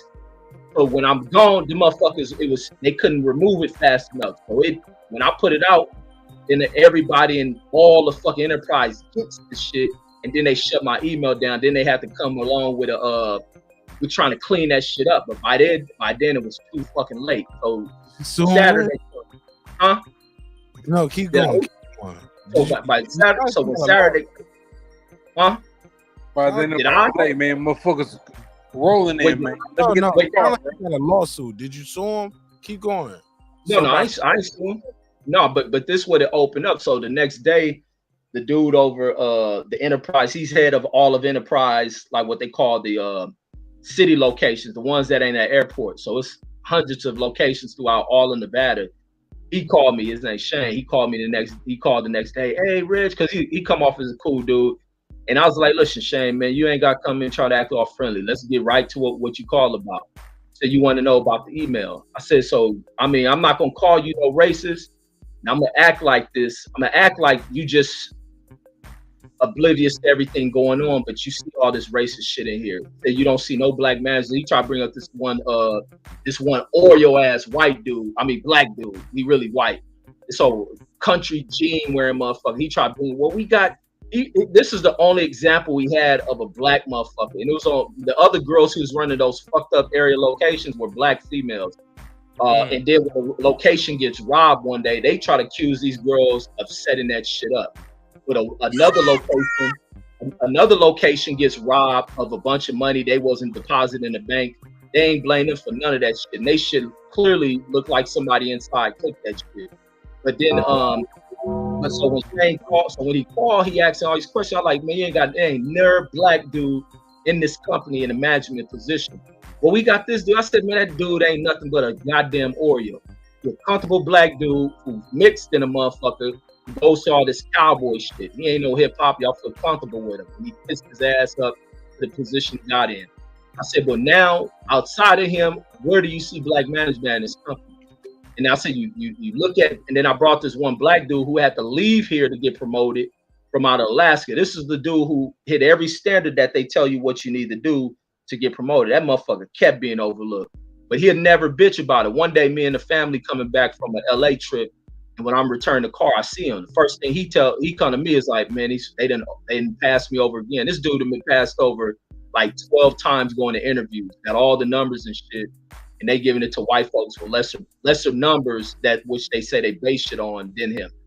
And he was like, so I knew that shit bothered him. And then he ended up leaving as soon as he go back to Alaska, because Alaska got a big black population in like Anchorage or something. The fool ended up getting promoted, ended up being a manager. So I was like, this is the problem down here. So Shane want to act like this ain't going. I said, then y'all do that minority shit. I said, what was that about? He's like, yeah, I know, Reg. You said you're right about that. And I thought about that. And I said, so why you didn't stop it? He said, I know. I said, so you got a problem. I said, then you got the other issue with motherfuckers talking about quitting because of what's going on. A lot of the black employees there feel slighted. They come in here, they work twice as hard as these ain't trying to fucking sacrifice that fucking check, man. Yeah, and that was the other thing. The company, because this is coming out the session, the company knew where they had people. And also before I left, we in this damn meeting for what's that shit when you do the employee surveys? That's what they came back with. And then the surveys, because they score them, they were low as fuck. And it was like people were complaining about pay and shit. So when this thing where they do the review of the employee surveys, ain't no executive people supposed to be there. Every motherfucking top level executive in this motherfucker, and then got an answer and response to shit. Then when it came up the topic about pay increase, the motherfucker who made like $7 million a fucking year got the audacity to state that he didn't want to give increases in pay because he didn't want people being complacent. Motherfuckers ain't trying to move in y'all management positions to have their checks fucked off. And when people ain't got the income to pay for shit, and then you got these people getting lower incomes because it costs too much to pay hourly paid employees. So you want everybody moving into the management side of shit so you can fuck them over. So it was like shit like that. So when I put that email out, man, everybody was hitting me up. Motherfuckers who I didn't even really talk to. People I used to have to walk up to and tell them to stay black and shit. They'll find me on fucking Facebook. Oh my God, thank you, blah, blah, blah, this and that. So one day, like a year after that shit, when I started renting cars and shit, I see motherfuckers with goatees and shit, wearing bow ties. They hair like, you know how kids was wearing that little nappy style hair and shit. I'm seeing black folks looking like that. And in my mind, I'm just telling myself, I said, look, they did. I said, I changed that shit. I said, they did this shit for me. And I'm just telling myself, because I'm like, I know I had to, because of the fuck me and this nigga Shane had. So then it was like a few months after that, I rent another car and I'm taking it back by my house. It was this girl who was running that branch.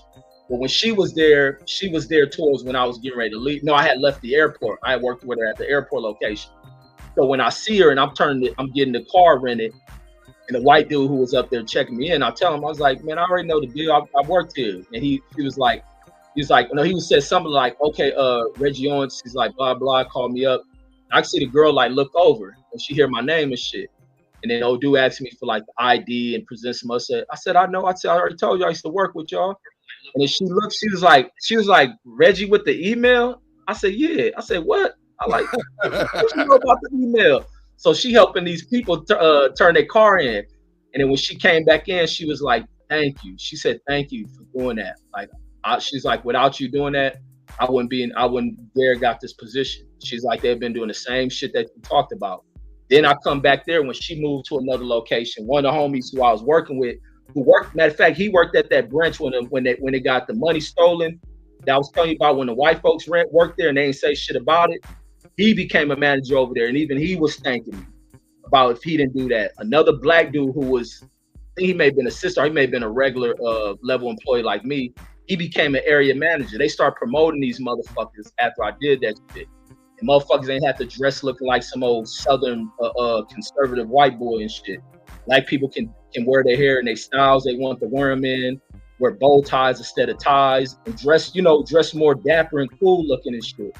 So it's like, that was the impact of me doing that shit. Because they knew they was doing a lot of fuck shit and wasn't correcting it. And it'd be like, you work in them locations and you see white folks won't get up to go help somebody when they see them black. White people using the word ghetto. And so I said, see how they use it. And I said, man, I just came out of this fucking ghetto with all these pickup trucks, these people living in trailers and shit. So I would determine that shit and watch these motherfuckers turn red. Or if I hear them use the word African American, I'll be like, yeah, that European American lady up there wants you. Say shit like that, just offend these motherfuckers. And then I remember, hold on. Say that again. So when they say African American, you would call them European American counterparts. European Americans. I flipped that on them and they fucking react and it turned red and shit, get mad. Then they had the Why is that? You think? Why is that? Because you think they believe they have more of a stake in the country than you, and you feel like you remind them like, hey, these new arrivals. Yeah. Okay. Yeah, and then break that down, Reg. Cook that brick. No, but that's the way I do it with them and watch them how they react to that shit. And I'm telling you, they turn red than a motherfucker. The first time I ever said this shit was to this Asian cat I seen at the gym who was in like this all TC shit when I was trying to go back into the I was trying to go into the Air Force to get into like their pilots program. And one day I see him at the gym and he up there like describing a story. And he kept using the word African American. So when I fucking start talking about some of the white people in the class, call them European Americans. And he looked like strange, like, what's European American? I said, yeah, the European. I just continue on. Kept saying that European American. But then he stopped using the word African American. He called him black. And then so it was just like that. But back in like even at Enterprises, one Mormon white cat who was working there, he used to always, when we talk basketball, this motherfucker always highlights somebody white. John Stockton, fucking what's that for dead and all these motherfuckers and talking about like Stockton being one of the best. Maybe that's what he like. No, he was pushing this white shit. And every time you speak of some shit, it's a white athlete just come out of nowhere. And then he was like, well, we are the best, this and that. I said, listen, and he said he'd come up with some shit about them being the dominant race. I said, listen, homie, you got these recessive ass genes. Say he ain't never heard no shit like that. He looking shocked in the motherfucker. I said, if I fucked your sister and got her pregnant, that baby will have more black features to her than your fucking white ass. And then this motherfucker like ran off because he's seeing how real I was being about it. He ran off to go ask some white managers in one of the offices. And they told him that they went in there. He went in there and asked him this shit. They told him like, yeah, he has more dominant genes than us. This white motherfucker was mad than a motherfucker. I like, so you better keep your fucking sister the fuck away from me. You recessive ass motherfuckers. Hold on, Reggie. Like, so you had a conversation with him and he went and ran and told the manager. He went in there to try to ask this shit because he always talked this white shit. And like I said, a lot of black people. Oh shit! And so when this motherfucker heard me say that shit, he went in to go try to ask. I said, "It's the truth, homie. Just look at any time you see some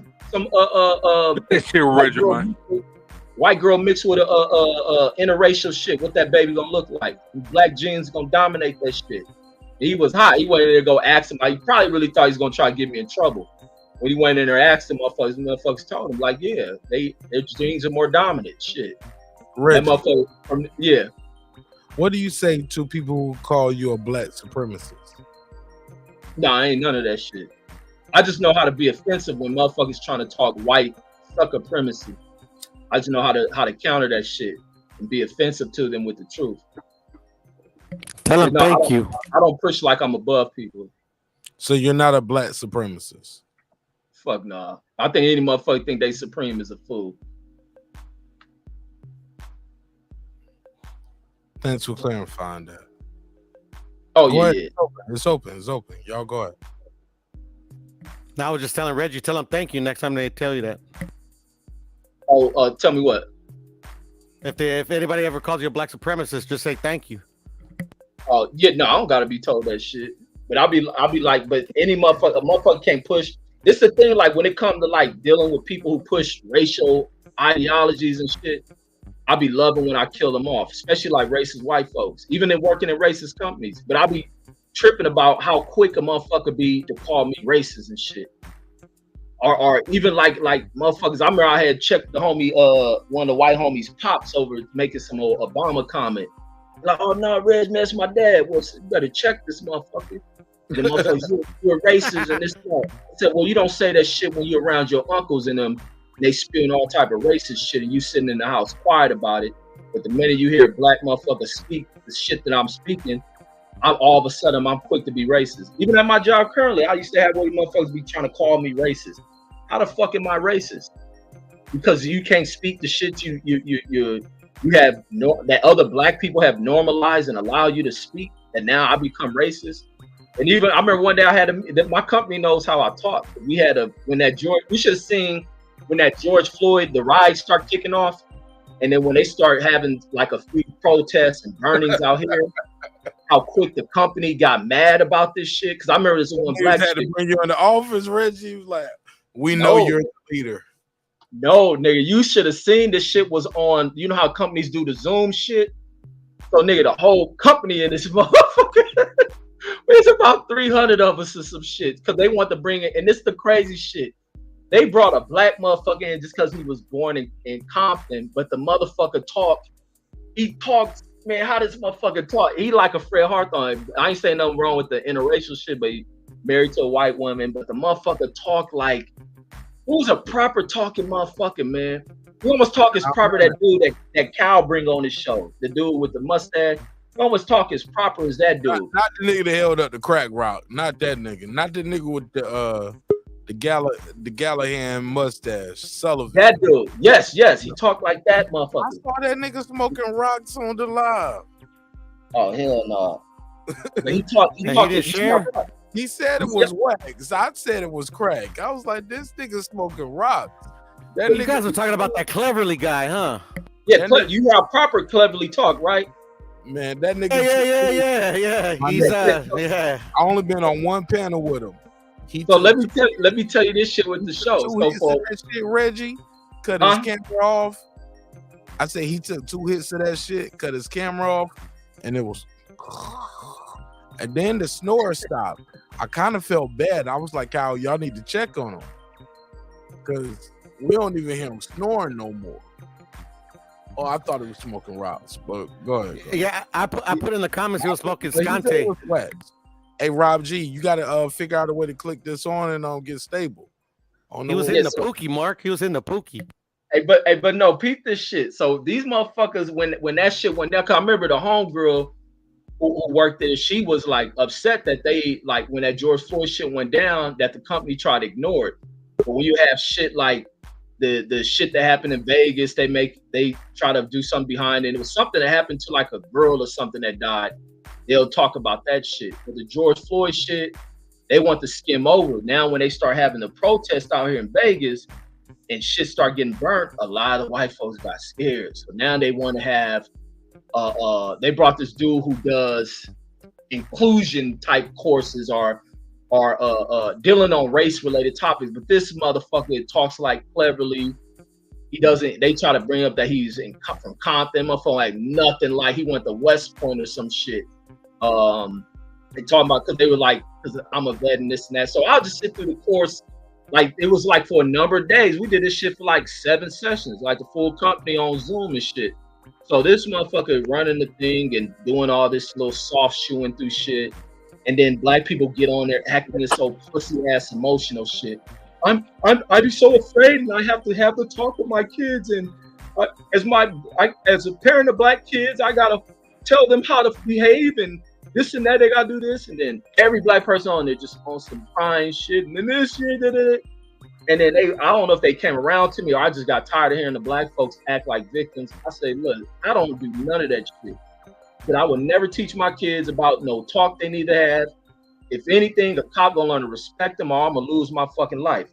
The day you don't see me in this job is the day that something didn't happen, and you would definitely see it on the news. That a cop would not be doing anything, or my kids need to be submissive or be suppressed in how they just function as normal people because of the skin, because of their skin color. My job as their father and as a man is to try to break down these type of things that are barriers against them, that try to marginalize them and exclude them from shit. Like, hell no, I don't do none of that talking with my kids. Whatever they white friends can do, whatever they white friends do, my kids can do. That's even the approach I used to have. Even in the military, I should be like, whatever these white motherfuckers do, I can do the same shit. I just don't do dumb shit. And then it was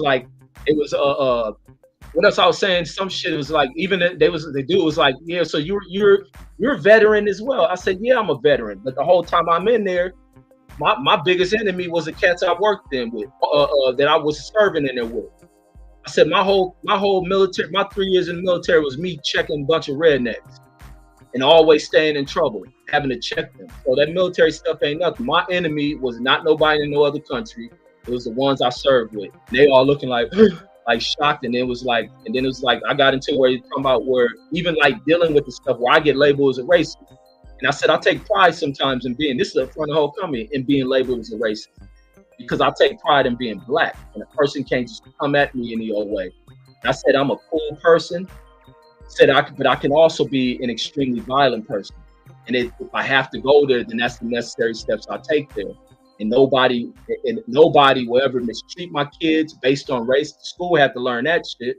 And then it was like the black folks now want to start talking with pride and not this old weak ass shit. And then playing like, and then you start having the white folks who are talking about, I never knew this was going on.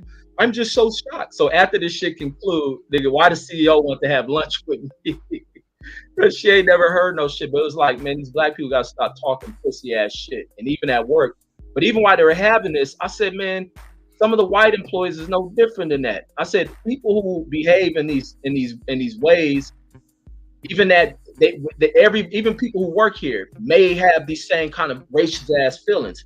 But at work, people have to come and show a different side of them. They have to suppress some of these hatreds and shit that they have towards people. Everybody's different at work.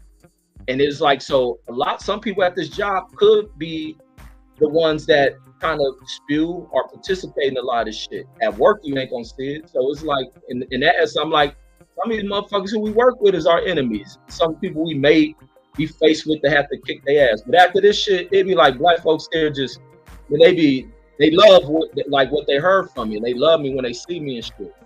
And even the white ones gotta respect me. Like, but it's all that needing to tiptoe around or act a different way. That's why I be tripping when I hear these niggas talking about you work for what, talking like ill about people who go to work for jobs. Like, just because you work for a job don't mean motherfuckers gonna mistreat you. A lot of people will accept anything from a job, but hell no, you gotta stand for shit. Every job I've worked at, I stood for shit. That's why motherfuckers who worked with me, I be cool with to this day. And they will always tell you like, man, this motherfucker's crazy.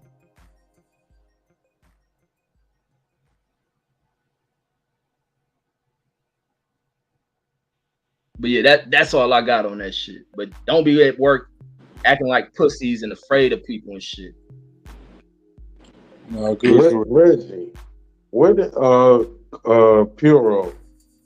Yes, sir. Rob G, where did it get cool to start picking on people for having a job? When did that become cool? I'm lost. When these niggas start acting like they rich or got a little extra money, I never understood that shit myself, bro. I agree with that. When did people start whining for every single thing in the world? That's my whole thing.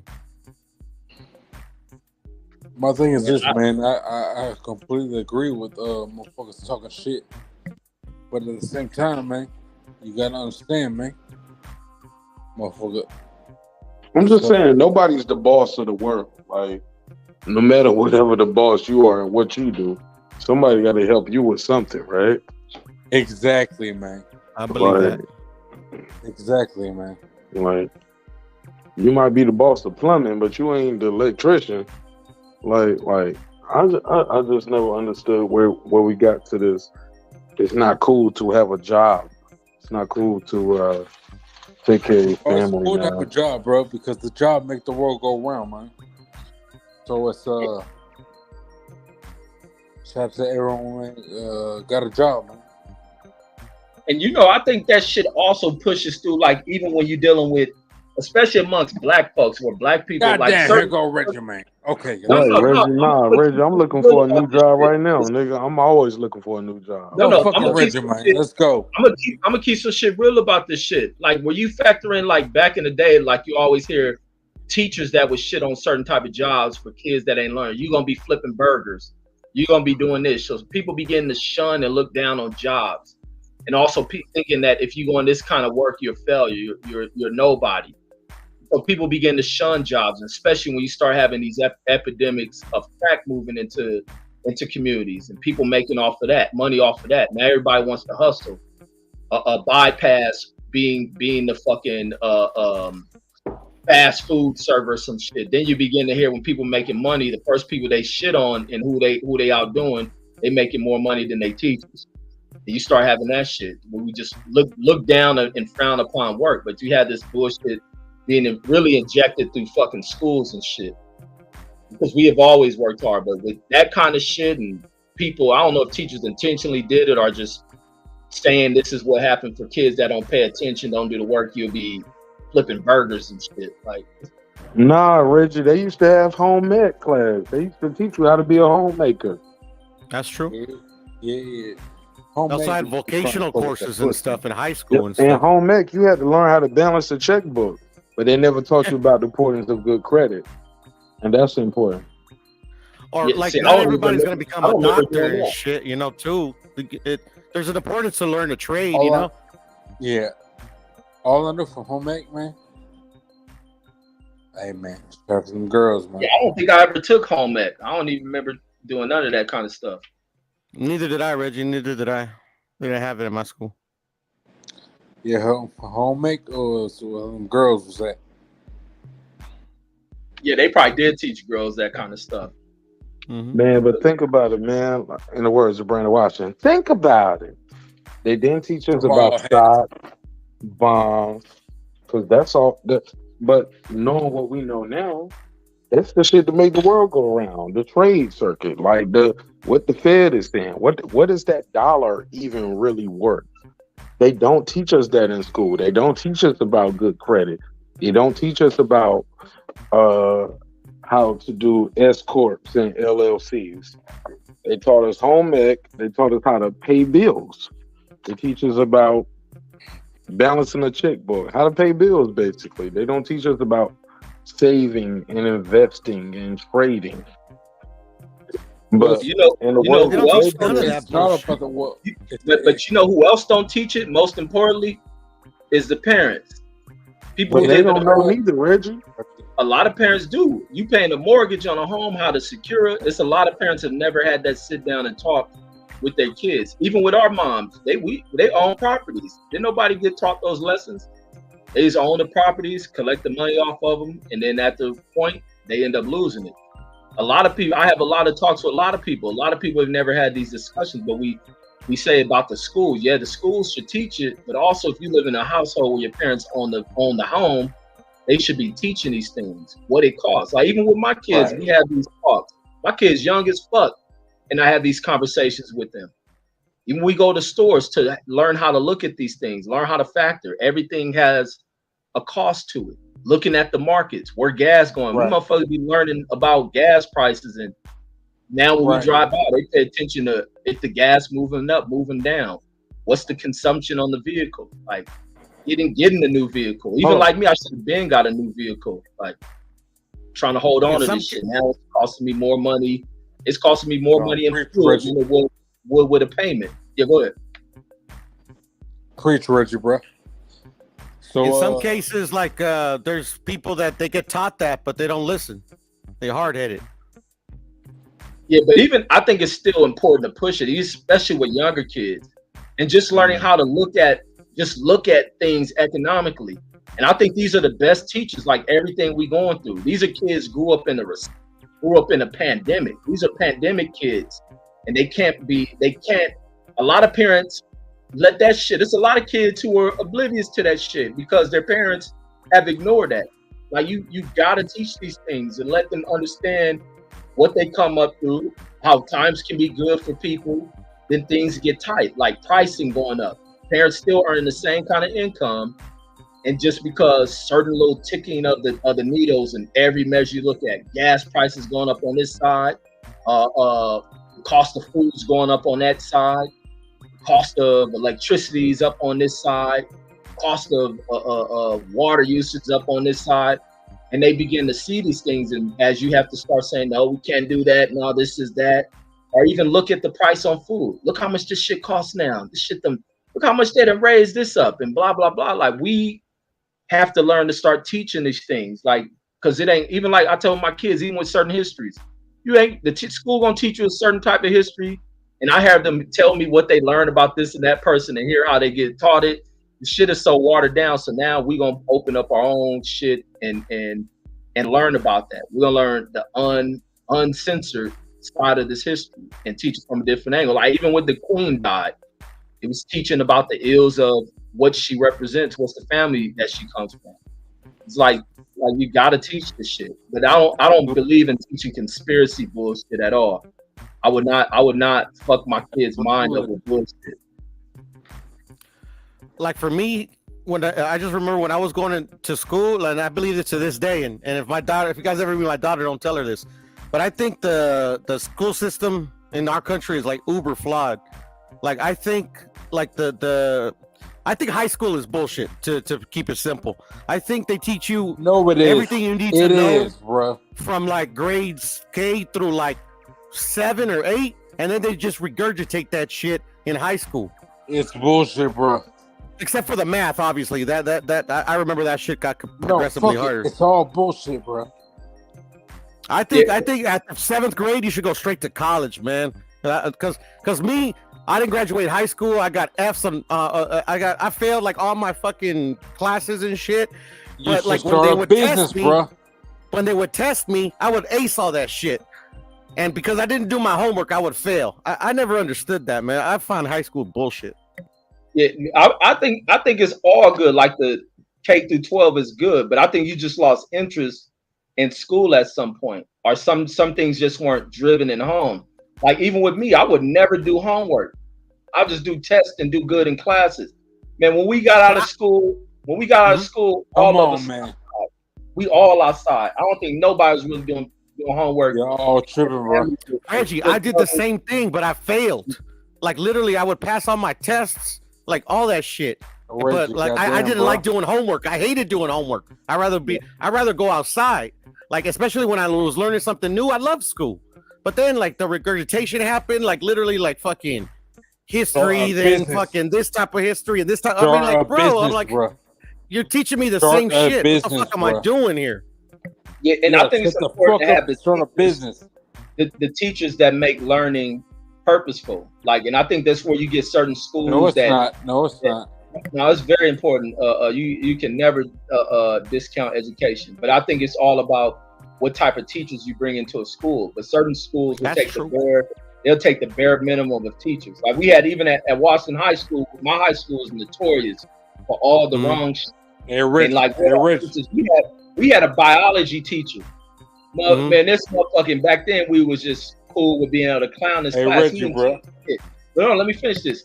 We didn't teach shit. We had a biology class coloring organisms. It was like elementary school. Get you some crayons, color an organism. But outside that, we didn't do none of shit. We in there roasting, clowning. This motherfucker would sit and read stocks.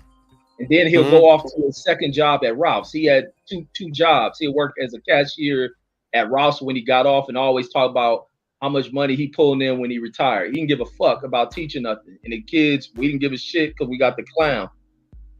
And it was just like you have these teachers that disengage. But when I went to other schools, that's like why I be looking back and have such a intriguing like story on shit, because I've also went to one of the top schools in this damn country in that Evanston Township shit.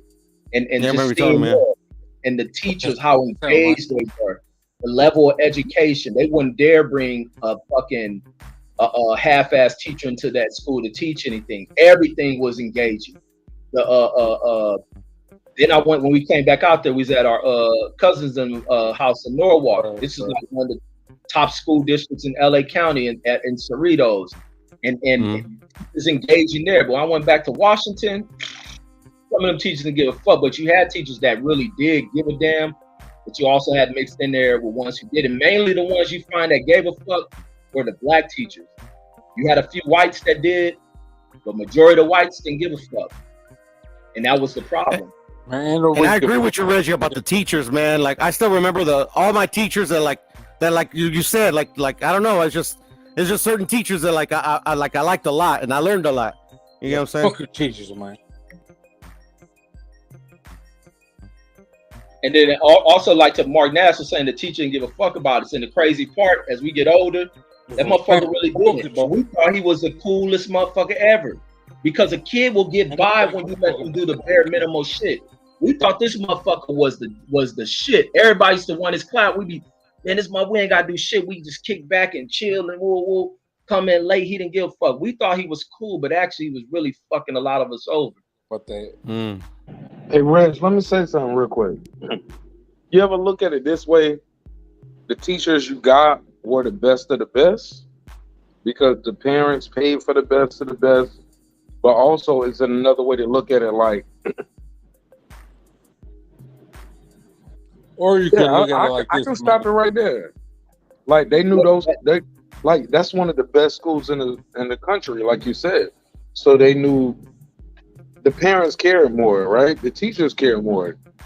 They knew what that shit cost. They knew what they got in grants. They got the best of the best, or the teachers might have gave a little more time and energy into certain people because they was like, if you here, you can go to be here, you know? Well, no, I think it's more of that racial dynamic that plays into the school system. If you ever seen real racism, you always look into institutions. The military's one, prisons one, and school is definitely one. Look at the history of school. Segregation, and that shit ain't that long ago. Deeply segregated shit. That shit still plays in the way in which these school districts administer shit. You look at the way in which they want to tell certain people's history and shit. Like, so it's like they know what they do, and they don't bring into it because they make all these cuts into certain areas and shit. Like you look at like a lot of black inner city schools, like especially the LA school district. Once them schools became integrated and shit, and as time moves down, all of a sudden you're starting to target funding and shit, mainly at these black schools. I can go into a white school and they have all type of shit. And that's even like you deal in LA. Parents who really care about their kids' education would take their kids into another school district, have to use people's addresses, and all of a sudden you see the difference in the type of funding, the type of lessons being learned, and it's fucked up. I even remember at Washington the one time that fucked me up because I was messed up, like, you know, being a kid in LA Unified from elementary up to dang junior high, and then we go to Chicago. But I always remember seeing our books with writing in them. I always thought these were just books that we just went to the next year. Never knew they passed down from other schools. But you always hear elder black folks talk about when they'll get the schools that another white school used up and give them to you. When I went to Evanston Township, I was tripped out when these motherfuckers gave us scientific calculators. Our schools, you got to buy one. If you don't got to do them, you got to use scratch paper to figure your math. Then these fools are giving us brand new books for every fucking class. I was tripping, like thinking we left the book in the class and shit and just shared it between periods. These fools had books for every fucking student of every damn grade, and we was getting the shit out of the plastic. And then even when I went to the school in Cerritos, the same thing, we was getting new books. I got to Washington, and I remember in the summertime when the books coming in, and I volunteered for a detail because they got this bungalow. I just didn't want to go to class. I volunteered for this shit. And in this bungalow is a bungalow full of fucking books stacked from like the floor up to the ceiling. And these are used books. And the black lady who was over that shit was saying, look, this is how they do us. This type of shit that go on. This is LA Unified, largest school districts in the fucking America. And it's the way they fund these schools over here and shit. We getting used books. These books fucked up. But we having to sort them where they go here and there. And a lot of parents said, I ain't go back and tell our mom about this shit so they can raise a fuss about it. A lot of shit just going unknown. Like even the most racist shit I ever dealt with was that time when I ended up in the first fucking, when our school started an economics class. And the dude who was teaching it was, my teacher was fucking Cedric the Entertainer wife, that's her brother. So he the teacher for our economics class and shit. So when we go down to this economic decathlon in mine, our school, so my school called Washington Preparatory High School and shit. So with that preparatory shit, I don't know if the people who allowed our school to go to this shit thought it was a white school because they hear like a college prep. It just got the name on, even though it ain't got too many of those prep classes. We when we show up, so mine, you gotta go through. So this how you knew this shit was legit. But when we get there, this is the shit they pull on us. you got to go through the school, filling out the application, get brought into this academic. It was an economic decathlon and shit. And then so you got to go through getting the proper paperwork, the people over to send this shit back. The school got to organize getting buses scheduled for this shit for us to go down. So here today we going down there, and it's at the Federal Reserve down in downtown LA and shit, where they having this shit. So we go up in there, we see all the other schools. All the other schools ain't nothing but white. Some schools mixed with white and Asians. They from like Hollywood, fucking all the little white upper middle class, upper class white areas and shit. And here we come rolling in, all black kids. And you see the looks coming from way across the other side of the room. We the last school to show up. So we on the side, like, and our teachers walking over there to like find out, get us signed in and shit like that. Here come the bullshit. They acting like they ain't got us on the list. The teacher like looking over on them, see our school on the fucking list. Like, what are you talking about? Then he's like, well, y'all, something didn't get done right, blah, blah. We don't have y'all on here. No, we own there, but you didn't expect it to be a black ass school. And then now all of a sudden come the bullshit. Oh, y'all, well, since we here, we got the, we didn't got the buses and all that shit. We down here, like, we ain't going back, no shit. We had this shit planned out. So these fools gonna tell the teacher and shit, well, since we're here, we can participate, but our scores can't count. And so this type of shit. So when the teacher come over there, he was like trying to give us a lesson on this is like dealing with racism. We gotta be above that shit. And we like, man, fuck, we ready. We almost from the point of fucking just starting to fight in the fucking lobby of this place. So then they say, well, we come in there and shit. But then they have like all this, what they call it, like continental breakfast type shit, like fruit in there, fucking donuts and early morning like shit, like snack. They gonna say we can't have none of that shit. Man, our whole table full of that shit. We like, fuck y'all. We do our little answering for the shit and this and that, discussion in between each other, turn in. But our shit don't count. They got a banquet at the end, and it's a luncheon. We can't go to that shit. These motherfuckers give us $5 or $6, whatever it was, vouchers to go use in their cafeteria, and all they got was like a sandwich at most, a chip, and a drink.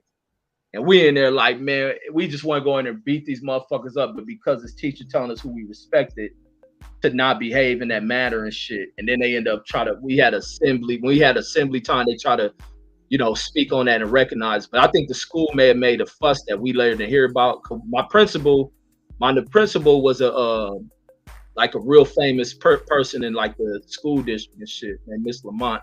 I don't know what kind of fuss they made, but it was like on some fuck shit, like dealing with that. You deal with a lot of racial shit within these school systems, and the biggest one is the economic side, how they fund them. Like, I've been through all that shit, from the best school in this fucking country to also one of the schools that is notorious for all the wrong reasons. My school known for where the Crips, kind of a founding of the Crips and shit, where Tookie and folks like that went through all the wrong reasons and shit.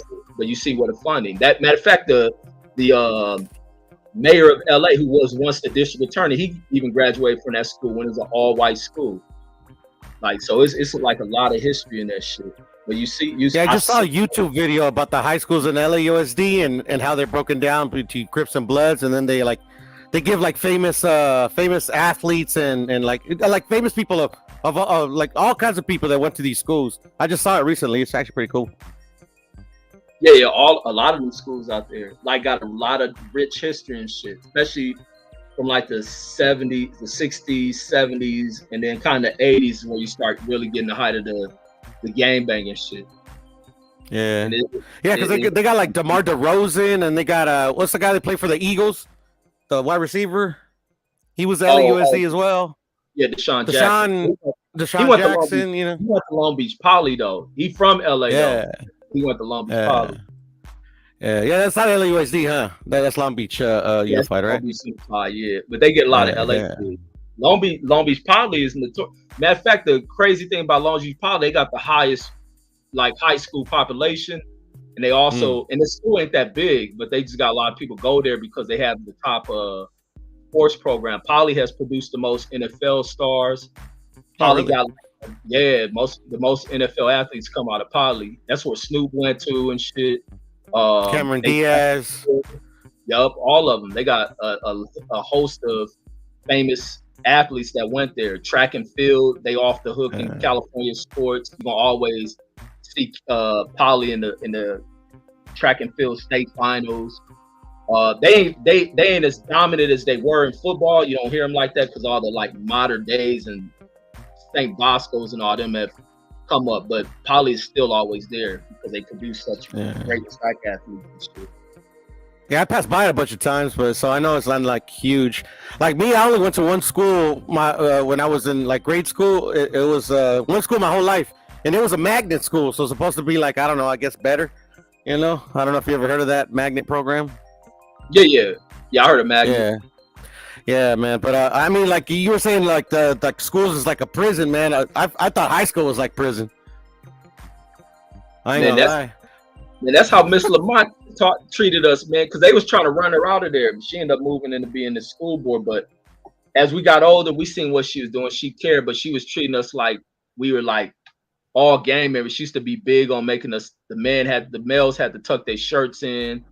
They check you at the gate when you walk through the gate, pat downs and shit. But it was because she's dealing with so many students that was really actively involved in gangs. And they thought, you know, tucking the shirt shit was one thing, but also watching the kids after they got out of school. Because high school is where a lot of gang shit drums up. Like, because you got a lot of kids from different hoods that go to these schools. And high school is kind of the epicenter of a lot of street-related beefs. I don't care what state you in. High school is where a lot of shit kick off. That's where you find your most active kids in gangs at the age of high school and shit. A lot of like, see, me, I didn't get that experience. I'm sorry to cut you off. I didn't get that experience because I don't know if like, because I do remember like my sister and my mom used to say that like for that magnet program you gotta like sign up for a list. It's not like kind of like a home school where it's like, you know, you're if you live in a certain area you could go there, you know, even though I didn't live far from that school, you know, because it's on Jefferson and Figueroa, I believe. No, what's it? Yeah, Jefferson and Figueroa. That's where the school is at. It's right across the street from USC. You know, so I never experienced that portion like you said about all the gangs and stuff like that. You know, you had like little dumb kids because they're from the hood, you know, starting their own cliques and shit, but nothing like real banging shit, you know. Nah, it's gangs over there. LA full of fucking gangs. That's the thing. No, I know that, but I'm just saying I didn't experience it in high school, you know. Oh wait, what high school you went to? Oh, you went to that magnet school.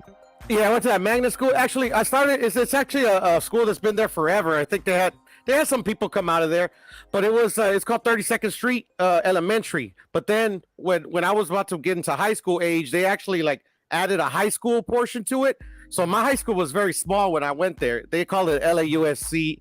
It's LAUSC Mass High School. So like since we're so small, we had class like in these bungalows, and then we would actually have class in USC. So I always thought that was cool. Man, I think that's where my nephew went. I think my sister's son went to that school. Oh, yeah? I think that's cool. That's I think he was, because I know when he was young, he was associated with USC as he went through school. So that might that's probably that one. It's probably that one. Yeah, it looks totally different from when I went there, bro. I mean, totally different.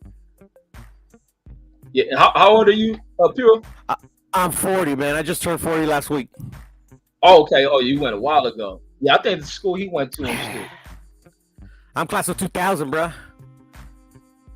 Oh, okay. Yeah, you're a year after me. Yeah, I'm in 99. Yeah, technically, I'm actually class of 2001 because, like I said, I didn't graduate from that particular high school, but I eventually graduated from manual arts. Oh, okay. Oh, yeah, I know where Manuel at. Yeah, that's my hood right there, man. I grew up right there, man. Yeah, I know exactly what you're talking about.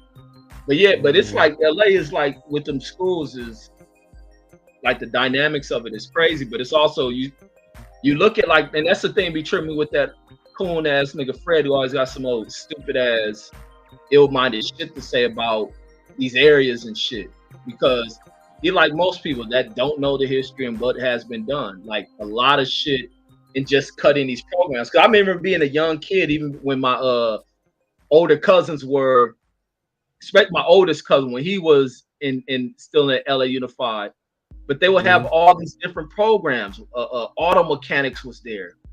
You have wood shop. You have electric class. Even when I was in junior high, we was having funding the program. We used to have horticulture, and we used to go in there and learn planting shit because the teacher would do shit to where you can earn certain points, and then these points would be you can buy shit up out of the shop and shit. But you learning, a lot of kids volunteered for that shit to learn how to with horticulture, dealing with plants and all that other shit.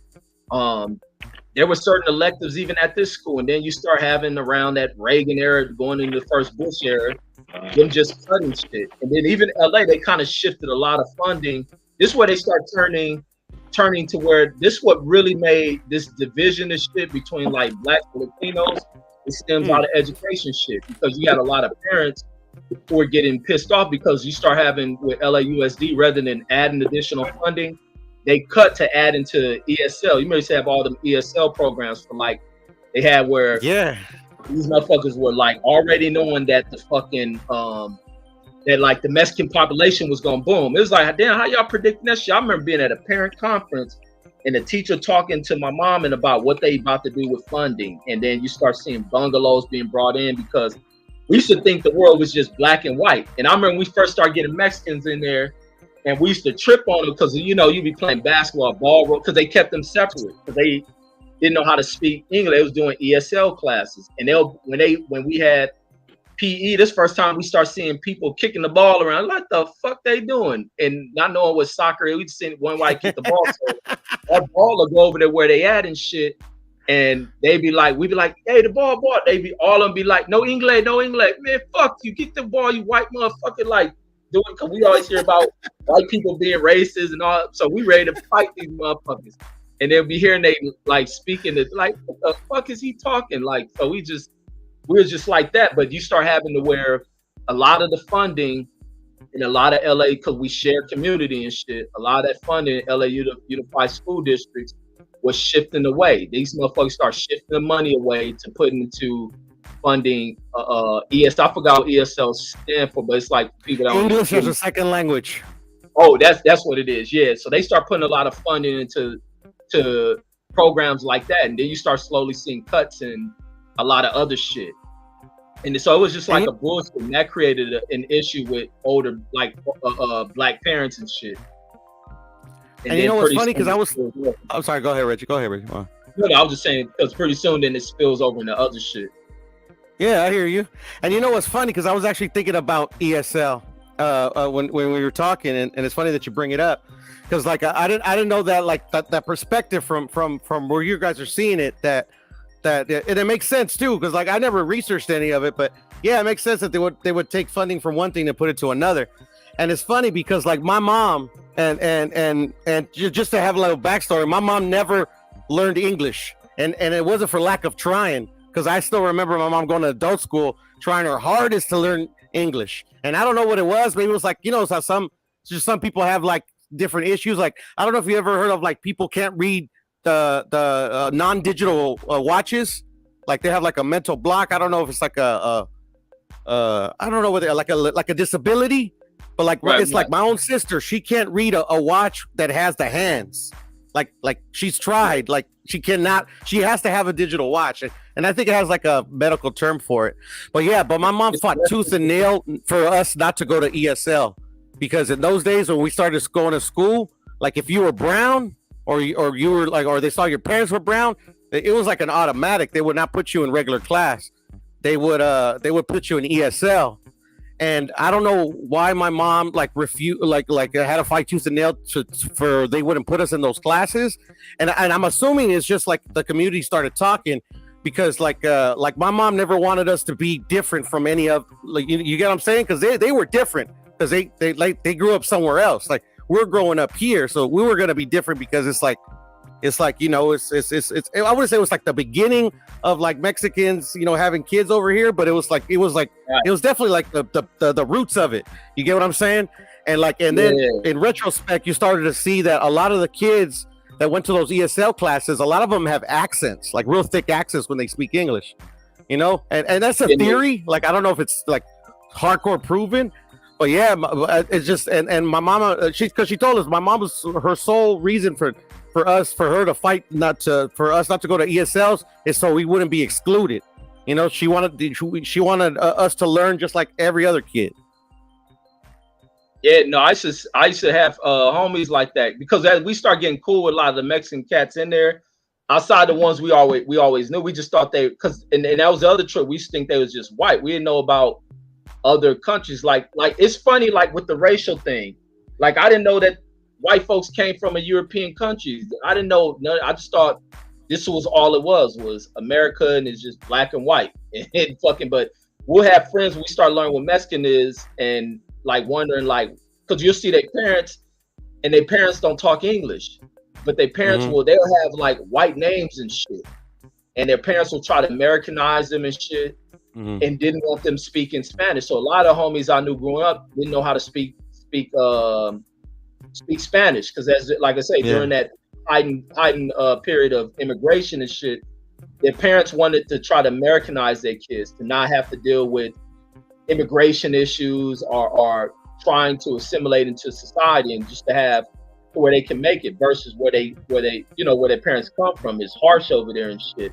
But then you start having that time when Richard Riordan, remember that 187, and this is where we start tripping with like a lot of our Latino friends and shit, where they start walking out of school. I never seen no shit like that in my life. You'll watch it with civil rights protests, but when they start walking out and we find out all this immigration shit going against them, that Prop 187 and old racist ass Reardon and shit was like when you start really having attacks on Latinos and also trying to add into this racial divide and shit. Like it's a lot of LA was like the epicenter for a lot of fucking shit. That's why I be like when I listen to people on here talk, a lot of motherfuckers can't talk a lot of American shit. A lot of American a lot of American issues shifted towards California related issues. Like a lot of shit that was coming out of LA.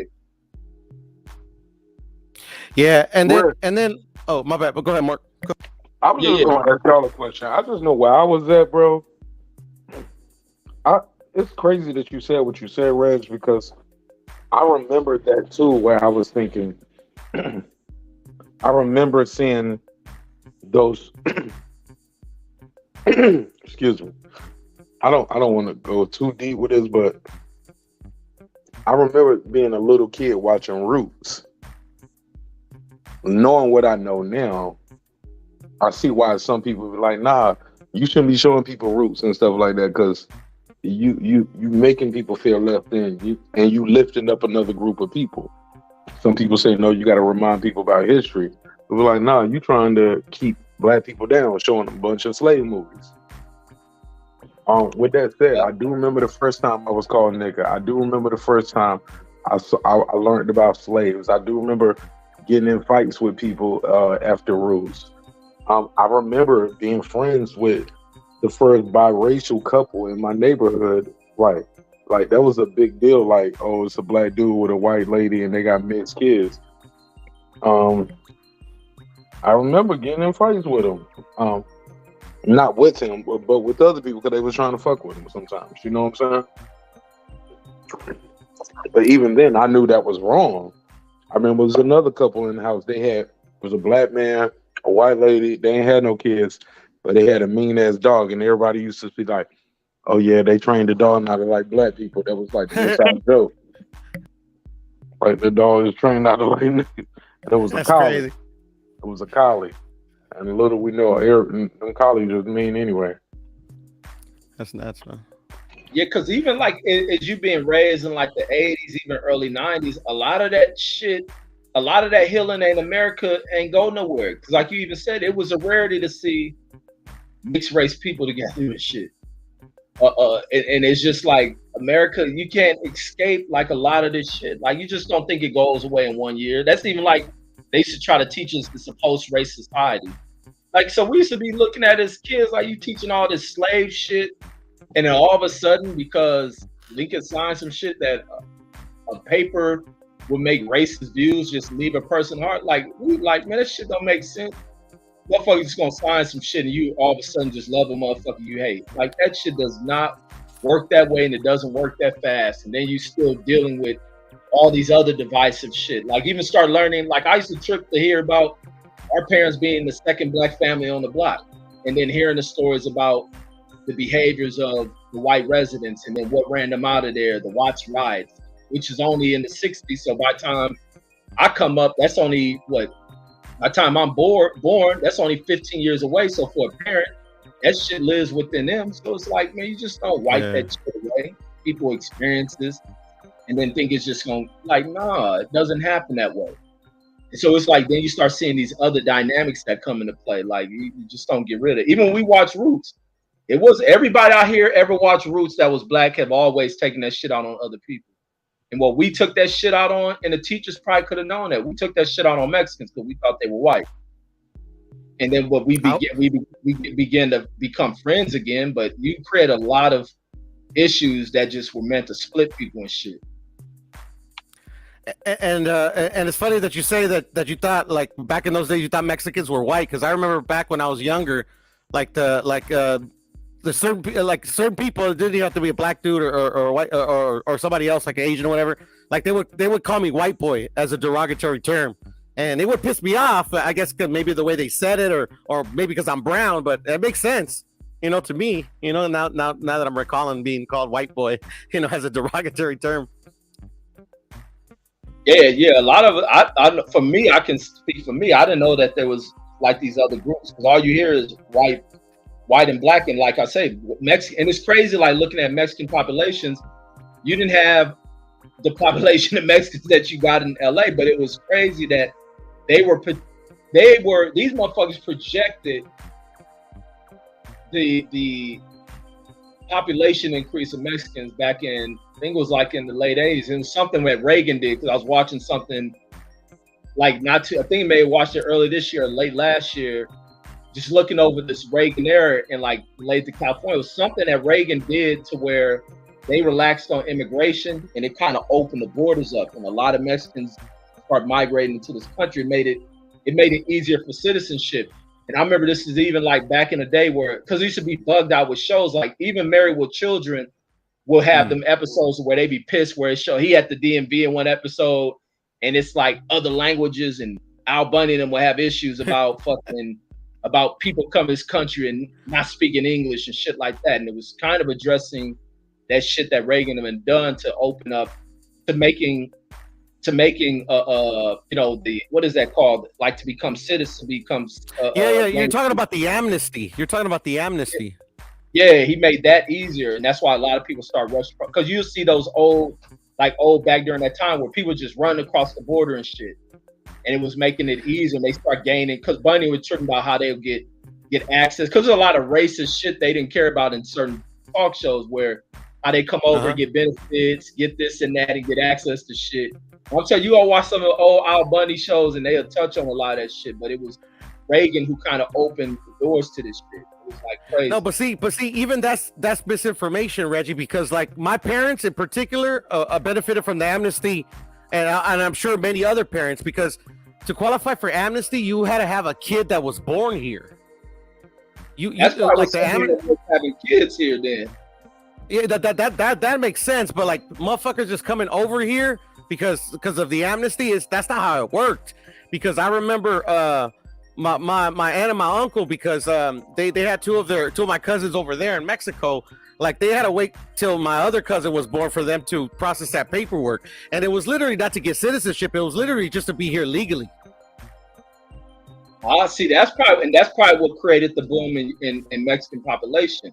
It's like looking back over those times and going back to try to learn and research some of this shit and hearing about it. It was just like, because it was just like overnight, you just seen like the population just boom. But it was like I told you, while mom doing that parent conference, and I remember teacher talking to her about what kind of they making this shift in the way the school's gonna operate because of that mass influx of people who were coming from Mexico and stuff, and having to kind of, they come in at school age, so they have to get an education and stuff, so their parents go to work. But that's when they come with ESL. ESL became a big thing. A lot of parents were pissed with it. I always remember my mom complaining about that shit. Yeah, that's crazy. And you know what's crazy, Reggie, and it's just particularly in the hood, because Mexicans have been in and traditionally Mexican neighborhoods, some of them since this was Mexico. You get what I'm saying? So I never researched this, to be honest, but like, because I still remember when I was a kid, me being the only Mexican family in a black neighborhood. You know what I'm saying? Yep. And a lot of South Central. You didn't have like. So that's what I'm saying. Yeah, Go ahead. Louisiana Purchase. Wait, say that again.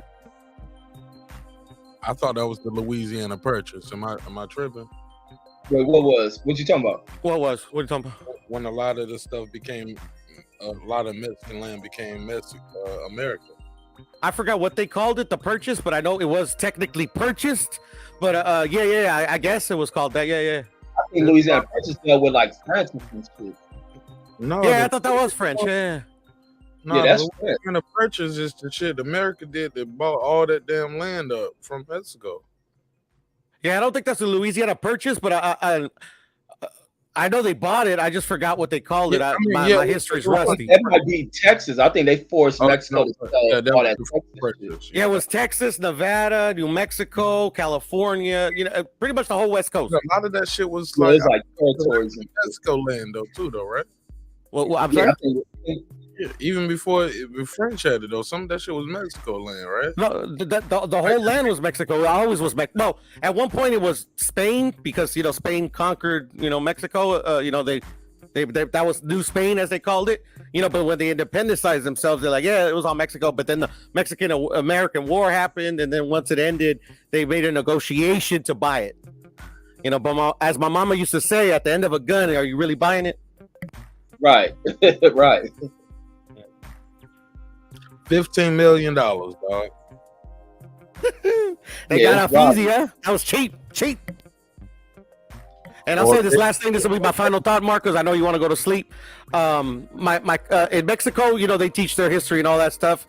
My cousin once told me that that this part that used to be Mexico was very, very neglected by the government. There was very, very few Mexicans living in this area. It was probably a lot of people that were living here, even though it was technically Mexico. What you mean? We from all over the place. You gotta be specific. Yeah, but that area is mostly inhabited by the Native Americans. But which area are you talking about? Which was all the original motherfuckers they had pushed out anyway, and now they call them. Yeah. Wait, which part you talking about neglected? You talking about Northern America? No, I'm talking about like literally like everything that became the United States, Texas and the whole West. Like it was literally, there wasn't a lot of people living there. So literally like they didn't even have military presence there. That's what my cousin once told me. That like, yeah, like that there's an untold story that like literally it wasn't like, oh my God, there was like tons of people living there. It was mostly like people that were like immigrate from other places in the region. Yeah, a lot of the motherfuckers. That's why they still speak French in Louisiana. But no, even in that, you can't ignore the presence of natives and shit who weren't governed by. But there wasn't a lot of them, is what I'm saying. Yeah, so it was. It's not so much that it was abandoned; it was native land. Yeah. Yeah, uninhibited, bro. It was just motherfuckers in teepees and tents. Yeah, Texas was once like nothing, right? Until they started migrating, right? No, I think the natives populated this whole landmass. Just that. Okay. But you got to think like their history is fucked. After Europeans come over here with guns, they write out a lot of their history. They be trying to write it down when you go to places, but these people, they gave Europeans hell and shit for their land, but it was just they were outgunned and shit, and their history get written off. And that's facts. And then a lot of people like in Mexico, a lot of people think that like once they took over, like that there was no resistance against Spain, and that's not true. Like where my people come from, and like they were always fighting them since the day they got there. Yeah. No, Mexicans have always put up fights. They're known for fighting. It's just gonna be, you still put up resistance, but it's hard to deal with mechanized nations. That's the only thing separated Europeans is the motherfuckers going into a leveling up of violence with the invention of guns and shit. Then machine guns. Yeah, there's some crazy history that we don't even know about, man. But you know what they say, bro. His story, history is written by the winner. Bro, slavery, motherfucker, like like a lot of those Native American, bro. If you ever been in Mexico when they having those Independence Days, and they running around there playing those instruments, they in their royal garbs. It's everything you seen on TV in America when you see what you call an American Indian. What we call Indians going with the feathers and eating the bongos and all of that shit. Man, you go to Mexico, it's everything you seen on TV that they told you was an Indian. But in Mark, my people is from there. You saw where the independence started when I did that live, and you were saying where are all the people at? Remember that? Oh yeah, bro, I've been there too though. Like, but that's dope. That's dope. Yeah, that ain't my first trip to bro. I've been to Mexico a couple times. For sure. Man, and that's what we trip with, like the statues. I go there when they had those celebrations of freedom and things like that, because you just learn so much about the culture, man, and just eating the street food with the people and just chopping it up, man. That shit dope, bro. I get off the resorts. It be tripping like when you start hearing all these black folks talking about the Indians is them and they not the, like, come on, man, y'all gotta stop that shit. Like to just write off other people's history. Look, now it is something, but just like everybody wasn't a king and a queen on that boat, neither. They exactly. You get what I'm and saying? you also, but some no, are part of tribes, and their bloodline can be traced back to it. Like, but not everybody. Yeah, no, but not you everybody. realize the mentality of Mexicans that what the Spanish did to us. Yeah, go ahead, Pierre. I'll just say you also have to realize that to this day, it's still why some people would consider Mexicans racist. Is that because when the Spanish came here, they established a caste system. Absolutely. Dark and light. Yeah, dark and light. Exactly. The darker the darker you were, the lower in society you were. The lighter you were, the higher in society you were. And to this day, it still exists in Mexico. Absolutely. That's some ill shit, man. Because they do that shit with the Indians and shit. Indians, almost some of the blackest motherfuckers over there on the planet. They're almost dark as fucking Africans and play this cash bullshit based on a person's complexion. It's the illest shit. The way in which people get mind fucked, and that's why I hate that shit. That's why I'm always turning up about certain shit that just sounds so ignorant with to me on channels. And it's like people can't add that hate shit on me because that's far from it. I just know when I spot people's bullshit and they too ignorant to see the shit that they spew. Because I still got love for motherfuckers I even talk about on here, but it's just like a lot of motherfuckers when they don't listen back to themselves, they don't realize how stupid they sound. Or when they want history just to sound a certain way. It's just the psychology be able to mind fuck a person like that. That shit is crazy, man. Final thoughts, Reg. Man, motherfuckers wake the fuck up, study, learn shit, respect people, and that's really about it. It's cool. It's a good conversation, man. Man, we're gonna do more of these, man. Yeah, and I wanted to tell Reggie something that his cousin made me realize the other day, but it's kind of a long, well, not a long story, but I'll tell you later. Oh, Deuce Stein crazy ass. No, but it made sense to me. Like literally, 2 days ago, me and my sisters, we had an hour-long conversation about that subject, man, because it hit. Like, trust me, whatever Deuce said, Deuce told me, it hit. It hit. Wait, what did he say? Say it. He said, "I'm not raza." Oh, and it fucking makes total sense. It makes he meant that I think different than most Mexican Americans, and that's because a lot of Mexican Americans are like third, fourth, fifth generation. I'm first generation Mexican American. My parents were born over there, so I just think different than a lot of Mexican Americans think.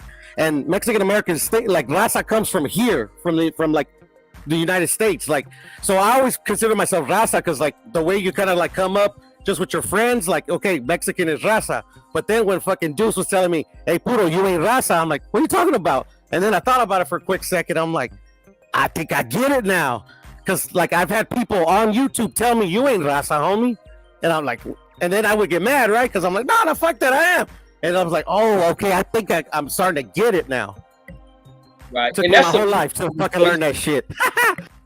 But see, that's a new conversation pushed out there by a lot of LA essays, because LA essays got a big presence on YouTube now. And I think one of the dudes spearheading is what they call American Cholo, You got the guy like Honest Collective and them, and I've been hearing that new conversation about Rasa and this and that, and I think it's some new age shit, but it does make sense, and that's the other thing where people try to include people in everything, and they think they got to function a certain way.